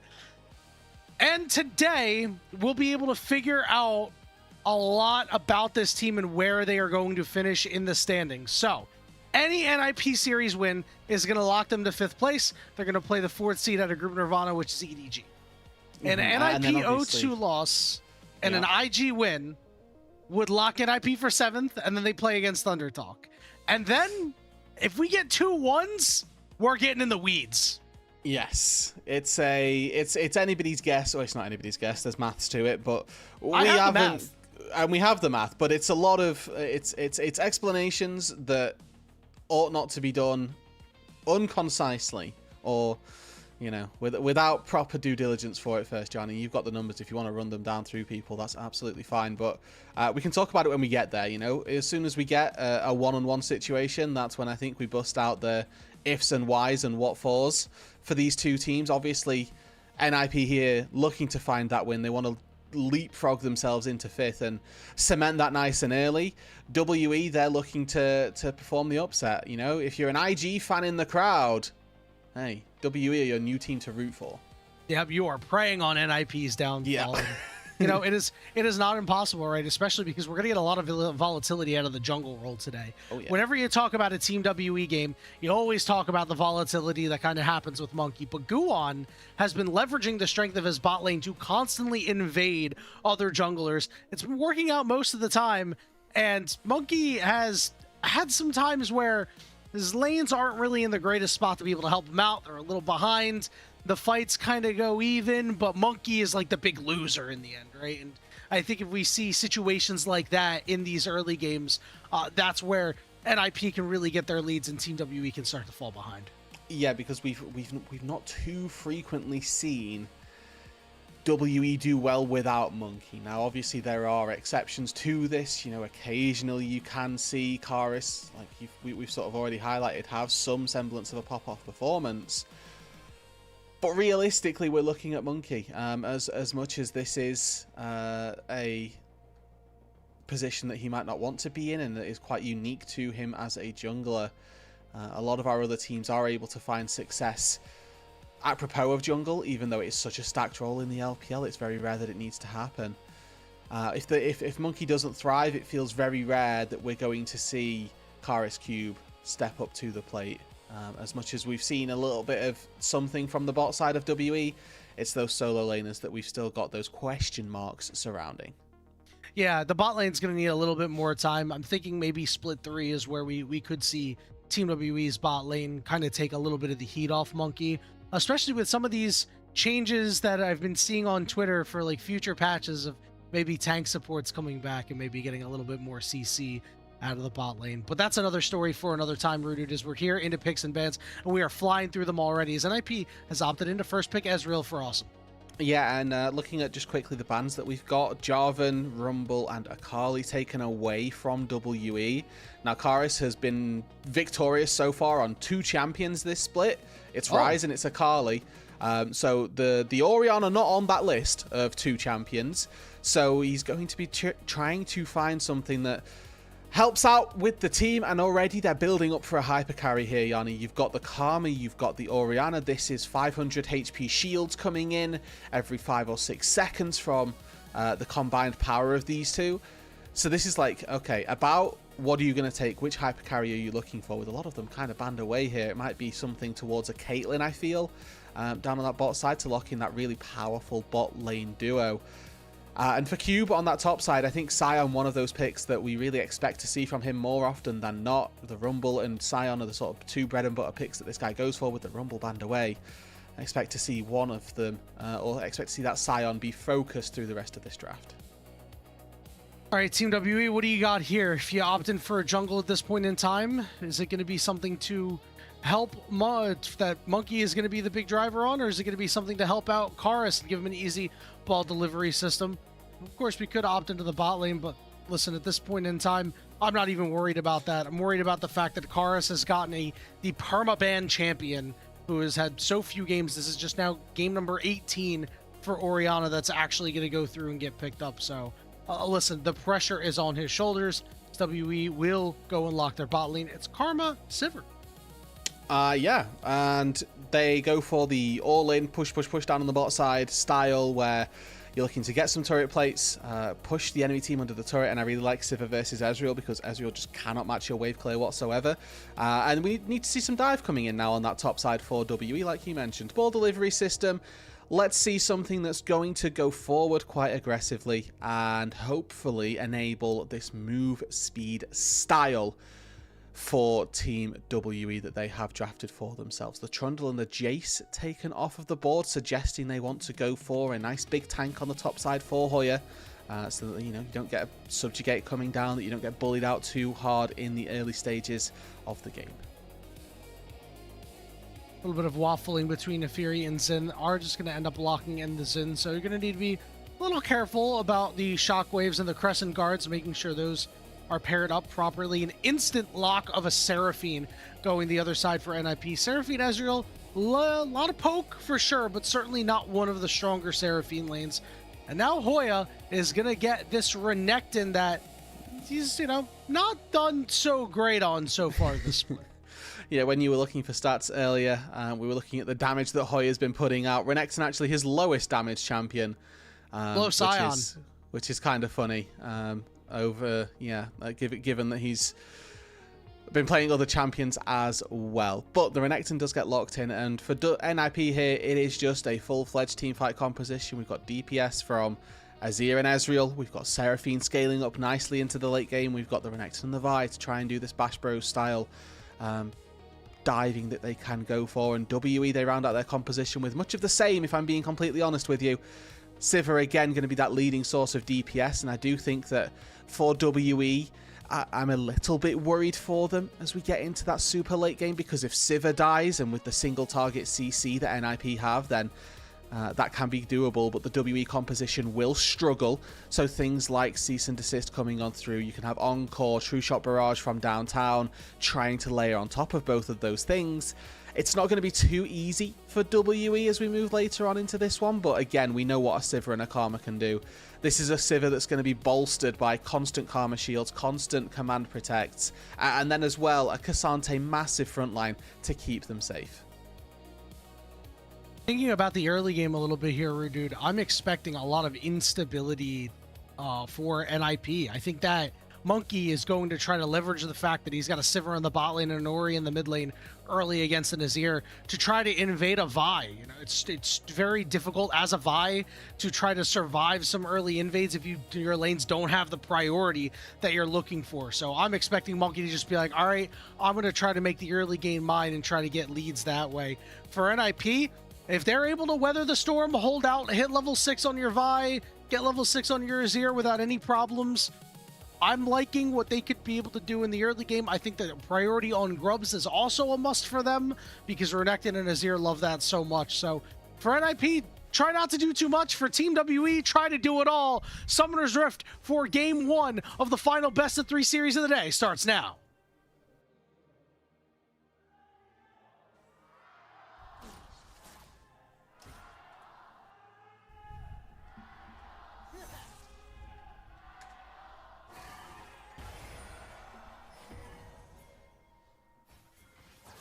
Alrighty. A little bit of poke going down here early, but again, nothing too crazy, right? We're just really expecting about to get these W's off and try to chip down some HP on either side. Yeah, normally this W start for the Sivir to try and push in the wave. Now the thing that Ezreal doesn't have is made up for by the Seraphine. As Monkey here going for a little bit of a stroll, finds Guon and a Gromp. Now, bot lane doesn't have Prio to move into this, but this reset on the Gromp is going to happen. And we'll see whether or not Monkey elects to take this. Looks like that is going to happen. And Guon, I was going to say, I think forfeiting this is maybe selling yourself a little short here. Guon's now going to walk all the way over to Monkey. Care can't move. A late move from your support, but a move nonetheless, as Monkey now finds himself having to make a fairly quick exit. A little bit of poke damage, but honestly, they're just monkeying around in the jungle here. Yeah, we're playing Blast Cone Chicken. Over. Right, Guon will exit his bottom side jungle and now head to his top side.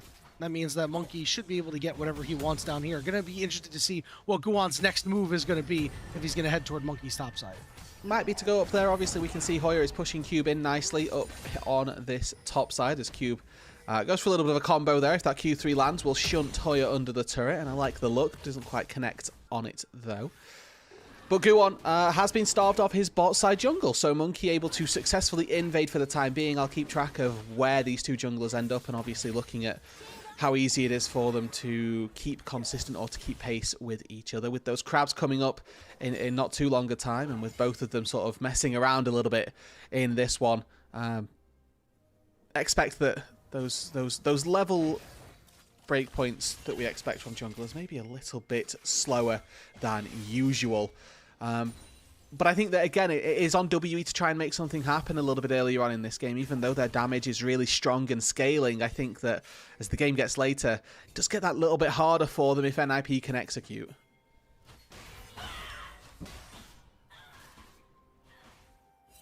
Well, this is the early game that we really expected for Team WE. See what Guwon's able to do here. He's gotten into the tribe rush and has about to walk into a fist. Guwon is right here. Now the question is, can NIP actually get much more? It's just a little bit of damage and that's it. This is not what you're looking for out of your early game Vi. You really want to farm up, have a good time, and not be disrupted. And I mean, right now, Guwon, a little homeless. He's going to head down into the bottom side here of Team WE and try to take some of these camps away. So even though WE don't see Guwon currently, he's going to spot them on the try. Look at the vision entering Guwon's jungle. There is so much they can actually see if the Vi goes back in. So as soon as they left try, it was immediately pinged out by either Aha, I assume, or maybe Monkey. Just sort of saying, well, I think the Vi might have hopped back over this wall. And actually really good heads-up play by Aha just to move on in, stop that from happening. And, you know, you highlighted Guwon being homeless. I mean, Monkey gets to clear all of the bot side outside of the blue buff of Guwon's jungle, goes up, clears his top crab and top side, and then has an entire set of bot side camps waiting for him as well, with a second spawn of Krugs also there. I mean, this is really nice, really solid, and I think that Monkey getting off to the races here in this early game, he's now got to do something with that. Yeah, and I mean, and it's not like this is anything new. This is something that we see happen to Vi's all the time when you don't have that type of priority to be able to keep yourself safe on your jungle camps. This is why we see a lot of Vi misfortune, which, you know, has waned a little bit, but you get the idea. So, as you said, it's going to be up to Monkey. It's going to tag up this dragon and start it up now. I mean, this is, again, so Monkey trying to make the most of all of this advantage that he's got. Karis is going to be spotted out, so they might know that this dragon is happening. I think they've clocked on here, and I think that Monkey may be biting off a bit more than he can chew. Hasn't yet recalled, so there is an item advantage for NIP. 1000 HP. Shockwave lands on the two, but it's first blood to NIP. Looking for a bit of a turnaround. Monkey gets served up, but they couldn't secure the dragon. Now About going to try to get off as much autos as he can. Karis versus Kara, but he's between Joe. Flashing forward, but getting rooted up himself, and now he's going to have to try to turn it around onto the Seraphine. The dragon is helping out. A little bit of an extra champion, but who's going to be able to secure it? And it's going to go over to Kara as NIP are the big winners of that fight. Absolutely, 2 for 1 plus dragon, and that's what happens when you don't recall. It's a very greedy play by Monkey, and as soon as it's spotted out, WE know that they're dicing with death in this situation. But it's this bot side play, and Aha, first of all, that gets caught out. This whole fight, more so than anything, is just a 4 versus 3 as Aha gets picked off. But Kerr scoops in, shuffles away the Xin Zhao, who's so close to being able to smite down that dragon. Just not quite able to find their mark.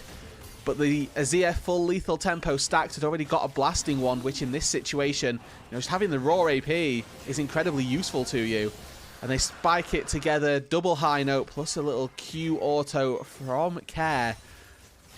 Secures a first pickup of that dragon, 2 kills over to NIP and put into, you know, not necessarily the best place. Ro finds one of them, but Kerr again getting something. Definitely something that the NIP squad can be happy to run away with. And Zhuo's beat drop onto Karis, so huge in that fight because Karis was hunting after Awesome, was unable to close out on that kill. Team WE walk away a lot worse for wear, especially when you are the ones who are like, we need to make the first play. The first play is unsuccessful. We have Grubs in the next 50 seconds. We have Monkey looking to make an invade onto Guan here. So He's not stopping. Team WE just trying to get all that priority that they can, and they do secure it. But Guan is level 6, has that ultimate available whenever. Kara's going to slide forward. Shockwave forces the flash out of Zhuo and caught Guan for half his HP. Kara's ultimate's up in 2 seconds, but they will not continue the push. Alrighty. So Shockwave used. Care keeps hold of the Emperor's Divide, and one of the big things that you're looking for as the Azir here is ways to punish the Orianna with no flash and now no ultimate. I mean, Care already had the advantage from finding a kill in that bot side play. That's probably going to snowball as the safety element of this Orianna is now very much exposed. Would like to see Karis play a lot more safe under his turret, recognizing that one quick shuffle and he just dies to the Azir Vi duo. Yeah, and, you know, Kara has his flash available, so that shuffle's got a bit of an extended range. You have to be aware of that one. Grub's now up, and right now it doesn't appear there's too much interest on either side, but with Monkey showing on a ward on the bottom side, perhaps that changes. Awesome, very well aware that this is happening, but is still up a little far with his arcane shift always available to him. A little bit of protection being put down onto this bot side to make sure that Awesome can pick up these creeps, get himself a little bit of gold there. And as we look a little bit further forward, Yanni, again, you highlighted that the Grubs are up. Seeing pings on the minimap from Monkey. Looks like he's heading straight there.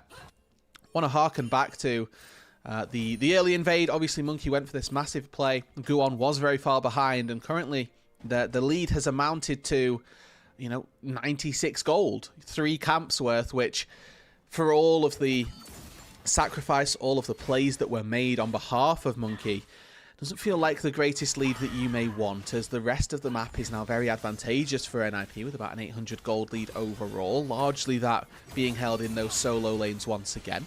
And we have to highlight here that Hoya on this Renekton, not necessarily a bad matchup for him versus the Cassante, but one that, Cube wanted to take. We'll see, can Monkey get all 3 of these Grubs? Looks like no. We'll say yes.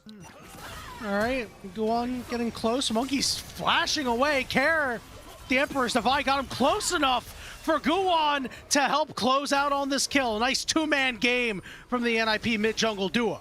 And Care is playing incredibly well so far. I mean, the Azir sort of picked as an answer to this Orianna, as we kind of knew that Karis was, or we knew once Karis had his hands on this, that it was going to be the opportunity for WE to make these big teamfight plays. We'll now see if Guon has been caught handing the cookie jar. Turns out that he's found a back road out. He can just hop over the wall, find himself out to safety. But eyes on Care this game.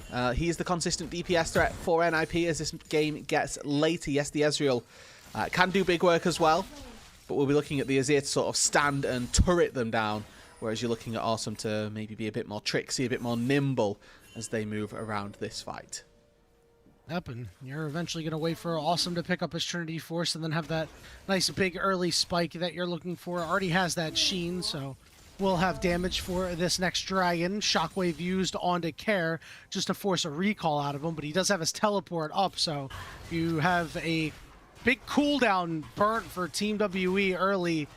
Might show that they don't have a whole lot of interest in this second dragon. Yeah, just spawned up. You can see that already. Well, I'd say neither of these junglers have a particular interest, as you mentioned, with WE having no mid lane ulti. Care in a similar position, mind you, as he did go for that play on Monkey a little bit earlier. And Guon obviously stuck up on that top side. He does recall, comes back out with his fully completed first item, as well as a Nash's 2 for Care as well. I really think that this hit probably secures them the dragon, just off of the fact that they've got 2 first items and WE haven't got any. NIP gonna make the walk down and start this dragon up. Advantaged pretty much everywhere right now on this bottom side of the map. It's not a large advantage, but an advantage nonetheless. As mentioned earlier, Team WE unlikely to have any interest. They do not, as the dragon will go over to NIP. So the stacking has already been started up, and it's up to Team WE to break that stacking. You can see Karis going for a little bit more damage to kick things off, finishing that Luden, so these shockwaves are going to hurt. They are indeed, and I like this as well. I think that too frequently. We've seen vegan Oris come through and they've taken sort of 4 or 5 items before they actually do any damage, and now we've got Chorus working towards a damage item off the rip, which will be quite nice. Lucidity boost means that there's no Sorks, but that's sort of the payoff that you have to go against when you're looking versus the Azir, I guess, is really, you know, you need that flash cooldown timer, and maybe the same thing versus, you know, things like Seraphine ulti as well.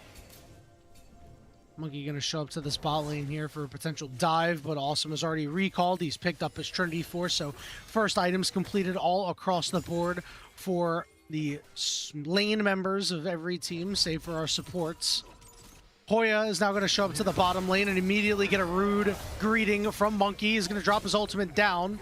Sit under the turret looking to farm everything up that he can, but everybody nice is here. play. Shockwave goes down. Orhan takes a turret shot on the way out, and that's why Hoya is such a big weapon. And that's a really solid heads-up play there. He looks for who takes aggro. Immediately flash Ruthless Predator on top of them.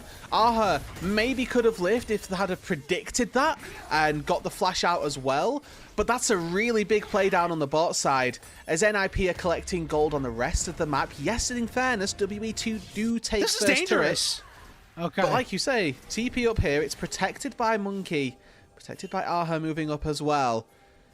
So I think that for WE here, that's a very positive play. They go 1 for 1. They trade their support for the enemy top laner. Cube's able to do some good defense in mid lane. Yes, they lose out on a little bit of stuff on the top side, but it's first turret, importantly, going the way of WE there. Bit of wasted movement on that TP that was protected by Monkey, as he had to walk all the way down from top to bottom, doing nothing until he was able to clear his Raptor camp.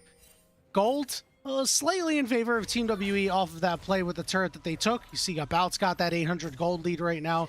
Remember, he's going to be the big carry of Team WE as the game goes on. You get to that late game, Sivir just becomes an absolute monster. We're just looking for Team WE to cover him in the mid game with Monkey and with Chorus.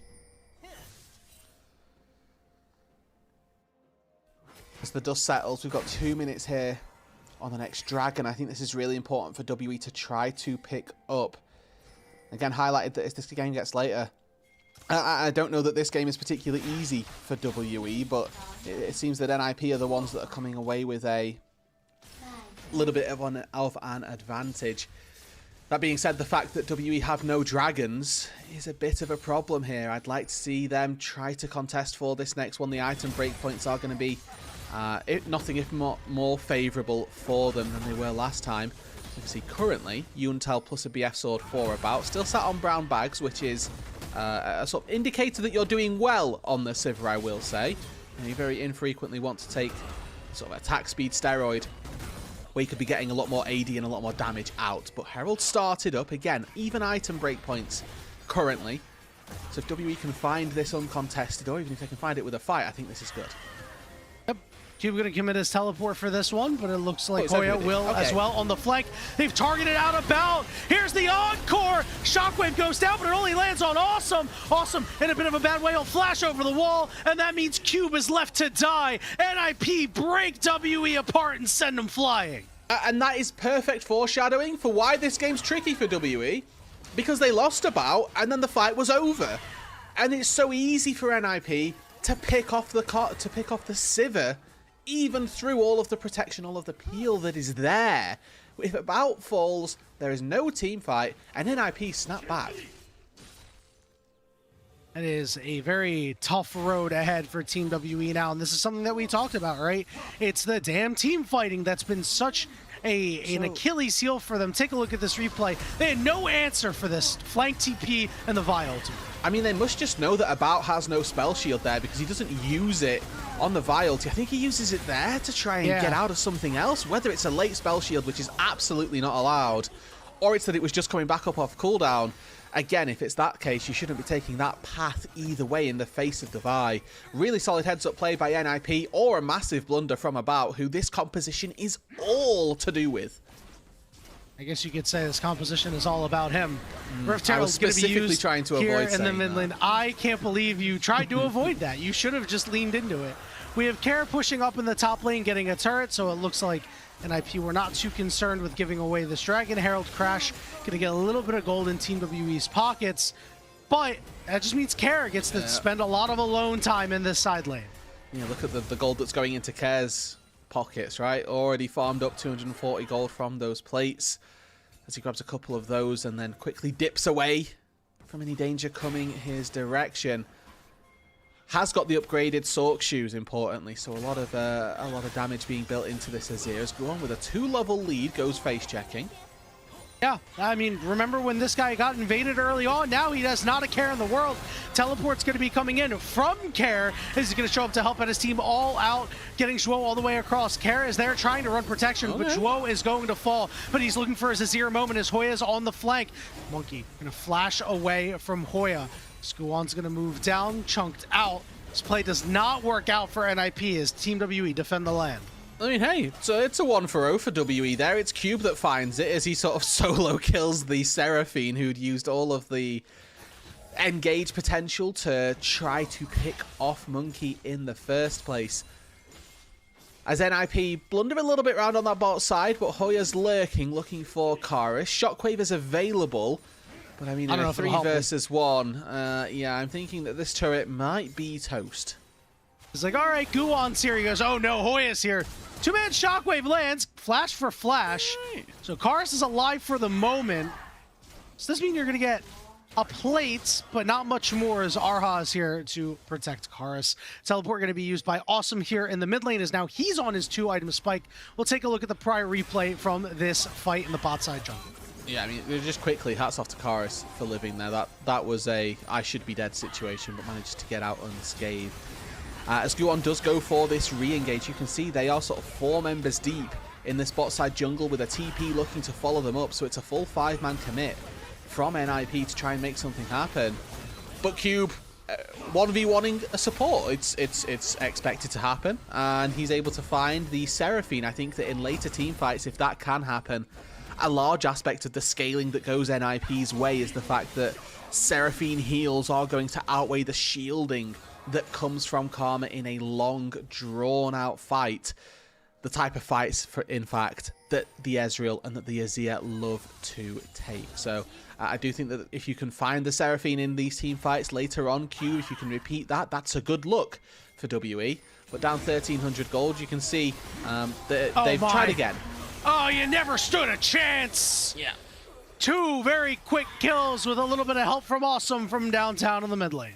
I mean, Care just decided that they were going to die, and fair play to him because he made that stick with very little difficulty. Yet a little bit of support from his jungler, a little bit of support from his actual support in Zhuo being there.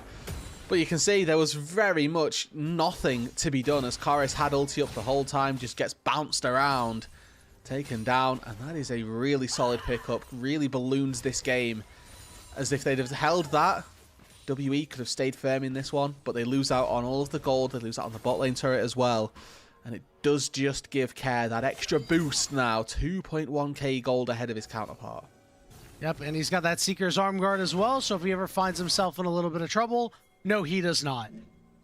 You take a look at our chart down on the bottom side, NIP about a 55% chance to win this game. This chart is a little fickle sometimes, but I certainly like those odds.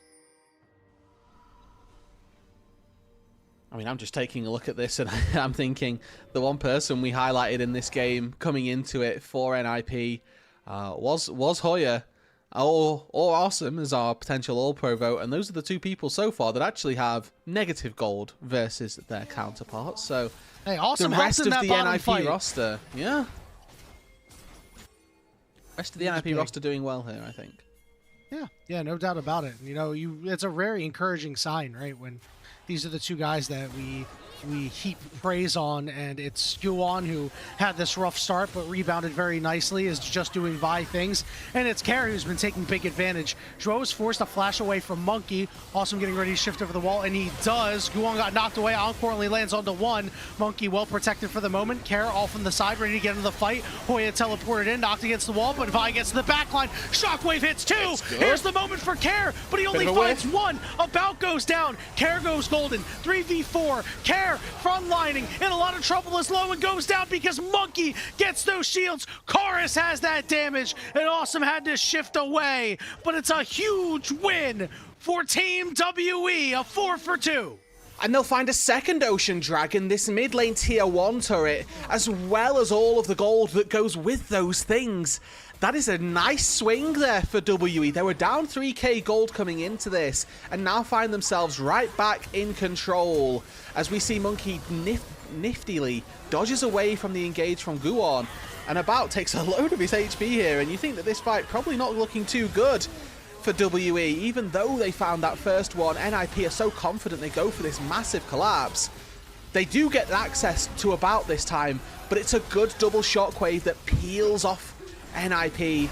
Care goes in, he finds himself landing just a little bit short, and he doesn't really find the scoop that he's after. At this stage in the game on the Azir, you are the one with all of the gold lead. You can't be throwing your life away like that. And it's Monkey on the Xin Zhao, as it so frequently is for this WE team, who pops off in the fight. The most damage of anybody on his team, only to be outdone by Awesome once again, who just needs to be, again, credited for all of the awesome work that they're doing.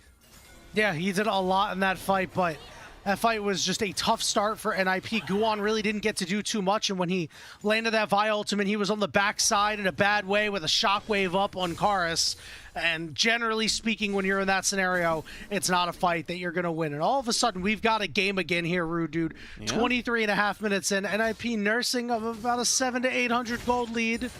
But Team WE willing to fight every single inch for it. Chorus now has his Seeker's Arm Guard, and it's not broken. So if Guon wants to go in on him, it's going to be a lot harder to try to take him down. And as mentioned earlier, those shockwaves are making an impact. And a reminder here for everybody at home, an NIP series victory secures themselves 5th seed, and they get to play the 4th seed from Nirvana.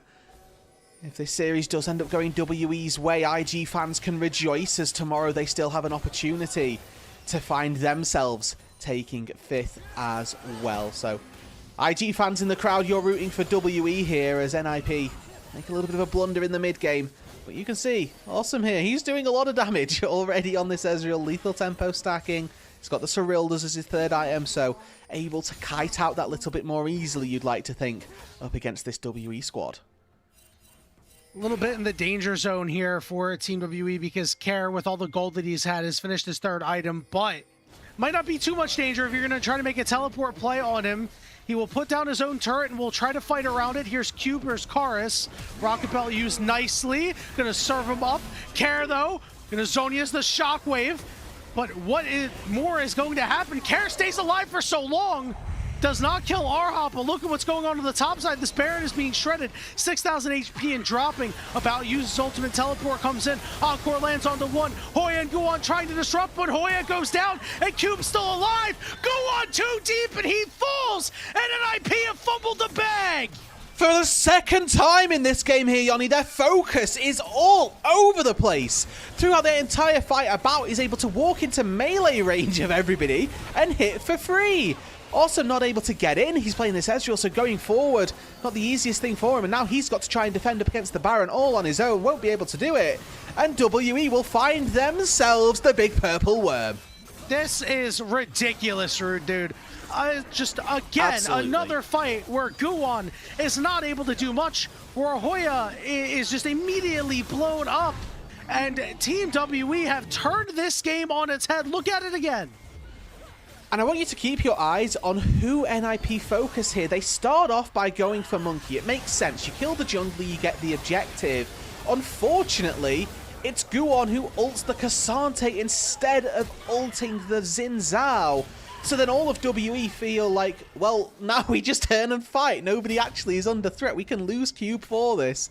NIP pile all their damage into the tank, who just walks away, and leaving the space open for About and for Monkey to consistently churn out this damage. And you don't even lose Cube for it, right? I think you survived through that entire They thing. could have lost Cube twice. I think they wouldn't have minded.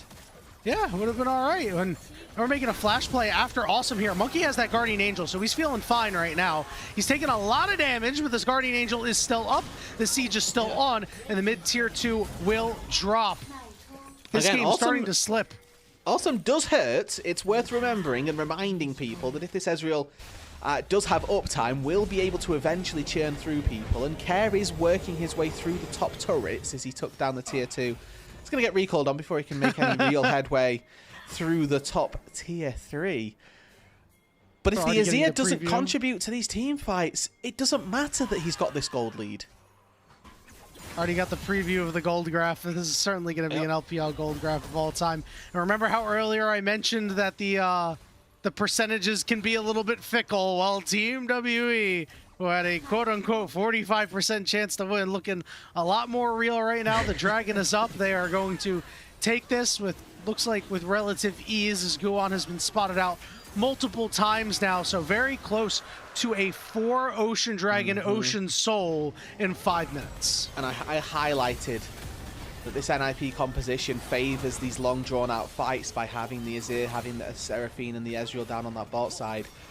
The one time that doesn't exist is when there's an Ocean Soul boosting everybody, because the Ocean Soul acts as a Seraphine for you, so you're getting all of these shields from the Karma, from the Orianna as the front line, and then you're getting boatloads of healing as well from all of these Ocean Dragons. Let's take a quick stock check, Yanni, of any grievous wounds in the inventories of NIP. Binoculars are on, and I'm having to zoom in real close on everybody to find absolutely nothing across the board. No doubt about it. Starting to see some of these big flashes still down for the side of NIP. Care has none. Awesome has none. But they lie in wait and they make a play. Arha lives. He gets hit by the Encore, so he's going back in. It'll go down, but Care's gone golden. And look at the damage by Bout, but he got surfed up by Care. Shockwave only lands on the 1. It doesn't matter. Backside, it's Karis, it's Cube, and it's a Monkey who's about to come back up. And Cube's got to be the big frontliner, but Hoya's on the backside trying to cause some disruption. He gets all outed, and now he's in a 3v1, and the Croc goes down. But it's Awesome. It's Care. It's Shwo, and you know they still do a lot of damage. They will opt for no more fighting. A 2-for-2 when all said and done. Overall, I'm so surprised that WE came away with anything there. That is absolutely ludicrous. They lose out, or should have lost out rather, on their Karma ahead of time. They lose out on their Sivir almost immediately, and they still come away with 2 kills as well. It's a classic death brush here. Arha able to escape as those CC layerings weren't quite perfect. And then Care comes out of stasis, so about getting caught here. Really not acceptable, to be completely honest with you. As it's a quick proto belt from Care into the ulti to scoop about back in, repositioning this fight. And to get a glimpse of what this Seraphine can do, you can just see all of the healing that she's able to put out throughout this fight. I love that Cube's able to all out the Renekton and make sure that they've isolated somebody to find an even fight overall. But WE here again getting away with things that I think NIP are throwing at them for no reason. You know what that fight taught me, dude? What's is that Chovy was right. Chovy is vindicated for Rocket Belt, because Care's not able to make that play without Rocket Belt, and if you don't have that, I think the fight could have been a whole lot worse. Things still not looking that great for NIP right now. Down 3,000 gold. Is about to finish his armor penetration item and get himself to 100% crit. And as everybody knows, 100% crit Sivir is just a menace to try to play against, especially when you have 2 guys on the front line and Ezreal that is probably trying to weave in some auto attacks. It means you are going to catch a couple of stray autos from the empowered W.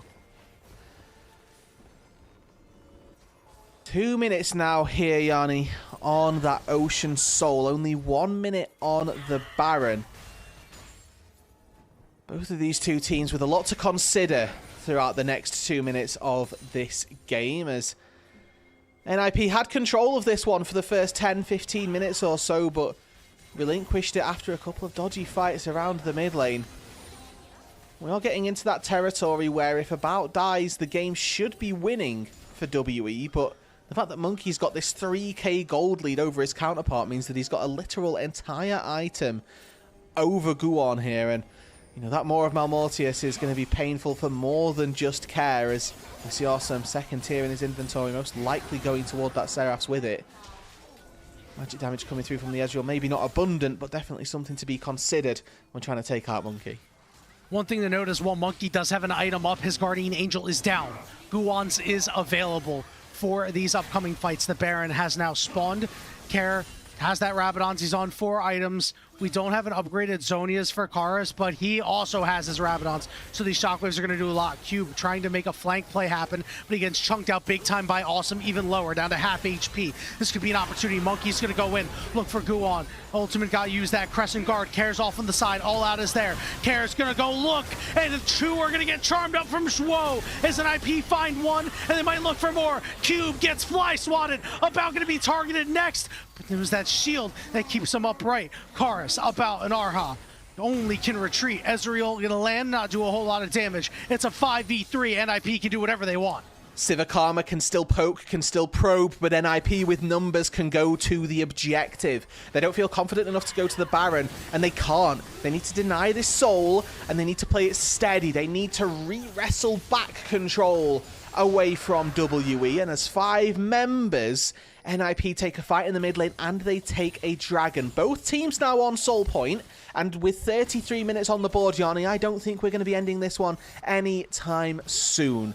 Let's take a look at how this all started. It's Awesome who arcane shifts forward, maybe a little bit aggressively, but Cube doesn't pull the trigger, doesn't engage right away. And what I want you to keep your eyes on is the attempted shockwave combo. We might have to jump back to lives and looking at that as well. But as Care goes in, he's able to just scoop back Monkey, and that Xin Zhao is dead. But what happens is they put the ball on Cube, and the cone actually stops the shockwave from landing on anyone. So that was a fight with no shockwave in this team fight that NIP then can capitalize on. Absolutely brutal. Brutal look there from Team WE. Monkey has that Guardian Angel back up and is immediately ready to use it. We saw a good encore land as Monkey is going to use his ultimate. No shockwave. All right, Guwan down to about half HP, has to get over with his team, teleport on the backside. Hoy ready in front of the back, encore hits a couple of members in the middle of everything, and down goes About. Over on the side, Cube and Monkey are low. It's a double kill for Care, and NIP win yet another fight, and the Barons should be theirs. These big team fight comps thrive on their ultis here, Yanni, and it's NIPs that land flush. It's WE that just can't connect. The team fight from NIP is just superior, and they come away with a Baron again now. Out team fighting their counterparts. They'll pick up their first Baron, and Monkey's left to farm a bot wave. Take a look at this one, replay on this fight, man. Again, it happens, yeah. They go in, shockwave, it feels good, but the Crescent Guard is the perfect anti-synergy. Care gets knocked away as he's being pulled in by the shockwave. The Ezreal's able to arcane shift out. And look at this duo of ultis just layered perfectly from this NIP bot lane. Encore pulls About back in, who has flash, doesn't use it to get out of it, runs himself down into the enemy team, and NIP can just prosper off of that. We talked about the ball delivery system, and we saw Nefiri got hovered, and they went for the Xin, and we mentioned in the draft they got to be careful about layering those ultimates, and they were not careful enough. Karis has been trying desperately to put the ball in good spots for impactful shockwaves, and it just has not happened. If I'm him, I'm doing it my damn self next time. The potential sombrero coming in the not too distant future, should Karis deem it appropriate. But again, it's all about more than anything. He's the one who has the gold, who has this late game hyper carry potential, who has at this stage 2 nice big shields keeping him safe as well. But if he gets caught by Seraphine ultis, if he gets caught by Azir shuffles, without using those crucial spells that you have in your arsenal to keep yourself safe, it's unforgivable at this top level where you need to be aware. Your one job as an AD carry going into every single team fight, what can kill me? And in this game, it's tricky because there's a long list. But you knew this going in. Yep, that's why you have the Sivir, that's why you have a little bit of extra protection. And it's a big reason why Arha did not purchase a Mikhails. He figured that a bout wasn't likely going to need it this game. But he does still have his flash available for the next fight in 1 minute and 25 seconds. So not all is lost. So we're now just awaiting to see what our setups are going to look like here. NIP already coalescing in this mid lane, looking to probably get the vision down there. And whoever's going to get the Ocean Soul is going to be in a real good spot for the rest of this game. And if you'd have asked me 5 minutes ago, he was getting the Ocean Soul. We're heavily swinging towards WE, but that gold once again has swung back. The metronome ticks once more, and it's NIP now who have the favourable position moving into the next neutral objective. Items fully finished for Care. He is at maximum capacity. Level 18 won't get any stronger now on this Azir. Whereas the rest of the roster still going to need a little bit more time. Awesome. One more tick over. He's going to get that Seraph shield now as well. Serrated Dirk in the inventory just to add extra insult to injury. Yeah, why not? Get a little bit of an extra damage boost. Kara's going to get caught by a stray. Ezreal ultimate did quite a bit of damage to him. Yeah. That will be relevant for this next fight. Team WE has the inside track of this dragon with it up in about 15 seconds. So maybe NIP is pretty okay with their retake right now, but we've got some split push action going on right now as Hoya is going to take top tier 3. Teleport coming in from Care on the bottom side just for the reposition. Guan is on a long flank but has been marked out by Karis. Push continues as the inhibitor is going to go down. Ezreal doing some big damage, and now this teleport is going to come through. 4,000 HP, 3,000 HP. Guan's got to get in there, but he's secured by Care. Care stole it away! And look at the backside, and IP is so healthy, and they're charging ahead. Hoya on the back line, doing what he can just to create space, because NIP know that this is favorable. And it's another massive blunder from WE, this time from the captain, the talisman of this roster. Monkey, unable to secure the soul uncontested. A stab from Care secures the Ocean Soul. And it's NIP who will come away victorious. WE will walk away from that fight with their heads in their hands as a TP away from Cube keeps his life ready. But once again, it's these big blunders, it's massive, massive mistakes in a really important series that NIP are more than happy to benefit from. I can't believe that, man. I mean, Guan is just having a windy walk where he really shouldn't be, isn't able to get in there. Team W are like, this dragon is ours, baby. And Care says, boop, takes it away. You said Care wasn't going to get much stronger. Well, that's a bit of extra strength that you don't see in the inventory. That's that player strength right there, knowing that there was the ability to just try and take it away. Sometimes that's all you got to do. 50 seconds until this Baron is up. And remember, Cube had to use his teleport to escape, so there's no split push pressure that Team WE are going to be able to put on. And a Serpent's Fine picked up with that Serrated Dirk by Awesome. So those shields that we've been highlighting that, you know, the front line of WE are going to get to play with have now been reduced, if nothing else. It's a really big pickup for Awesome as he hits 6 items critical max capacity on this Ezreal. Still waiting for about to tick over to that for themselves, but with the Bloodthirster in the inventory, this Sivir can still pump out the damage. Funnel as much gold into this as possible, maybe a GA in the works in the future. With 15 seconds left on the Baron and Monkey down on bot side, feel like the game plan for WE may be written in the stars already here.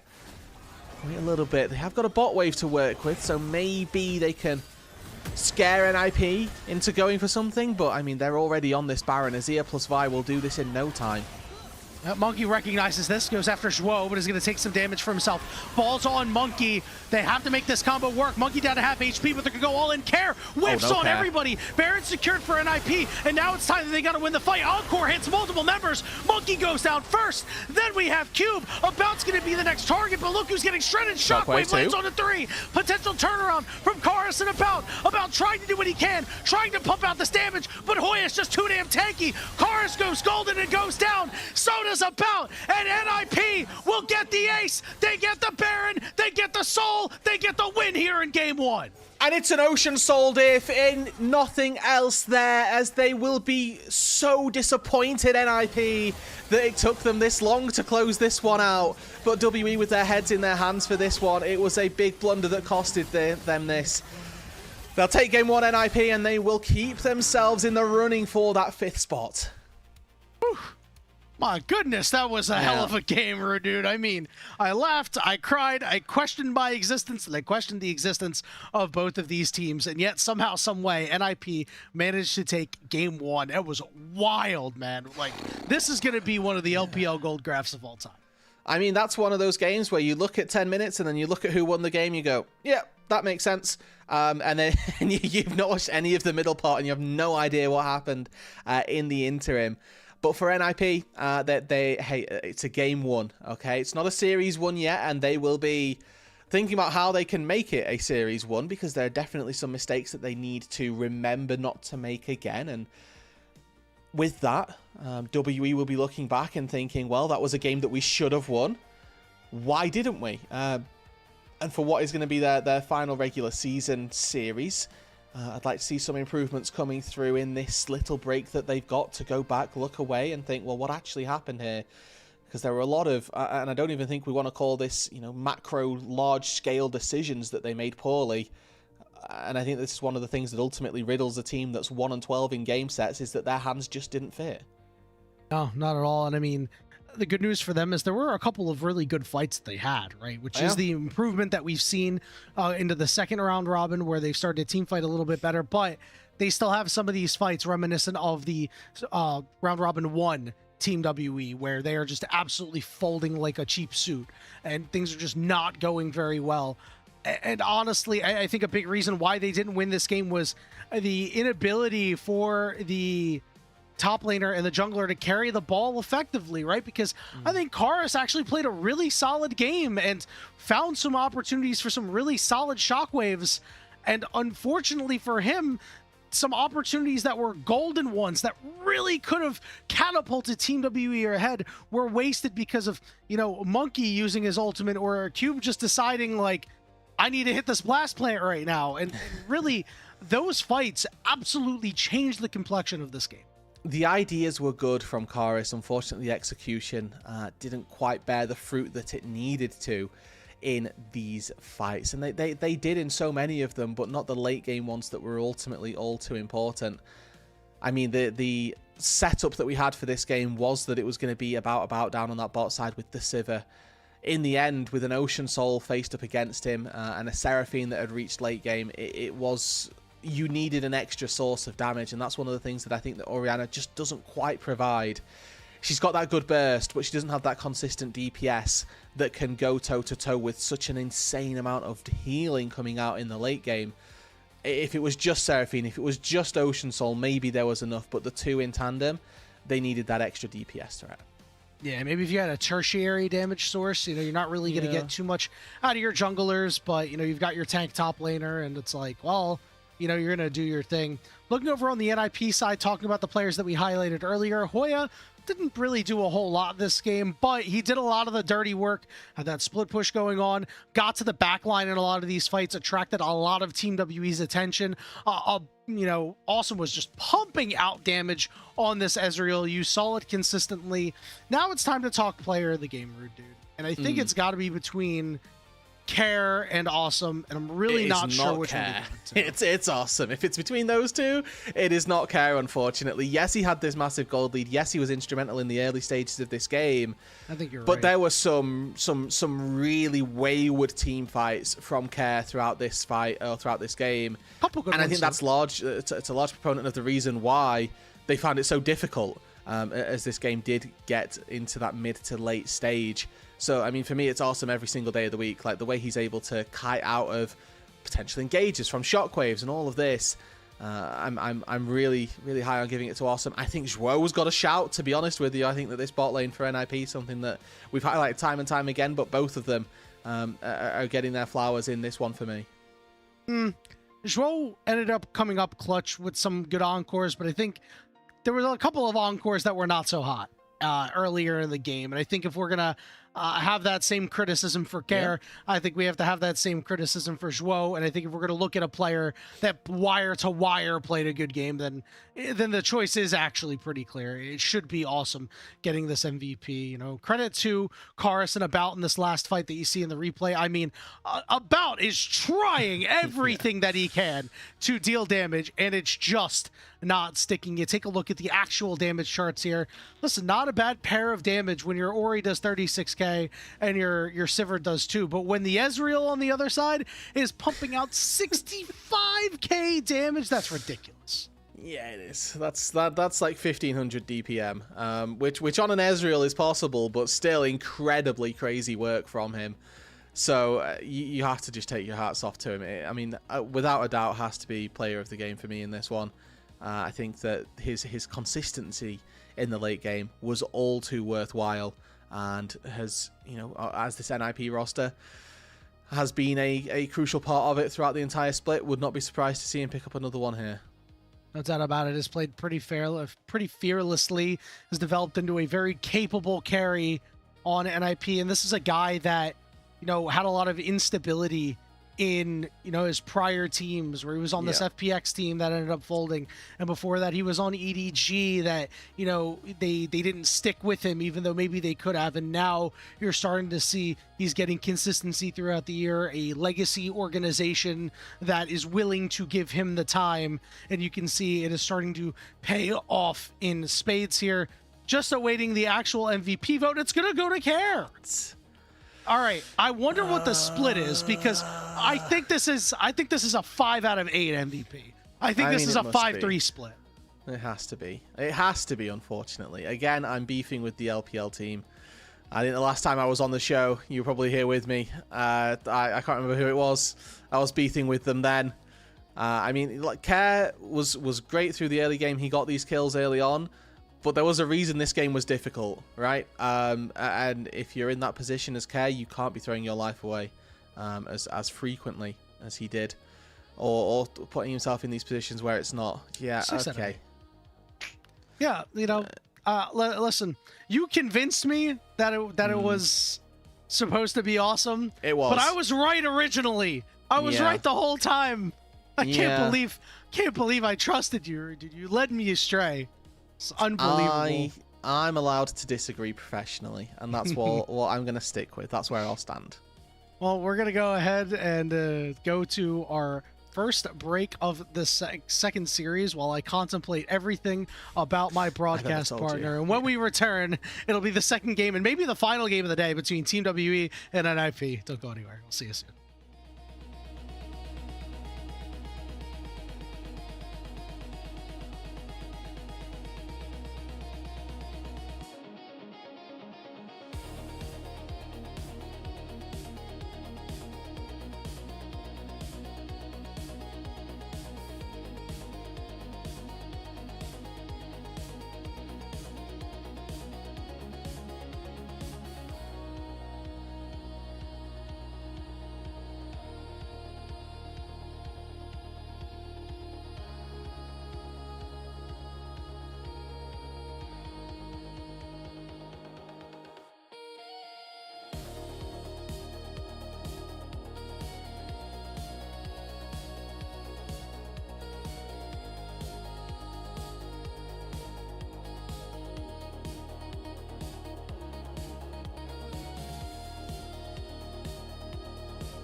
Welcome back, everybody, to the unofficial LPL English broadcast. As we are in our final match of the day between NIP and Team WE, and what a crazy game one it was, dude. Again, one of the most LPL gold graphs of all time, but NIP outlasted Team WE and put themselves one game win away from winning the match and subsequently locking the number 5 spot here in Group Ascent. Exactly, and I think that for them, this is the big win, and I think, again, if we look at expectations throughout the split, maybe they'll be a little bit disappointed with this. They had such a strong start to this split. I mean, at some point, I think they were like 5-2 in game score or series score. Like, they had a really good start out to this split. Yes, this middle season has been sort of plagued by inconsistency and some sort of exposures to some of the problems that we were anticipating this roster may well have. But they will still end inside, if they get this win, they'll end 5th, which is, looking like it's going to be 1, maybe 2 series away from some of the real top dogs in the LPL. So I think they can still be happy with the performance that they've put out. We can look at the pre-season expectations versus what we've ended up with, and I think that NIP should be looking at that with some happy faces before they move into the playoffs. They should absolutely consider Split 2 a success already. Yeah. No doubt about it. Even if they lost this match, right? Even if they lost to Team WE, it would still be a success. And really, if they won their series against Weibo Gaming back in week 6, so about this time last week, we would be probably looking at them through a bit of a different lens, because we'd be like, hey, maybe this team gets a win here and they're 8-6 and they're maybe like chasing top esports or something like that.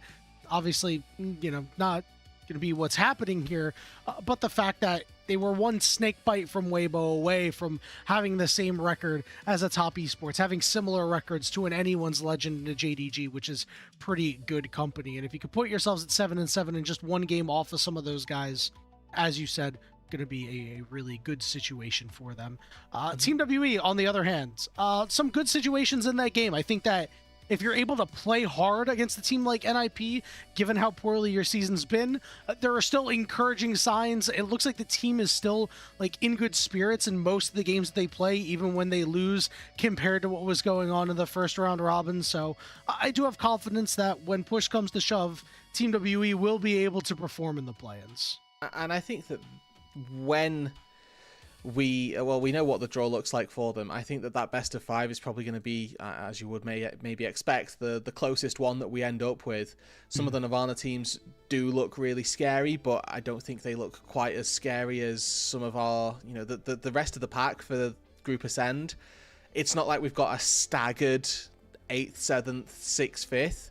We're looking at a position where we're going to have 3 teams, 7th through 5th, that are all actually pretty darn strong relative to a Nirvana seeding. So, the WE series is going to be the closest one that we have. But like you say, I think that WE are showing us enough in this second round robin to make us think that actually even that one could be a very easily favored WE one. Yeah, they are going to have the toughest assignment. They're going to have LNG. And, from what we saw in the play-ins, they had already beaten LNG, right? They beat them in the qualification match in order to get into the bracket stage, and were the reason why LNG could not make it into Group Ascend. So, maybe history will repeat itself. That's neither here nor there for the moment, as we've made it into the draft here for Game 2. We're getting a first pick Cassiopeia for Care. Wow. Don't pick Annie alert is what I speak to there. Pick Rise. Yeah. Even the fake Rise counter. here is... It's so fake. I'm on the Alk battery train. It's such a fake counter into Rise. You're saying Cassio's supposed to counter Rise, or Rise is supposed to counter Cassio? Apparently people are picking Cassiopeia into Rise to counter Rise, and it's just not working. Oh yeah. Well, that's conceivable. I can understand that. That's fine. Whether or not they do that here, we'll see if WE want to go for it. But the Cassio can be so easily outranged by something like a Corki and a Syndra, that taking it early is a bit of a risk. Now, Care obviously one who's quite happy to dabble with it, and what I really would not be surprised by is Hoya taking this pick topside, just to throw that one out there early as something that could happen. We've seen Cassio top plenty of times in the past. Yeah, and I would not be surprised if the fact that they've taken this so early is alluding to a bit of a flex pick here. Yeah, maybe Hoya's just like, yo, we'll just flex it out. It's all good. We'll be Yeah. super happy with it. We have a Caitlyn lock-in coming through, and it's going to be paired up with the Bard. You know, I kind of have a little bit of a gripe with this pairing. I think there are times where the Bard rooms can be effective, but there are also times where I really don't want to leave my Caitlyn alone. No, but the synergy between these two is also really, really solid, right? You've got Tempered Fate, which lines up for really easy traps.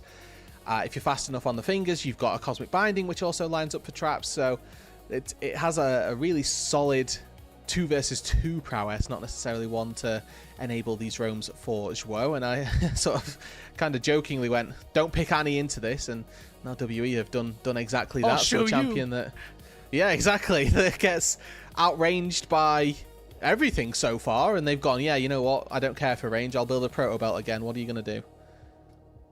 Nothing, apparently. Second half of bans coming through, and you can see Team WE, they're spending a top lane ban. That Gnar is going to be taken away, but as you pointed out, and now it's kind of sticking in my brain, and this is definitely a series and a game where NIP might be like, hey, if the matchup's favorable, maybe we will send the Cassiopeia up top.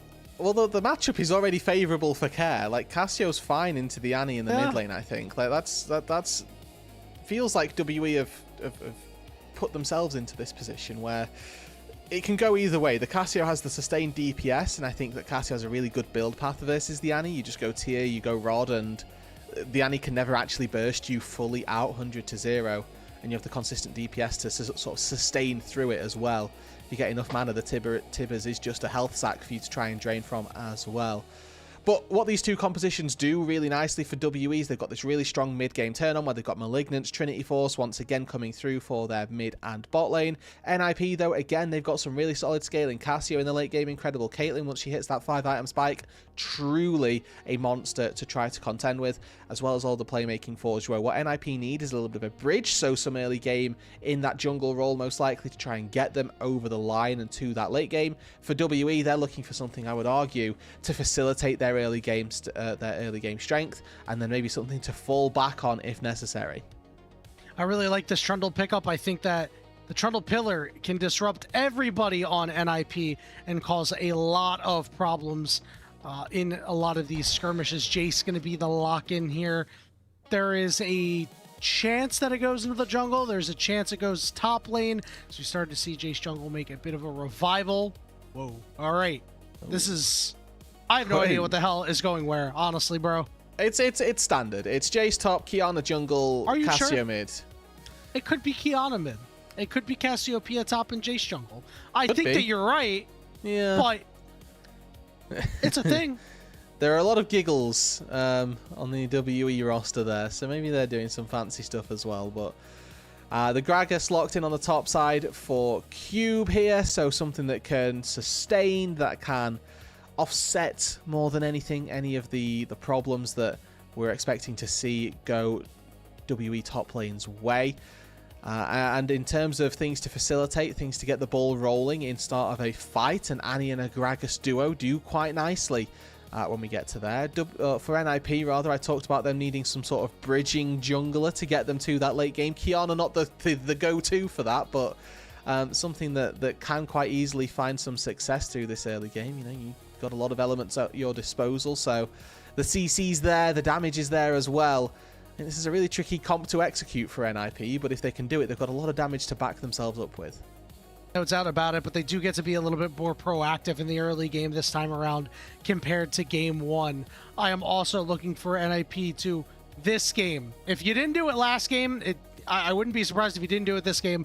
But Grubs really need to be theirs because Caitlyn takes great advantage. Jace takes great advantage. You don't want to give it over to a Trundle under any circumstances, regardless of if they're coming out of the jungle. So if I'm NIP, I'm setting my sights over there after trying to get some early advantages with the raw strength that my jungle and my bot lane can pump out. It's going to be WE, NIP on the Rift. Maybe the final game of the day starting now.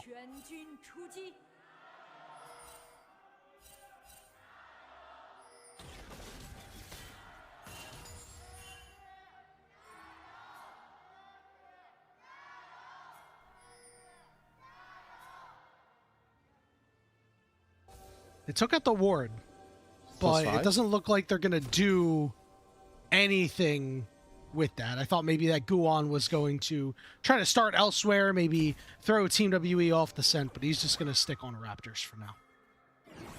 Alrighty. Nice to see that already early on we're getting these two bot laners trading. I think that looking at those keystones as well, Deathfire for both of our mid lanes for Cassio, it is just, like, without a doubt the best rune that could possibly exist. It's going to have such insane value for the Annie. The Malignants as well. You can see that those two will pair up quite nicely with one another. And it looks like as this game gets later, to not really my surprises, the AI bot has favoured NIP, and that does make sense. They've got a Cassio, they've got a Caitlyn scaling into the late game. I think that it's going to be really tricky for WE to contend with that as this game gets later. See, Kara's already down to half HP, and that was just based off of mostly level 1 trading, so Kara's certainly been getting the better of the Team WE mid laner, and you know, Team WE, for all of their faults, whenever you're not doing particularly well in a season, the numbers aren't going to look particularly good, but they have looked particularly poor for guys like Cube and Karis. Really need to turn it around and have a good game for themselves in order to try to force a game 3 in this series. Small thing there, but Monkey just passes mid lane and it stops Care from getting the cannon, which I do find quite funny.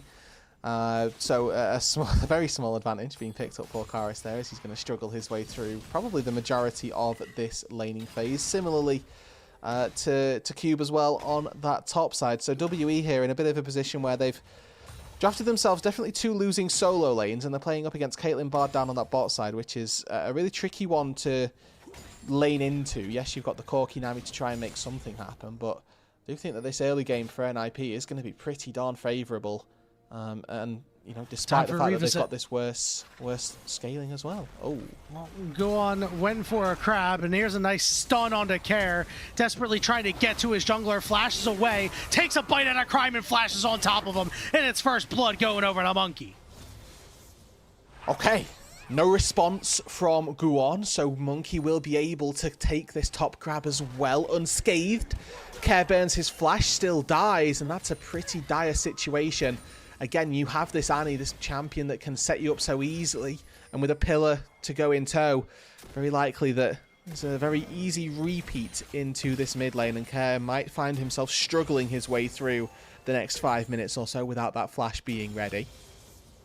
That's just what Monkey can do sometimes, and especially on this Trundle, where he seems to have a really high level of comfort. Whenever he's playing this champion, he's always active in the early game, making things happen, and now already showing up twice, as you mentioned earlier, for the cannon denial, and then this time around for a kill. We'll see if he's able to continue to keep this pressure up, get himself and some of his other laners ahead, and put Team WE in a good spot. Alrighty. And that sort of has been the MO, I suppose, for WE. And they need this early game lead, which is, like you say, the really important part of this. So hopefully they can find it. Obviously, as this game gets later, the problems that WE are going to face is that they don't have enough damage to get through or to sort of go toe-to-toe, I'd say, with NIP. I think they've got really good burst damage onto a couple, maybe just 1, maybe 2 targets at a push. And if those 2 targets fall, then hey presto, hallelujah, you found a couple of kills. But the high likelihood is that there's then 2 more carries ready to go and also deal all that damage. What else is going to be problematic later is that you're not really great at snap engages. I mean, you would have to have Cube, you know, manage to find an explosive cast, or Kara drop a flash tibbers. So if that means you can't start these fights right away, Hoya's poke is going to be big as the game goes on. Guan is going to be spotted out here by multiple members of Team WE. He'll be able to just hop over the wall. No punishment to be had on him. With this dragon up now, I do wonder which team is going to go after it first, as we're already seeing a lot of members down on this bottom side, but with a Care recall and no teleport, looks like Team WE could have the inside track if they want it. Honestly, would still like to see WE try and play for this. You can already see that. Awesome. Having a pretty good run of things down on this bot side. Has got a small CS lead over his counterpart. Has gone back to base, picked up that BF sword as well. So we are opting into presumably the Yuntal here for the Caitlyn. And that 100% early crit, which will be really nice to see. Opportunity of course, for it to be that Storm Razor, but expectations would be that we're going for that attack speed ramping as well. But that Drake doesn't look like it's particularly on the cards for either of these two teams. With Monkey recalling, maybe that's going to open up the window, and it doesn't look like Guwon has just aggroed it. So with Hoya already making some pretty decent tracks onto this top side, Cube, no mana, can't really stop Hoya from doing this. And as Gragas supposed to be a neutralizer, has really done anything but. Hoya with a 25 CS lead, 800 gold lead, 3 plate lead. This is the second time that we've had to highlight this, but Hoya doing very well.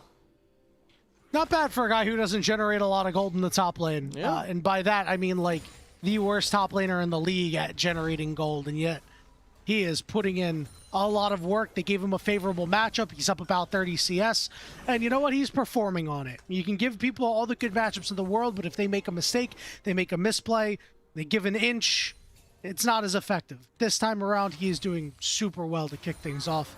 A good stabilizer for NIP. A minute until these scrubs come up.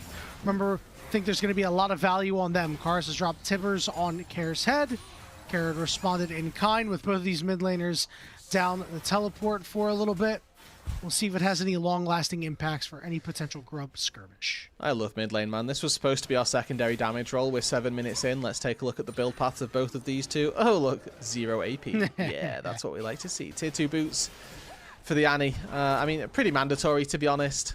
In mid lane, you're supposed to go for those pretty quickly just because it's such an important part of your role quest, but the Annie in particular with those Lucidity boots. Extra flash timing always feels good as About hops forward. I like this look. Awesome's got to use the barrier. About still has his. They will not opt to fight any longer. About will just go and clean up a couple of CS. He is not doing that well in the CS department here, but I mean, Caitlyn will outrange. Holdover Peacemaker gets the barrier out. Little face check there. Does end up costing that summoner spell, and I think realistically, if About had have committed earlier with his barrier, might have been able to find that solo kill, but doesn't matter. It's going to be a wave denied underneath this turret, and About going to be able to pick up a plate before they recall as well. Whilst Zhuo on a little bit of a journey, picking up his chimes, making sure that he's got some vision down. It will spot Monkey taking out this blue buff. Whether they can do anything about it, though, I do not think is the case.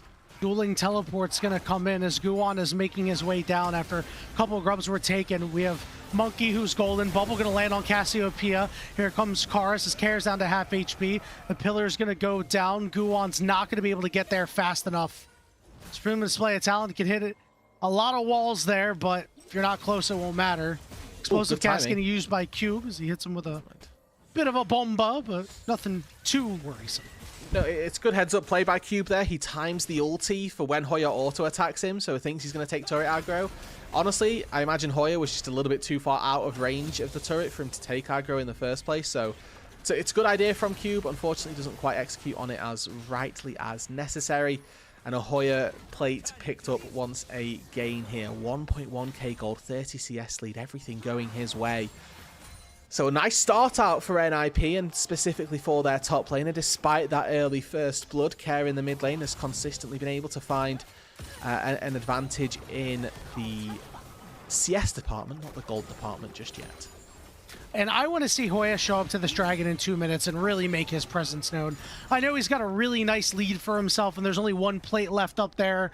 You know, he's got 2 grubs in his back pocket. He really could focus on that turret, but I think you could really come down and start throwing around some shock blasts and making it so Team WE can't fight at all.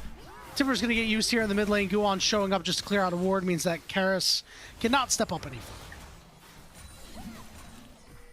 And this is just what you'll see for these two mid laners. They're just going to consistently throw the ulti back a little bit for poke on the Annie's side, but need to keep that one up for Kair. That Petrifying Gaze, such a crucial turning tool if you ever need it. And you can see again one of these sort of mandatory versus Annie builds is working towards those Mercury treads as Kair has had enough of the bear. He's had enough of the bear, that's all. Alright. I guess it was unbearable for him to deal with. So I needed the Petrifying Gaze. Monkey shows up, and now without that cooldown, Kair to make sure that he never has to use his flash. But the Petrifying Gaze should be up around this Dragon timer, so I guess it's okay. I mean, sure. Sure, yeah, it's fine. Nothing, hopefully nothing bad will happen. There's now a sort of minute and a half window. Yeah, now this small window where bad things could happen that might have been preventable if we had that ulti. 3 people lurking around Karis here. Sure, I'm not going to try to commit to this, but go on. We'll be spotted on this pink ward as he exits the brush, and Kerr will feel vindicated, rather. Karis will feel vindicated that he did end up playing a little bit safer. Dragon up in about 10 seconds as Kara's regained control of this mid lane. Up big on CS, and uh-oh, that Tempered Fate had landed. Awesome is going to get comboed by Arhad, who stemmed the assault of the NIP AD carry. Yeah, not sure who was supposed to be doing more damage here, the Corki or the Nami, but I know who did in that instance, as Guan is now aggressively eat into Monkey. Yep, he's a level up on Monkey, but flash for flash, stun is there. Supreme Display of Talent ain't enough to save you.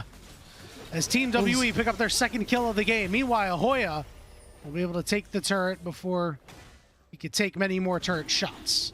A level up, but a mid laner down, most importantly, in that case. And now that is going to be the first dragon that WE will be able to secure. Whilst there's this sort of ticking time bomb in this top side, Hoya is continuously growing this gold lead.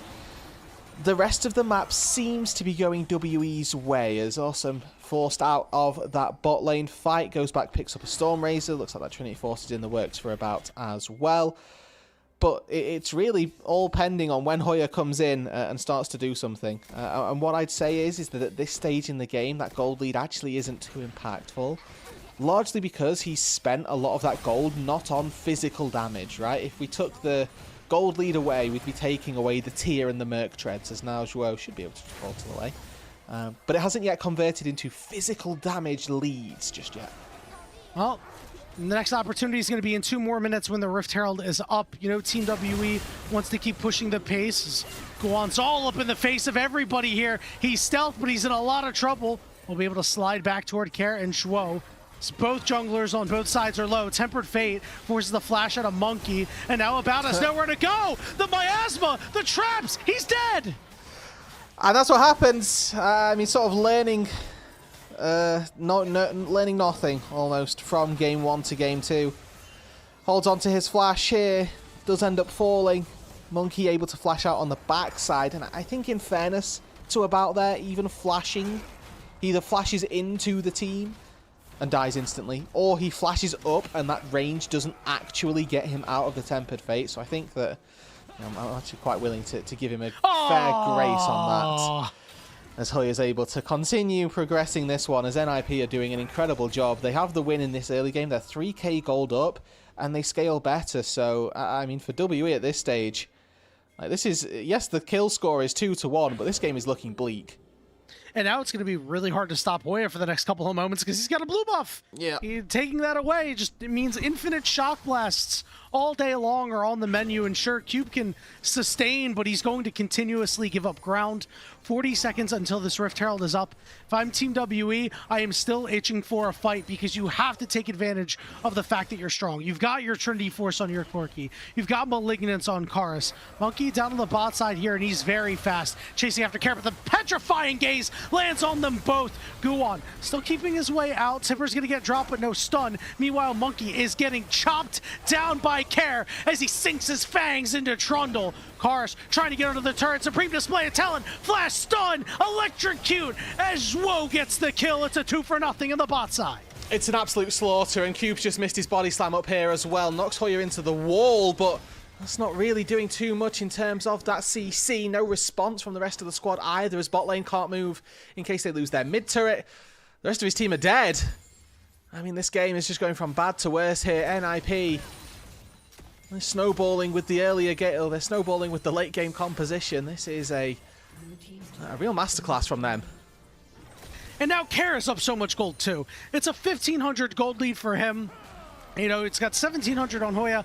It's a 5,000 gold lead for NIP off the back of that play. They were getting incremental advantages everywhere off of CS differential. And in just a couple of moments, it's exploded. Potential desperation coming out here from Team WE as Monkey's going to get engaged on, but nobody's here to help out Hoya. He's forced to flash away. Now the rest of the team is going to be here.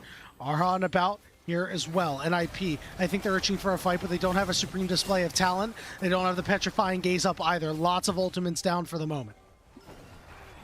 I mean, I think this fight for the Herald, again, for WE, they have to fight. The game doesn't get easier. So you just kind of have to hit your head against the brick wall, losing 20 or winning 40 at this stage. So let's find out. Hoya rejoins with this teleport. Some juicy shock blasts, about taking a lot of damage here. Herald down to 4,000 HP. Tidal Wave is only going to land on the Care, but he gets bubbled up as well. But a big stun coming over on the side. Zhuo and Awesome trying to flank and trying to pinch Team WE. They have no further contain. The Herald is secured by NIP, but these shock blasts are doing so much damage. Yeah, it's fish in a barrel. Yep, they found Arha. It's supportal combat going on for the moment. But Guan will happily hop over a wall and will just wait for his support to prepare his sushi and for him to pick it up and eat it. Lovely stuff. A little bit of extra gold there with the first strike, plus 23 goes in his back pocket. I mean, that whole time as well, Awesome, just taking the mid-tier 1 turret. So he'd done that before the fight had started, and then he's able to walk in, push an extra wave in, uses the barrier so that he doesn't get tempo timinged. We love to see it. And he gets back to base on a good timer here. Don't think it would have mattered too much, but there is a Drake spawning in 7 seconds that, again, WE kind of need to fight for. Like we've highlighted, the game doesn't get better, but it looks like they're just going to concede this. I think that's in their best interest, if I'm being completely honest with you here. They're all one item. And I look across the board. 2 items for Awesome, 2 items for Guon as well. They're going for Hoya. Yep, but nice job there by Hoya trying to get over to the chickens, avoiding that pillar. And Dragon's going to be secured by NIP. They've got a 7,000 gold lead. Care is unabated on this bottom lane. Teleport's going to be coming out here for Cube, but it's interrupted. Yeah, Tempered fate. Not great here. Rift Herald going to go down too, and yeah, it's just their cup runneth over with gold right now. Yes, this is, believe it or not, guys, pretty difficult game for them to win. I mean, you don't want to take that. Go on. All right, Care's here. Wait a minute. Hold on. No, it's just. All right. FF the game. There's when things like that happen, you know that it's just you throw your hands up in the air. You're like, what can you do? You take your scheduled loss and you look forward to the play-ins. That was crazy from Guon. In no other terms could we phrase that. Like, when that happens to you, it's incredibly, honestly, from Guon, that's disrespectful. Like, you know, you can't be allowing these things to happen. You have to accept that you're going to die when you do this. Hitting this turret in 99 out of 100 other games results in death. He gets caught under the turret, takes 2 turret shots, then 1 taps about on his way through, lives through, I believe, Summoner Heal and some Caretaker Shrines, sets up another kill for Care, and now NIP, 8k gold lead. And with the lead that the Team WE had in Game 1 and the way they were able to play out the map and how scrappy they were, I really expected much of the same out of Game 2 here, but it has been incredibly disappointing to see them just deflate here. It just again, it comes back to these solo lanes. Like, Monkey goes in, he pays attention, he helps out Karis, and Care is still up so much CS. And yeah, it's not a good matchup, but I mean, it's a non-competitive amount of CS. Yeah, it's not looking great, but I think that the good thing is that we've started this section of the broadcast by highlighting some of WE's growths. Now, in this game, are we seeing those? Probably not. However, as this is their final game of the regular season, you know, we have to remember that they have made significant improvements. In Game 1, they took NIP to 40 minutes. It was a challenging game. For NIP, you know, they've learned whatever they did wrong in the first game. As yet, they have not yet repeat those mistakes. So Hopefully for NIP, they can see this through and they can put themselves to 7-7, give the people on the broadcast tomorrow a nice and easy day without too much in terms of ramifications going on. I think there is one way out of this for Team WE. They need to iterate upon EDG strat, where you have 2 pauses, but you need to take it one step further, and you 3 need to pauses. have the full game restart. Ah, I see. So what we're hoping for here is WE they find a bug with Gragas, and then that's it. All right, teleport coming in here. Guan very low is about to found take care of 2. business. All right, stuns are out too. Hoya down to half HP, but it's Care who's shown up to the fight and is shredding these fools with a great petrifying gaze on top of it. Makes it a 3-for-3 in the end. Nice salvage from NIP. Hey man, WE will take that every day of the week. There is no way they should be winning any fight whatsoever, so getting a 3-for-3, that's massive, to be completely honest with you. There's a big shutdown on Awesome's head. Hoya must have been absolutely farming as well, so there'll have been a big shutdown for the Jace's head as well. I mean, if I'm WE, I take that, right? There's very little that can get you back into the game. 3-for-3s for the next 10 minutes could well be one of them, and it comes off of what is just a whiffed engage from Zhuo. Cube with a big find, goes for the body slam flash, immediately knocks Awesome into the team. And honestly, I think that his flash and his attempted escape, pretty unfounded. The only good thing is that Care's able to scoop on in. Again, we remember talking about this earlier on, that if WE have enough damage to take down 2 members, they don't have enough damage to take down the rest of NIP. Because somebody else will do damage, whether it's Guan, Hoya, Care or Awesome, they're all set and ready to do it. Just don't know that WE have enough damage in the tank to take down everybody there. I don't either, but we are getting a teleport in the mid lane here for Cube with 5 seconds until the Dragon, and Team WE have realized, well, it ain't going to get much better than this, so we have to take a shot. Guan lying in wait in WE's own jungle, and he's going to look to maybe one-shot Karis here. Guan wisely stepping away so he wasn't spotted out by the sweeping lens. Meanwhile, in the top lane, Hoya is just going to continue doing his thing. WE started the Dragon. It's at 3,000 HP and rapidly dropping. Guan just waiting to try to make a move. Dragon going to be secured by Team WE. 2 apiece for each squad. Zhuo going to get fully engaged on and chomped and auto down by a bout. And the push continues for Hoya here as he's on that tier 3 turret. Does not quite get it. Yeah, values his life, so he's able to get away. I don't think Guan dies here. Yeah, should just be able to nimbly hop away. It's a bad portal there by Zhuo. Puts it up on the wall and ends up in the Raptor Pit instead of on the other side of the wall where he would have most likely been safe. Now Monkey looking for Awesome here. NIP, they've lost their heads. Oh, Awesome. Listen, this is what happens when you get a little bit too far ahead. You start making a couple of mistakes here and there. All of a sudden, the gold deficit has closed. Monkey stepping up just to get the rock candy on the turret candy that he's taking a bite out of. And About is ahead in gold, somehow. Yeah.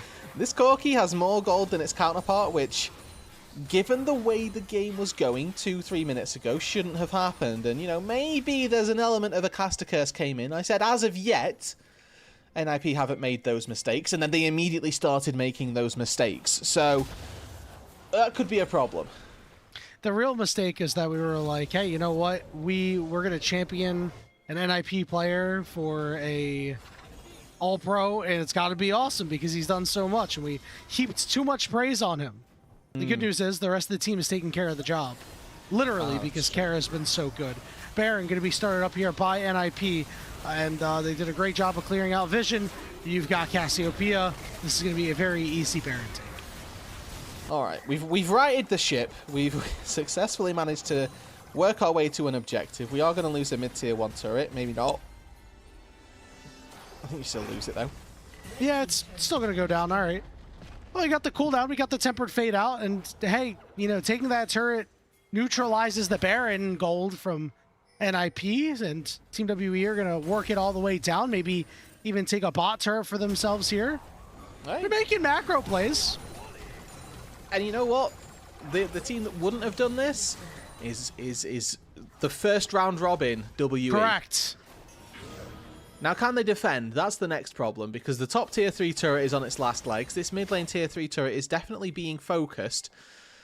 The entirety of WE have just had to recall out of bot lane. Looks like they're all going to get it back out onto the map within enough time. They might lose out on one plate here, but that's of very little consequence at this stage in the game. Yeah, NIP not really leveraging their Baron too well. I mean, sure, they neutralized everything that Team WE got, but if you're this far ahead and your Baron is just neutralizing the gold that you gave up for it, it's not really that great. We have a teleport coming in from Cube here, so they might look to make a play on either Hoya or Guan. It looks like Hoya will be the target. Flash body slam is there. Don't drop the barrel on him quite yet, but the pillar was there. Another stun going down. Hoya flashes away and escapes the explosive cast because of it. Now Gragas is gone golding, but Monkey will finish off the play. Care on the backside. He's forced to flash, but he's in trouble and goes down too. Guwan's damage is there, but the stuns are there. Hang on, Rude Dude. Hang on. Team WE are up 5 members to 2, and maybe, just maybe, they might try to end the game. It's 26 minutes. Death timers are long enough for them to go for something here. They don't have the grubs to give them anything extra, so it's this wave and out. I think that the end is a little bit out of reach for them, but with a couple of Piltover Peacemakers, that wave should die. I don't know about that, Rude Dude. I don't know about that, Rude Dude. As they're going to find Awesome. Awesome forced to flash away. Zhuo is low. Zhuo is dead. Oh my god. Team WE, they're going to do it. 10 seconds on the last death timer. Awesome's down. Team WE, in the blink of an eye, have turned it around on NIP, and they force game 3. They won with a gold deficit. They were down so much gold that when they ended the game, they were still behind in gold. Okay, the ninjas have just absolutely sent it there. And you know what? WE, you have my PayPal, all right? You know where to send the money, okay? Because I said that NIP haven't made any mistakes, and then immediately a long cascading list of mistakes befell them into them losing the game. Yeah, I went from sitting here like, NIP is not really using their Baron too well here, to, well, NIP's really not using their Baron too well here. Typically, you don't go take the Baron, go up 6,000 gold, and then lose the game. It's like the Gru meme, like 6k gold lead, take the Baron, lose the game. Lose the game? Huh? Hold on. What the? When did this get into the plan? Wow. Right. Well, you know what, folks? Welcome to the LPL. If it's taking you this long to get here, welcome. But you will have enjoyed that one. I mean, we now go to a game 3, and now we get to see these two teams tiebreaker scenarios to play another series. Yeah, Yanni, all of your pre-prepared 2-1 spiels, they're ready. We can use them. Yes, sir. So ready for it. And you know what? While we're waiting for stats and stuff like that to come out, well, there's no better time. Yeah. All right. So an NIP 1-2 loss ties them in series and game score with Weibo Gaming.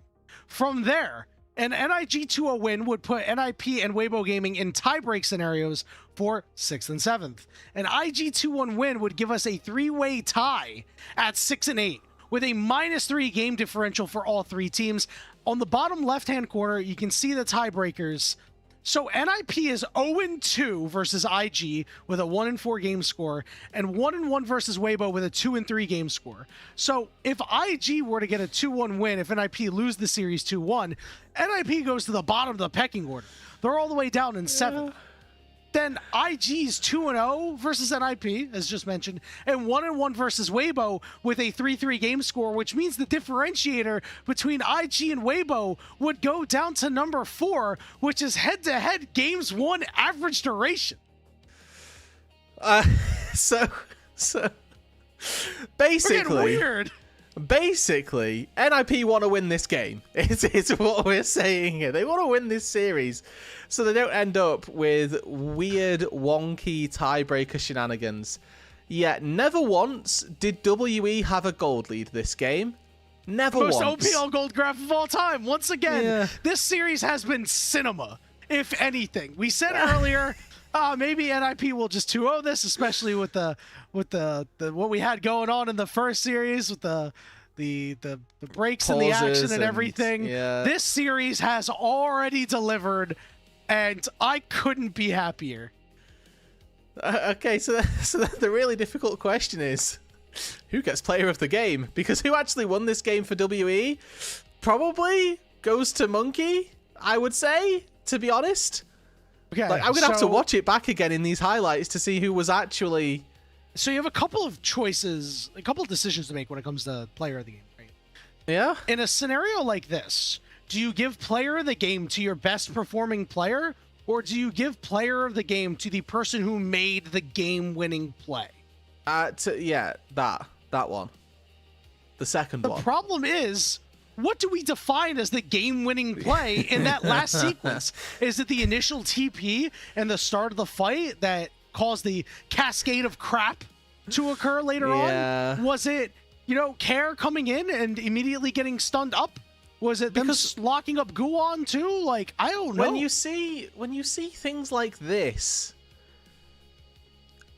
how do you then go to losing this game? I don't know. What is the pathway that hath been taken? So, okay, this is the beginning. Not necessarily of the end, but this is the beginning of some of the problems that they had, Yeah. where, okay, Awesome gets caught. We can forgive one, maybe. And, and we this is a can good when we're turnaround. 8k gold ahead. That's fine. Yeah. For what it's Care's worth, able this is a to- great turnaround by Care. Care's able to clean this up. But Do you ever consider here's the play. We can break this down again. So we make the initial play on De Hoya here. I thought he escaped too, based off the timing Monkey of goes this for flash. The flash, yeah. Monkey Yeah, goes and for then a Monkey flash got locked play. up. But he's so fast. Just zooms in. All right, what Dead happens man's here? plate. Yeah, the idiots go marching in one by one. Hurrah, hurrah! Is what Yeah. happens here. Yeah. This is one of those where WE got a good team win, and the MVP is somebody on NIP who has to take the L for accepting that they threw. I mean, do you think that they would ever give a player of the game to a player on the losing team? Never once. They won't do I mean, that. it has happened before. Has it? In traditional sports? Oh, trad sport. Like, Yeah, it's yeah, not in it's not traditional sports, that's impossible. fine. But I wonder if it's ever happened. And I also wonder if they'd ever consider doing it. For us, I mean, I struggle to say that like Care wasn't the player of the game. Like, he played well in that game. Even though that Yeah? last fight, like, I don't think he was ever the a little problem. rough. Yeah, he was Yeah. never the problem. Well, I guess you have to give it to Monkey because of like what he was in. Goal difference and negative 1100. Damage percentage, 17%. Kill my participation. 6-7. In the absolute mud. Yeah, it's the worst set of listen- stats that you could look to fly for a player of the game, but that's what happens when... Positive KDA. Yeah, positive KDA. There we go. Wow. Well, I'm honestly still left kind of speechless about the end of this game, Rude Dude. Me too. He gets 5 out of 8 votes. Yeah. Remember what we just said about, do you give it to the best performing player on your team, Monkey, or the guy who makes the game-winning play, Hoya? Yeah. I'm sorry, Cube. My bad. Well, They chose the Monkey. votes were split. And some The of them were online with the second one. Yeah, the votes were split, which means, in my heart of hearts, still got a good shout for player of the game. Well, with that, we are gonna try to calm ourselves down. We've got a whole nother draft to get into, a whole nother chess match of an early game, and a whole nother crazy set of scenarios that we could run into coming up right after this break.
Welcome back, everybody, to the unofficial LPL English broadcast here on the LPL English YouTube and Twitch channels. Dude, what the heck, man? Like, this series has delivered on so many levels.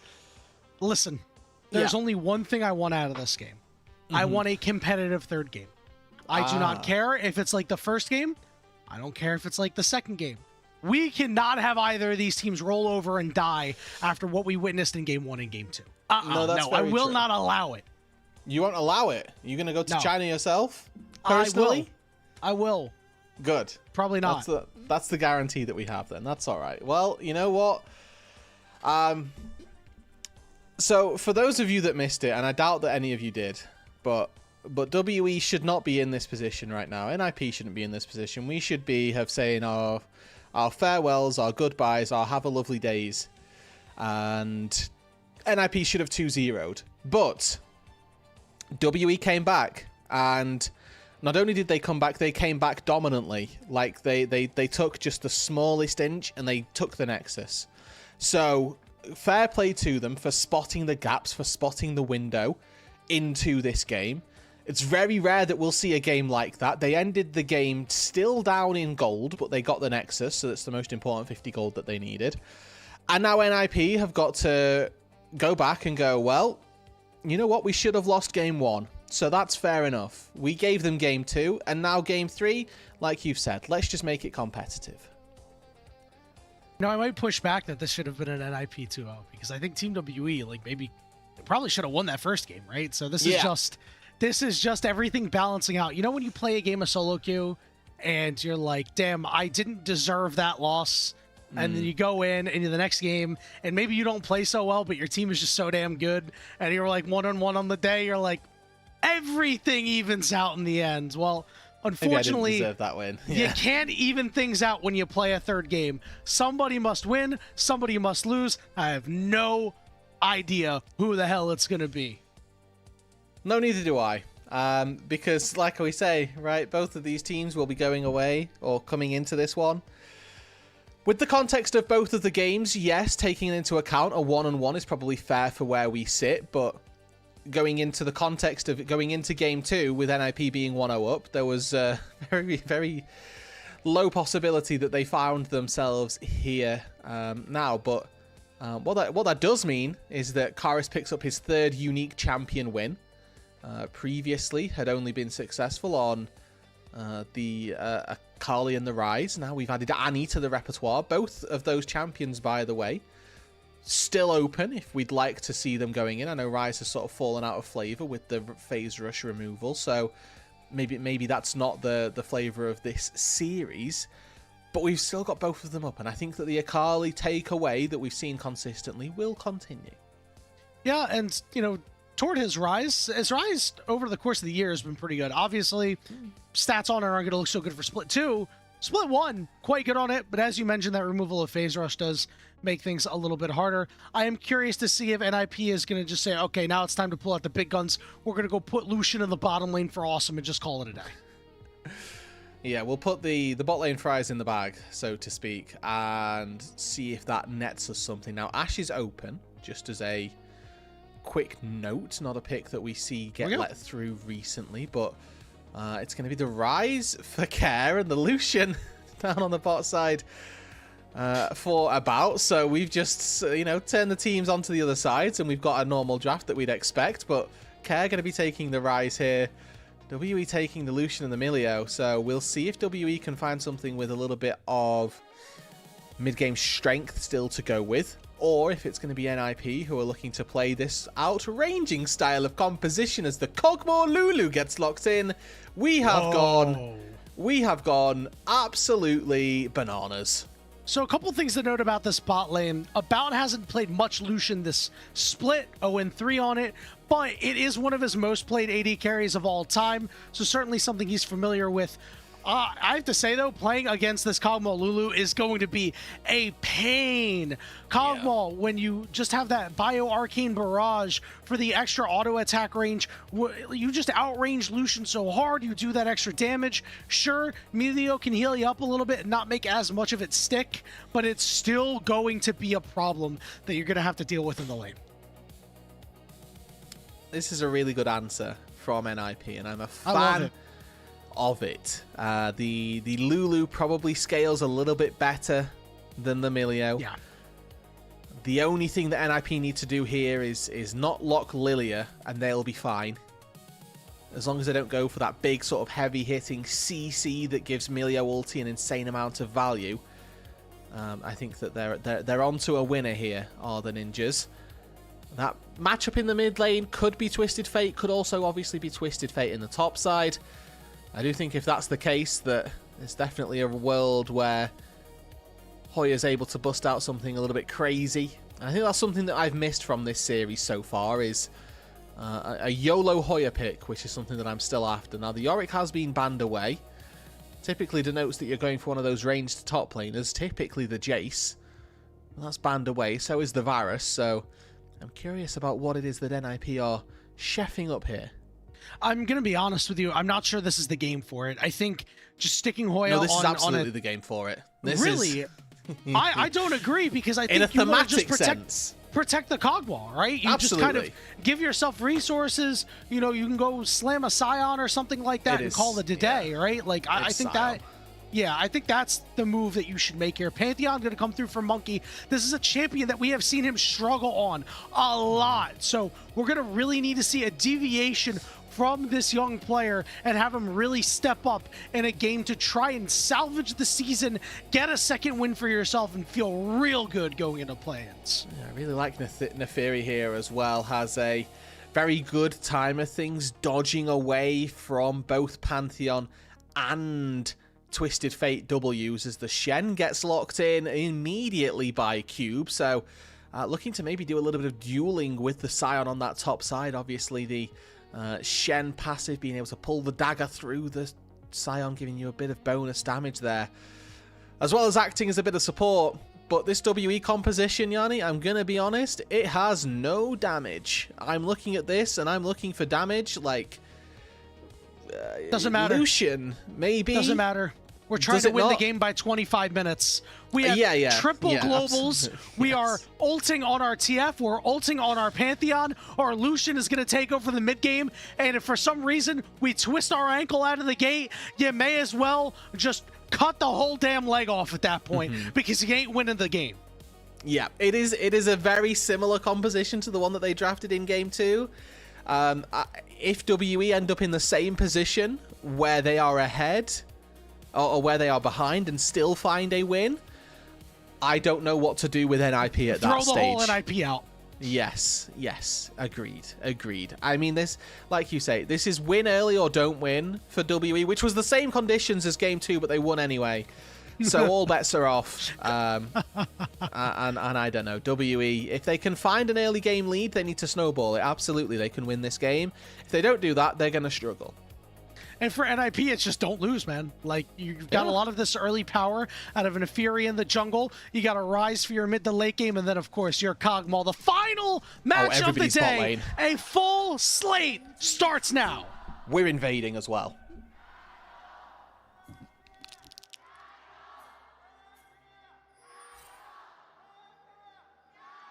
Oh, my goodness.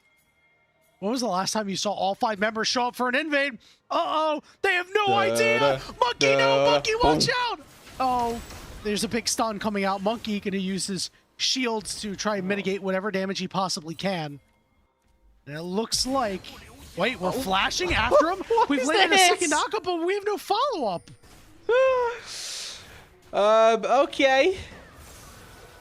Summoner heal used as well here to get some extra damage down with that Bio-Arcane Barrage. And in fairness, this has netted Guon a pretty decent start. He knows Monkey started E as well. Yeah, this is so massive. Like, you actually just, like, that play, that question that we had about, like, the Scion flash knockup was just actually there just to deal more damage to Monkey. You're already behind in lane, like, whatever, man. Like, this is just an absolute chasm right now. Monkey, it's a full court press. Guon was gonna flash on top of him, forces the flash away, the dark and daggers, the dogs are barking. First blood for Guon. Win early or don't win at all, and you get first blooded in your own jungle here. WE are in the dirt already, and it's off of Guon on this Neferi, making plays. The whole squad from NIP went into that bot side to make something happen. On the top side, Cube wasn't happy to sacrifice like Hoya was, and yeah, Hoya's down. But I don't think that a Shen gold lead is the thing that's going to turn this game on its head. No, not in the slightest. Monkey is now going to be able to farm his top side for the moment. Because look who's coming. Look who's lurking. Guon's on the way. And there is no support here to help out Monkey. He already knows where he's at. Blast cone's over the wall. And Monkey already in a little bit of trouble. He's going to have to retreat from his jungle. He has nowhere to go. Importantly, he does get the camp there, which gives him level 2 and gives him like something to do. Now Care's going to block Monkey off, make sure that they know. This is not nice. It's not, you're quite right. But I think he should be able to get this crab. Sure, man. Listen, anything for Monkey here is good, right?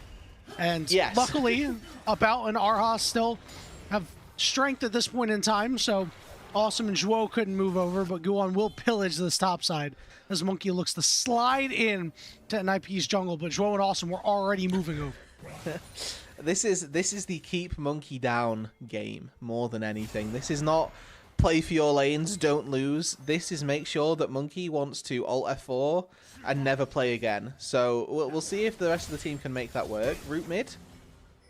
All right. Animation wound up there for Care, so he just got in range, well timed by Chorus to find the flash. Who, worth noting here, has gone for the unsealed spell book, so has teleport as a base, but we'll be able to swap to your ghosts, your cleanses, your ignites as we move later on.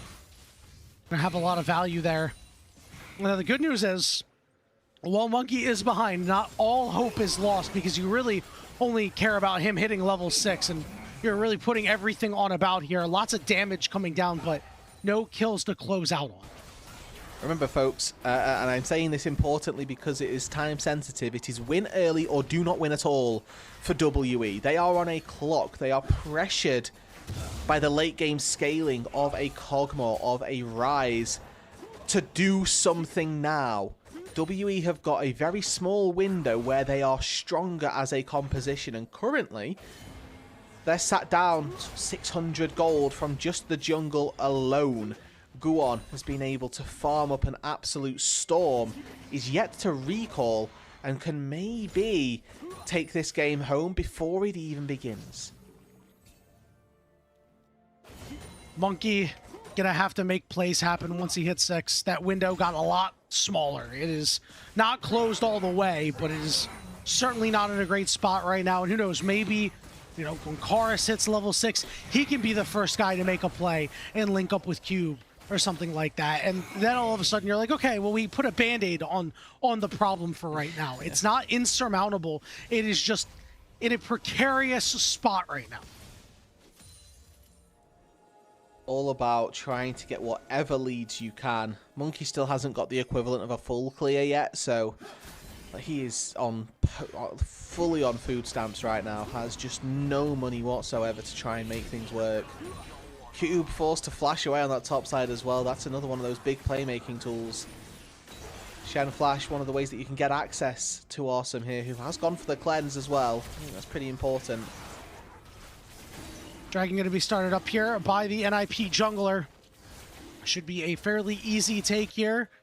Monkey will take this moment to regain 1 camp, but it's not exactly what I would call an equivalent exchange, as Care is going to go ward the Raptors of Monkey. Monkey going to try and make a flank play onto Care here with Karis at about half HP. Care takes a turret shot, but he's just playing a little bit too far away. Nothing Monkey can do for the moment. Karis' spellbook swaps to the heal here, so maybe a little bit of baiting, a little bit of movement speed might be able to get him in range for a gold card as well here.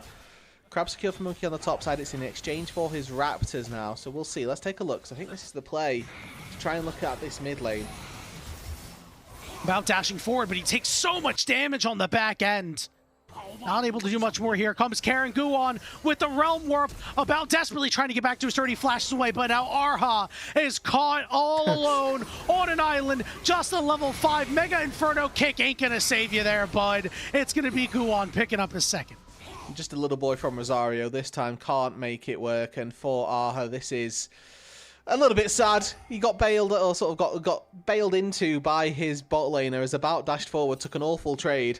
Arha feels safe to stay under the turret in the 2v1, but the thing that drew Care and Guon down to that bot side in the first place was the low HP bar on the Lucian. So Arha fails or falls there in exchange for his carry taking a slightly rough trade, and for WE here, I think that this game is almost out of reach. And it feels bad to say 7.5 minutes in, especially after they took game number 2.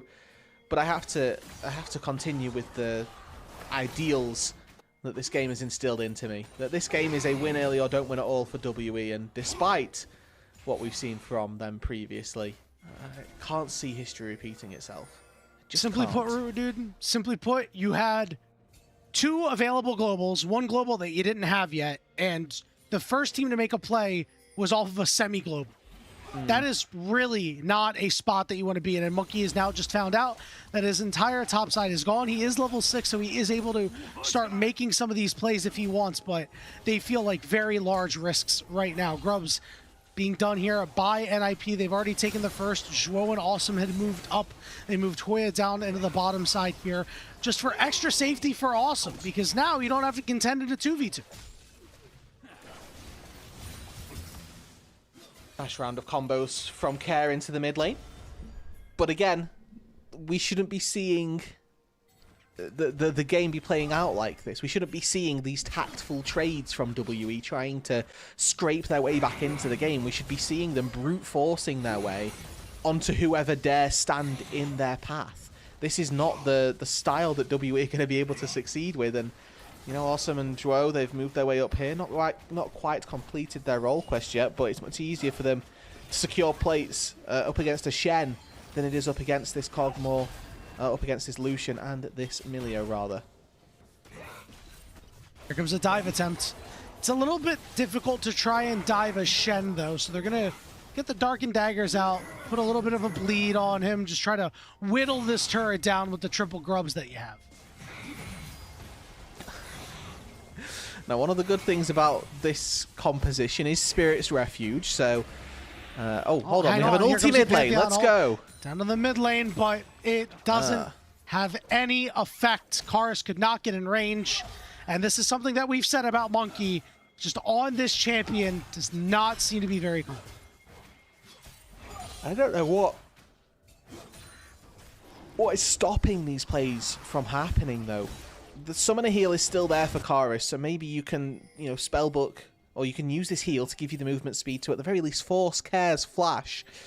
Because I think in that case, like you have to be expecting flash to be burned, as Zhuo is going to wait for Awesome, who's going to not face check. Good, Living Artillery does spot out the 2-man band, and it's just another play thwarted by WE. Monkey is spending so much time trying to find plays that Guon is just like, alright, well that's another camp that I'll take, and that's another camp that I'll take. My laners are good enough to just hold back and make sure they don't fall, so all of the things are going in the favour of NIP, and it doesn't really matter what WE are trying, all of it's sticking. 2 rotations on Karus in the mid lane, and he's almost dead. We've seen 1 Pantheon Ultimate, 1 Grand Starfall, do nothing. We have not seen a Stand United. We have not seen a Destiny yet. We are nearly 11 minutes into this game. About has no kill participation, doesn't even have a CS lead. This is when we said if you twist your ankle out of the gate, you may as well cut the leg off. Honestly, the leg was cut off. There was no ankle twist. Things just have not been able to happen for Team WE.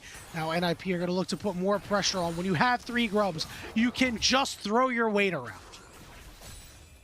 That's all it takes. 1 set of minions goes under the turret. Guon walks in. They find a couple of free autos. That's going to be really nice for them. Hoya here taking the benefits of what his bot lane were able to do up here. We'll be able to pick up the last few dregs of plating. Maybe try and take that first brick for himself as well. Monkey now. A little cheeky invade. Be feeling good about that until he realizes that he's lost the second dragon of the game. And has in fact been spotted. Oh, he has. There's not too much you can do about it. Maybe he can go pick up this crab when it spawns, but congratulations, you've done a little bit of damage to Hoya. That's all. He's now going to head over to the chickens of NIP. With this second dragon going down, I'm sure NIP are more than happy with it. 12 minutes into the game, the pace has been great for NIP. Yeah. First items coming through, though, for WE, and if there was ever a break point, it's about now. Essence Reaver picked up for about Rod of Ages in the back pocket for Chorus. I think once you've ended up with Monkey's first item, that's when you can, or when you have to. It's not when you can, it's when you have to try to look for a play. Cube already has this Titanic, so he's actually doing pretty well in these trades versus Hoya. And you can see as soon as you pull the dagger through, you're actually able to do a decent amount of damage. You get a little bonus amount of attack speed and damage for bringing it through your opponent. Okay, we have Destiny coming in here. Monkey's also getting shielded. Tried to use his ultimate, but he got rooted. Ah, okay. Well, that's Cube's all got cancelled too. Yeah, he will have been knocked up by Hoya. That's all three Jesus. ultis. That's all three ultis for Realm Warp. And now Guon's on the hunt. Got his pack with him. Yeah, it's not good, Yanni, I'm going to be honest. It's difficult to try and frame this in a way that doesn't paint this picture of absolute despair for WE at this stage. That's really disappointing. I'm gonna be completely honest. You are a professional League of Legends team, right? You guys have played these champions before, and I understand, you know, you might not be excellent on some of them. I have never, in all of my years watching League since Season 2, seen a scenario where 3 globals get used and 2 of them get canceled. Yeah. Anyway, right. We're diving the bot lane here. Hound's Pursuit gonna get you there. You just burst out a bout. RL's going to go down next. The call of the pack means that Guon is just fine. It is easy pickings for NIP here in Game 3. They'll be able to take themselves some platings down on that bot side. Instead, they actually recall so that they can prolong the suffering of this WE bot lane, who I think relatively, who have been doing okay in this situation. You know, about is even enough with Awesome in terms of those items. As I look across, this is what we call the London build for Awesome in the bot lane, where he's just got 4 daggers, and you know the Lucian is doing well enough, but is it really enough to carry this game? Almost definitely not. Here we go. We're gonna make a play. We finally found Awesome. Team WE get their first kill, but Awesome killed the bout in that play. Meanwhile, down on the bottom side, Kara gets ignited up, and Karis is forced away. So even the good plays for WE do not come without cost. Yes, we must recall that Kog'Maw has a passive. Despite it being probably the worst AD carry passive in the game, it does still exist, and About, for the 3rd time in as many games, dies with Flash from an easily flashable spell. I'm going to lose it. Crab going to be done here by NIP. Herald going to be started up as well.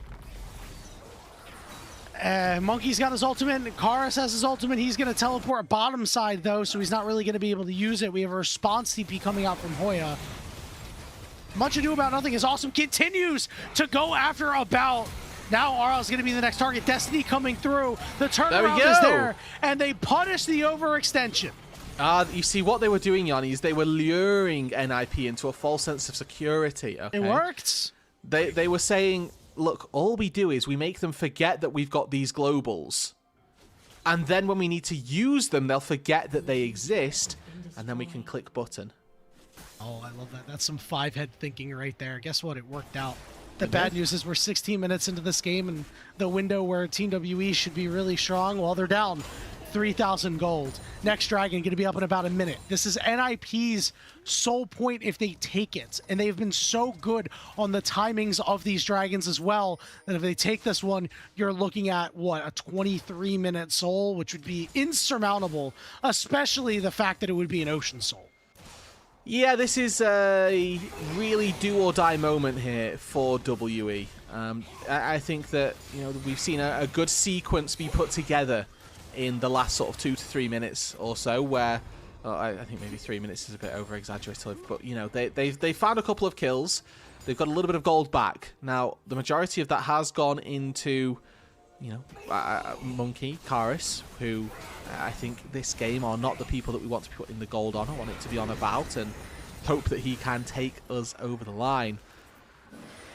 So if they can't take this dragon, that really does create some problems for you. As you can see, Awesome, he's just so happy to step up. Has the Rage Blade already in the inventory, has been working towards presumably a Runarns, maybe a Phantom Dancer actually, for a good long while here. And yep, second dragon already done. Third dragon going to be picked up by NIP for very little. Maybe even free. You got 5 minutes. Here we go. Destiny coming down. Guwon dodges out on the gold cart. Bang! Knock him up. You get your shielding, sure. But Monkey will go down all the same. Cube did get it onto the back line. And Zhuo's in trouble. Meanwhile, Guwon going after Karis and flashing after him. Gets him done. Care. Now, time to cook with this frontliner Hoya. Helping him out. Shadow dash away. But the flash pursuit. Triple knock up! Coming in from Hoya is the exclamation point and the dunk that was needed on this game. It's a quadra kill for Guwon. And NIP are up 5,000 gold. Yep, and if you don't win early, you don't win at all. WE, they go for the fight after the dragon's already down, and unfortunately they are just too late.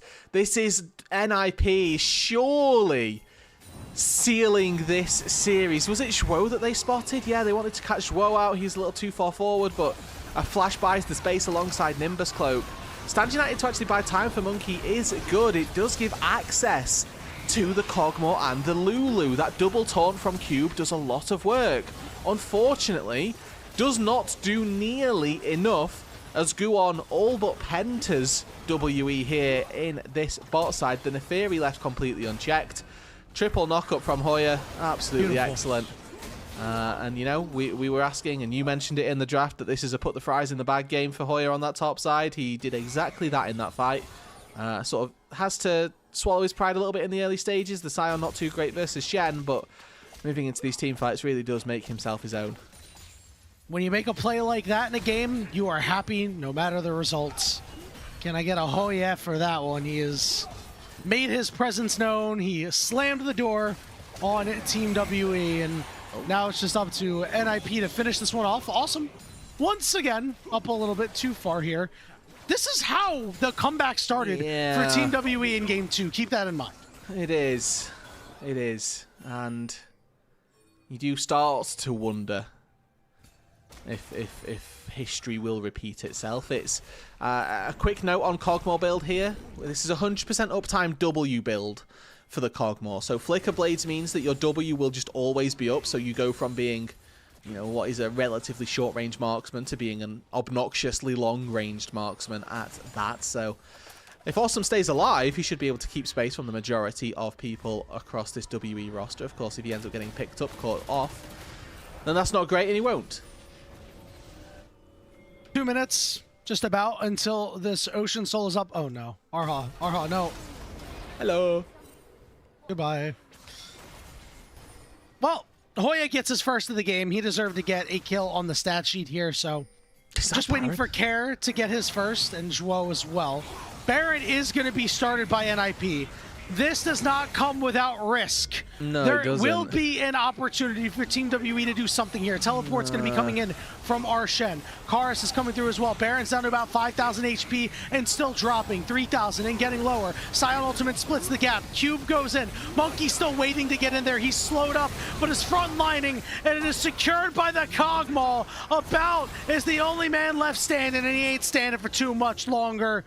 Karis escapes miraculously, but NIP will not fumble the bag this time around. The Baron is theirs. They have numbers advantage, and they'll start pushing down mid. And this time, Guwon ready with the Smite Fight, able to take that one away from Monkey. They're going to be able to whittle their way through these turrets. The tier 2 falls like paper. The tier 3 now under siege. Also going to go down, NIP with the Baron at their backs. Surely game number 3 goes their way now. It would take a major miracle. I mean, just look It's a 92.2 to 7.8, and honestly, that's probably the most accurate I've ever seen that chart before. They're going to take their recalls 40 seconds until the soul is up. They're going to take that one and look to polish off this game. Are you comfortable saying that you give WE an 8% chance to win this game? No. No? I would give them less. I would as well, yeah. That's what I was thinking. Would you give them 1%, or would you be below 1%? I'd give them 1%. 99 out of 100 games, they lose this.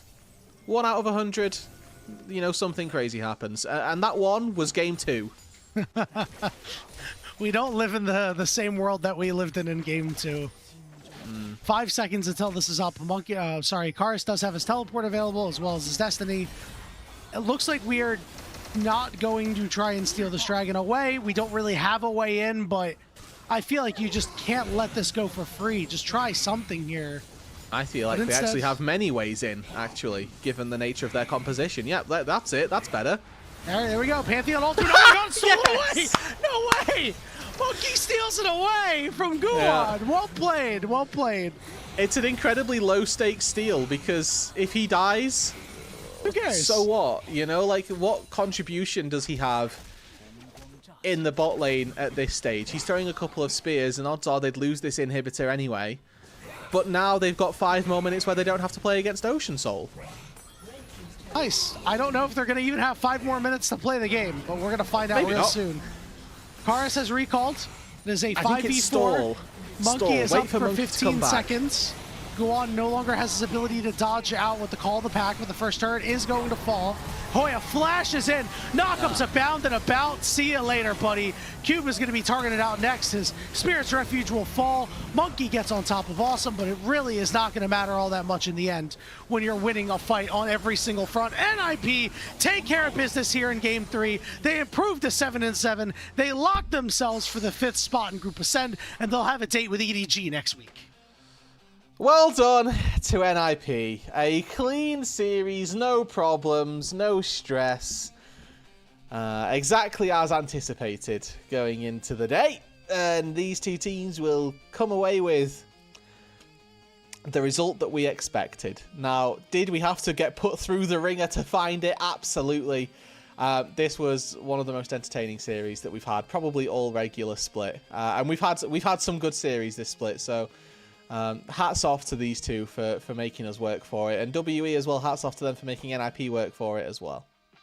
Yeah, and as far apart these two teams were in Game 3, I was thoroughly entertained by that early game. I mean, Guan put on a clinic. There's a nice 5-man play, honestly, that was the reason why NIP were able to get that lead. Just everybody showing up and buying into the fact that, hey, let's go invade, let's put this guy behind, keep him off level 6 for a while, and I will run the game. I might be the dog, but I'm going to be walking Monkey.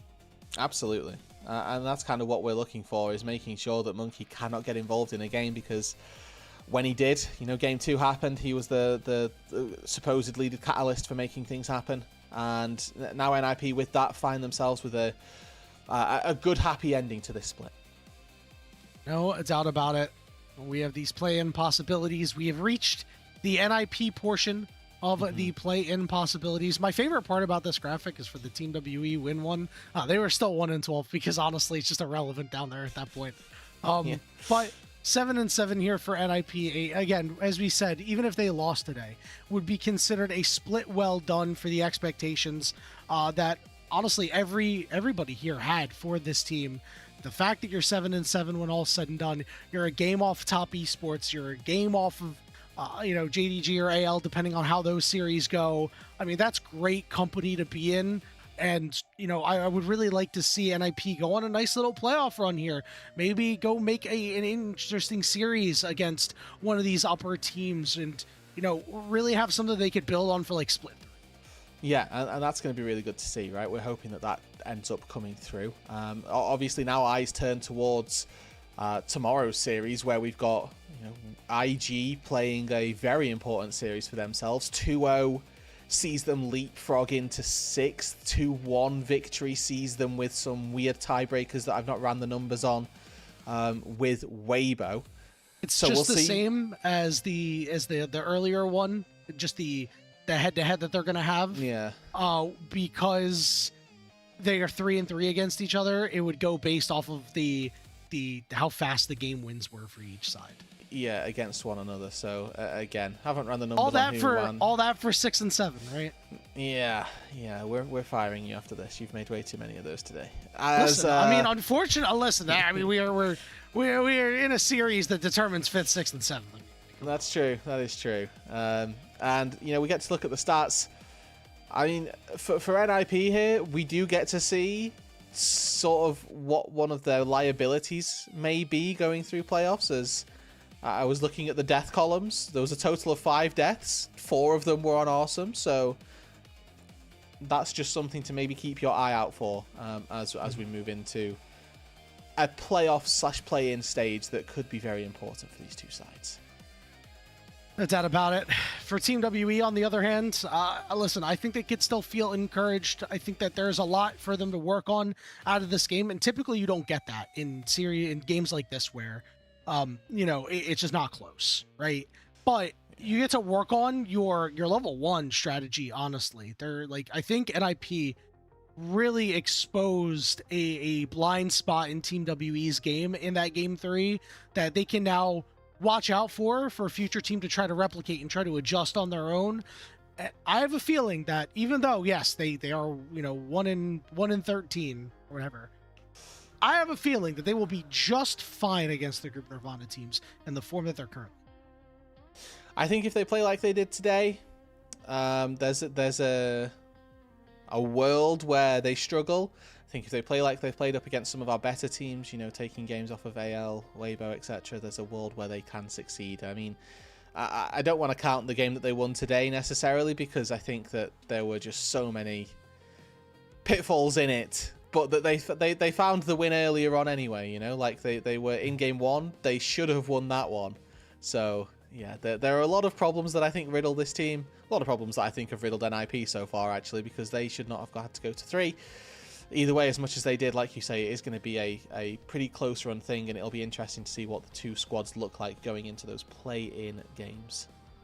For sure. And remember, the play-ins are going to be a little bit different than they were for Split 1. We had 2 rounds of Knights Rivals with 1 qualification match and then a very short losers bracket. Not so this time around. It is, you are playing against whoever you're matched up against. Team WE are drawing LNG.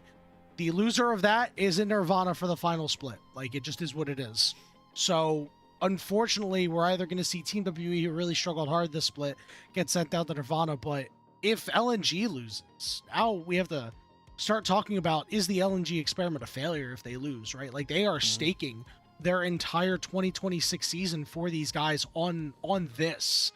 And I think it was already kind of a failure that they didn't make it into Split 2 when they fumbled the bag against the same Team WE from Split 1 to Split 2. Interested to see if history is going to repeat itself for Dude, or if LNG is going to come in with a bigger chip on their shoulder this time around. Yeah, I think it's going to be a tricky situation for both of those organizations, right? WE, a team that has definitely been in a myriad of different positions in its time during the LPL. Most recently doing, you know, being on a little bit of a turn up, let's say.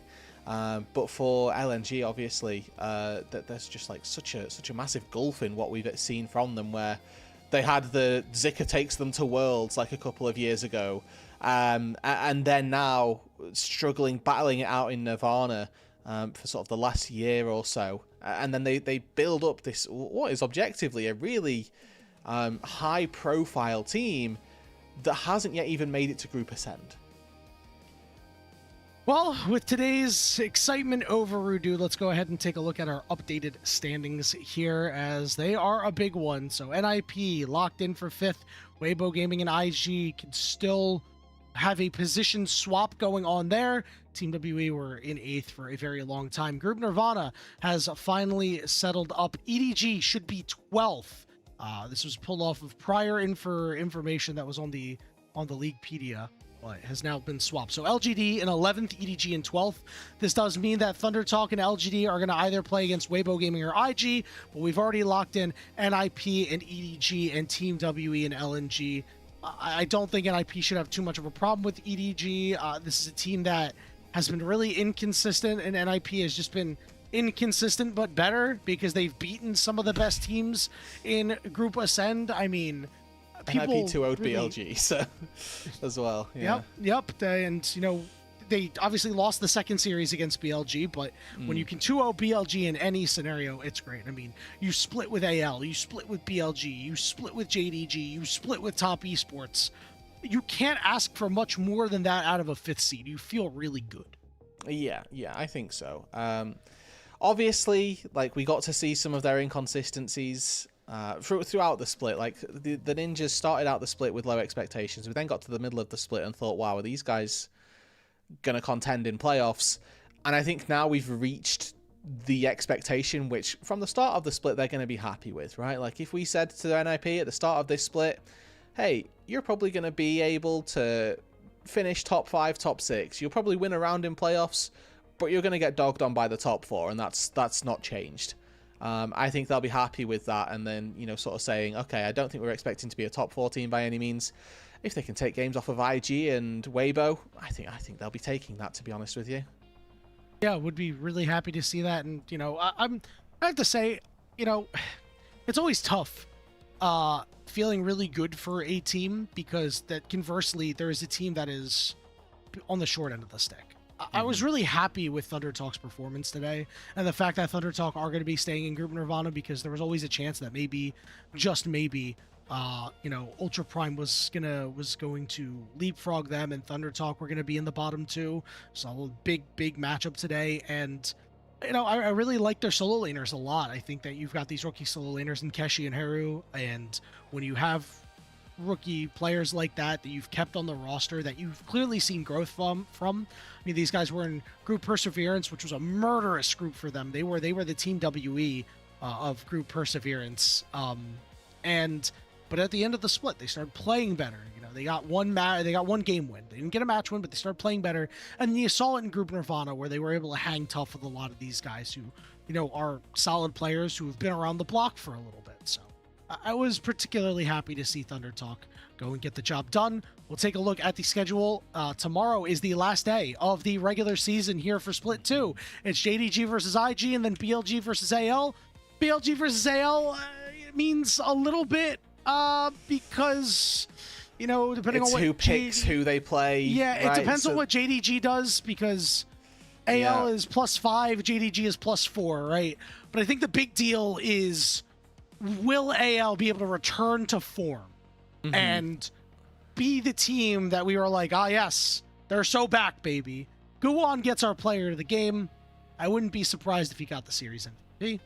What do you think? Yeah, I mean, I'm trying to harken back. So in game 1, I said Awesome was robbed on the Ezreal, and Guwon played an unmemorable performance in the jungle. I don't know who it was that they were playing. I feel like it was Vi for Guwon, so that's fine. A lot of top lane Pog shouts through this series as well. Deserved. Yeah, for Hoya. He's makes us look smart. Yeah, he did well in that last game, and Cube as well in the game before. I like that. But for player of the series, they give it to Cat. I think that's valid. Okay. I think the only gripe I have with this was the game where he actually won player of the game. Like, I didn't like the Azir, but his Cassio was really solid. His Rise was fine and serviceable. So I'm actually okay with this for player of the series. Yeah, I am too. I think that the only reason why I would have actually given it to Guwon is because while Guwon, his other games were certainly not as good, you went 1-1 of those first 2 games. You probably should have 2-0'd. You didn't. Game 3 was all Guwon, and it was like, leave no doubt in this game. It was the only game that we knew from wire to wire that it was likely going to be NIP, and that's the reason why I would have said giving it over to Guwon. Based on strict performance in all 3 games, it's definitely deserved for Care. He had 3 very nice games today. Really could have been 3-0. Yeah, that's. I remember this. This one came from the CB LOL, where you have a game like this, and this is a series where you would go. The streets are saying the NIP 3-0'd WE in the streets are indeed a best saying of 3. So, you know, this was a good little fun experiment for NIP to see what they could and couldn't get away with. Turns out they couldn't get away with Absolutely turbo running it down in the mid game, even up 8k gold. So that's the takeaway for them. No doubt about it, Rude Dude. Woo, man, we had a hell of a marathon of a broadcast today here on the LPL English broadcast, and well, we're going to go across the finish line, but before we do, we got to shout out our Elite Coffee supporters, Aaron, Soup, and Mung, because their pledged financial contributions help level up our broadcast and give back to the cast and crew, strive to give you an English LPL product almost every single day. You saw it earlier on your screen, JDG, IG, BLG versus AL for tomorrow's games to finish off Split 2. JDG versus IG will be brought to you by, is this right? Rude Dude and Slayer. You're coming back for the back-to-back, my friend. And then PLG versus AL is going to be finished off by Quax and Mazel. But that will do it here for us here on today's broadcast. For myself, for my co-caster, Rude Dude, for the casters who came before us, Bloxer and Gordo, for Ice behind the glass, and the entire LPL English family, we want to thank you all so much for being here with us today, and we hope to see you tomorrow for some more LPL action.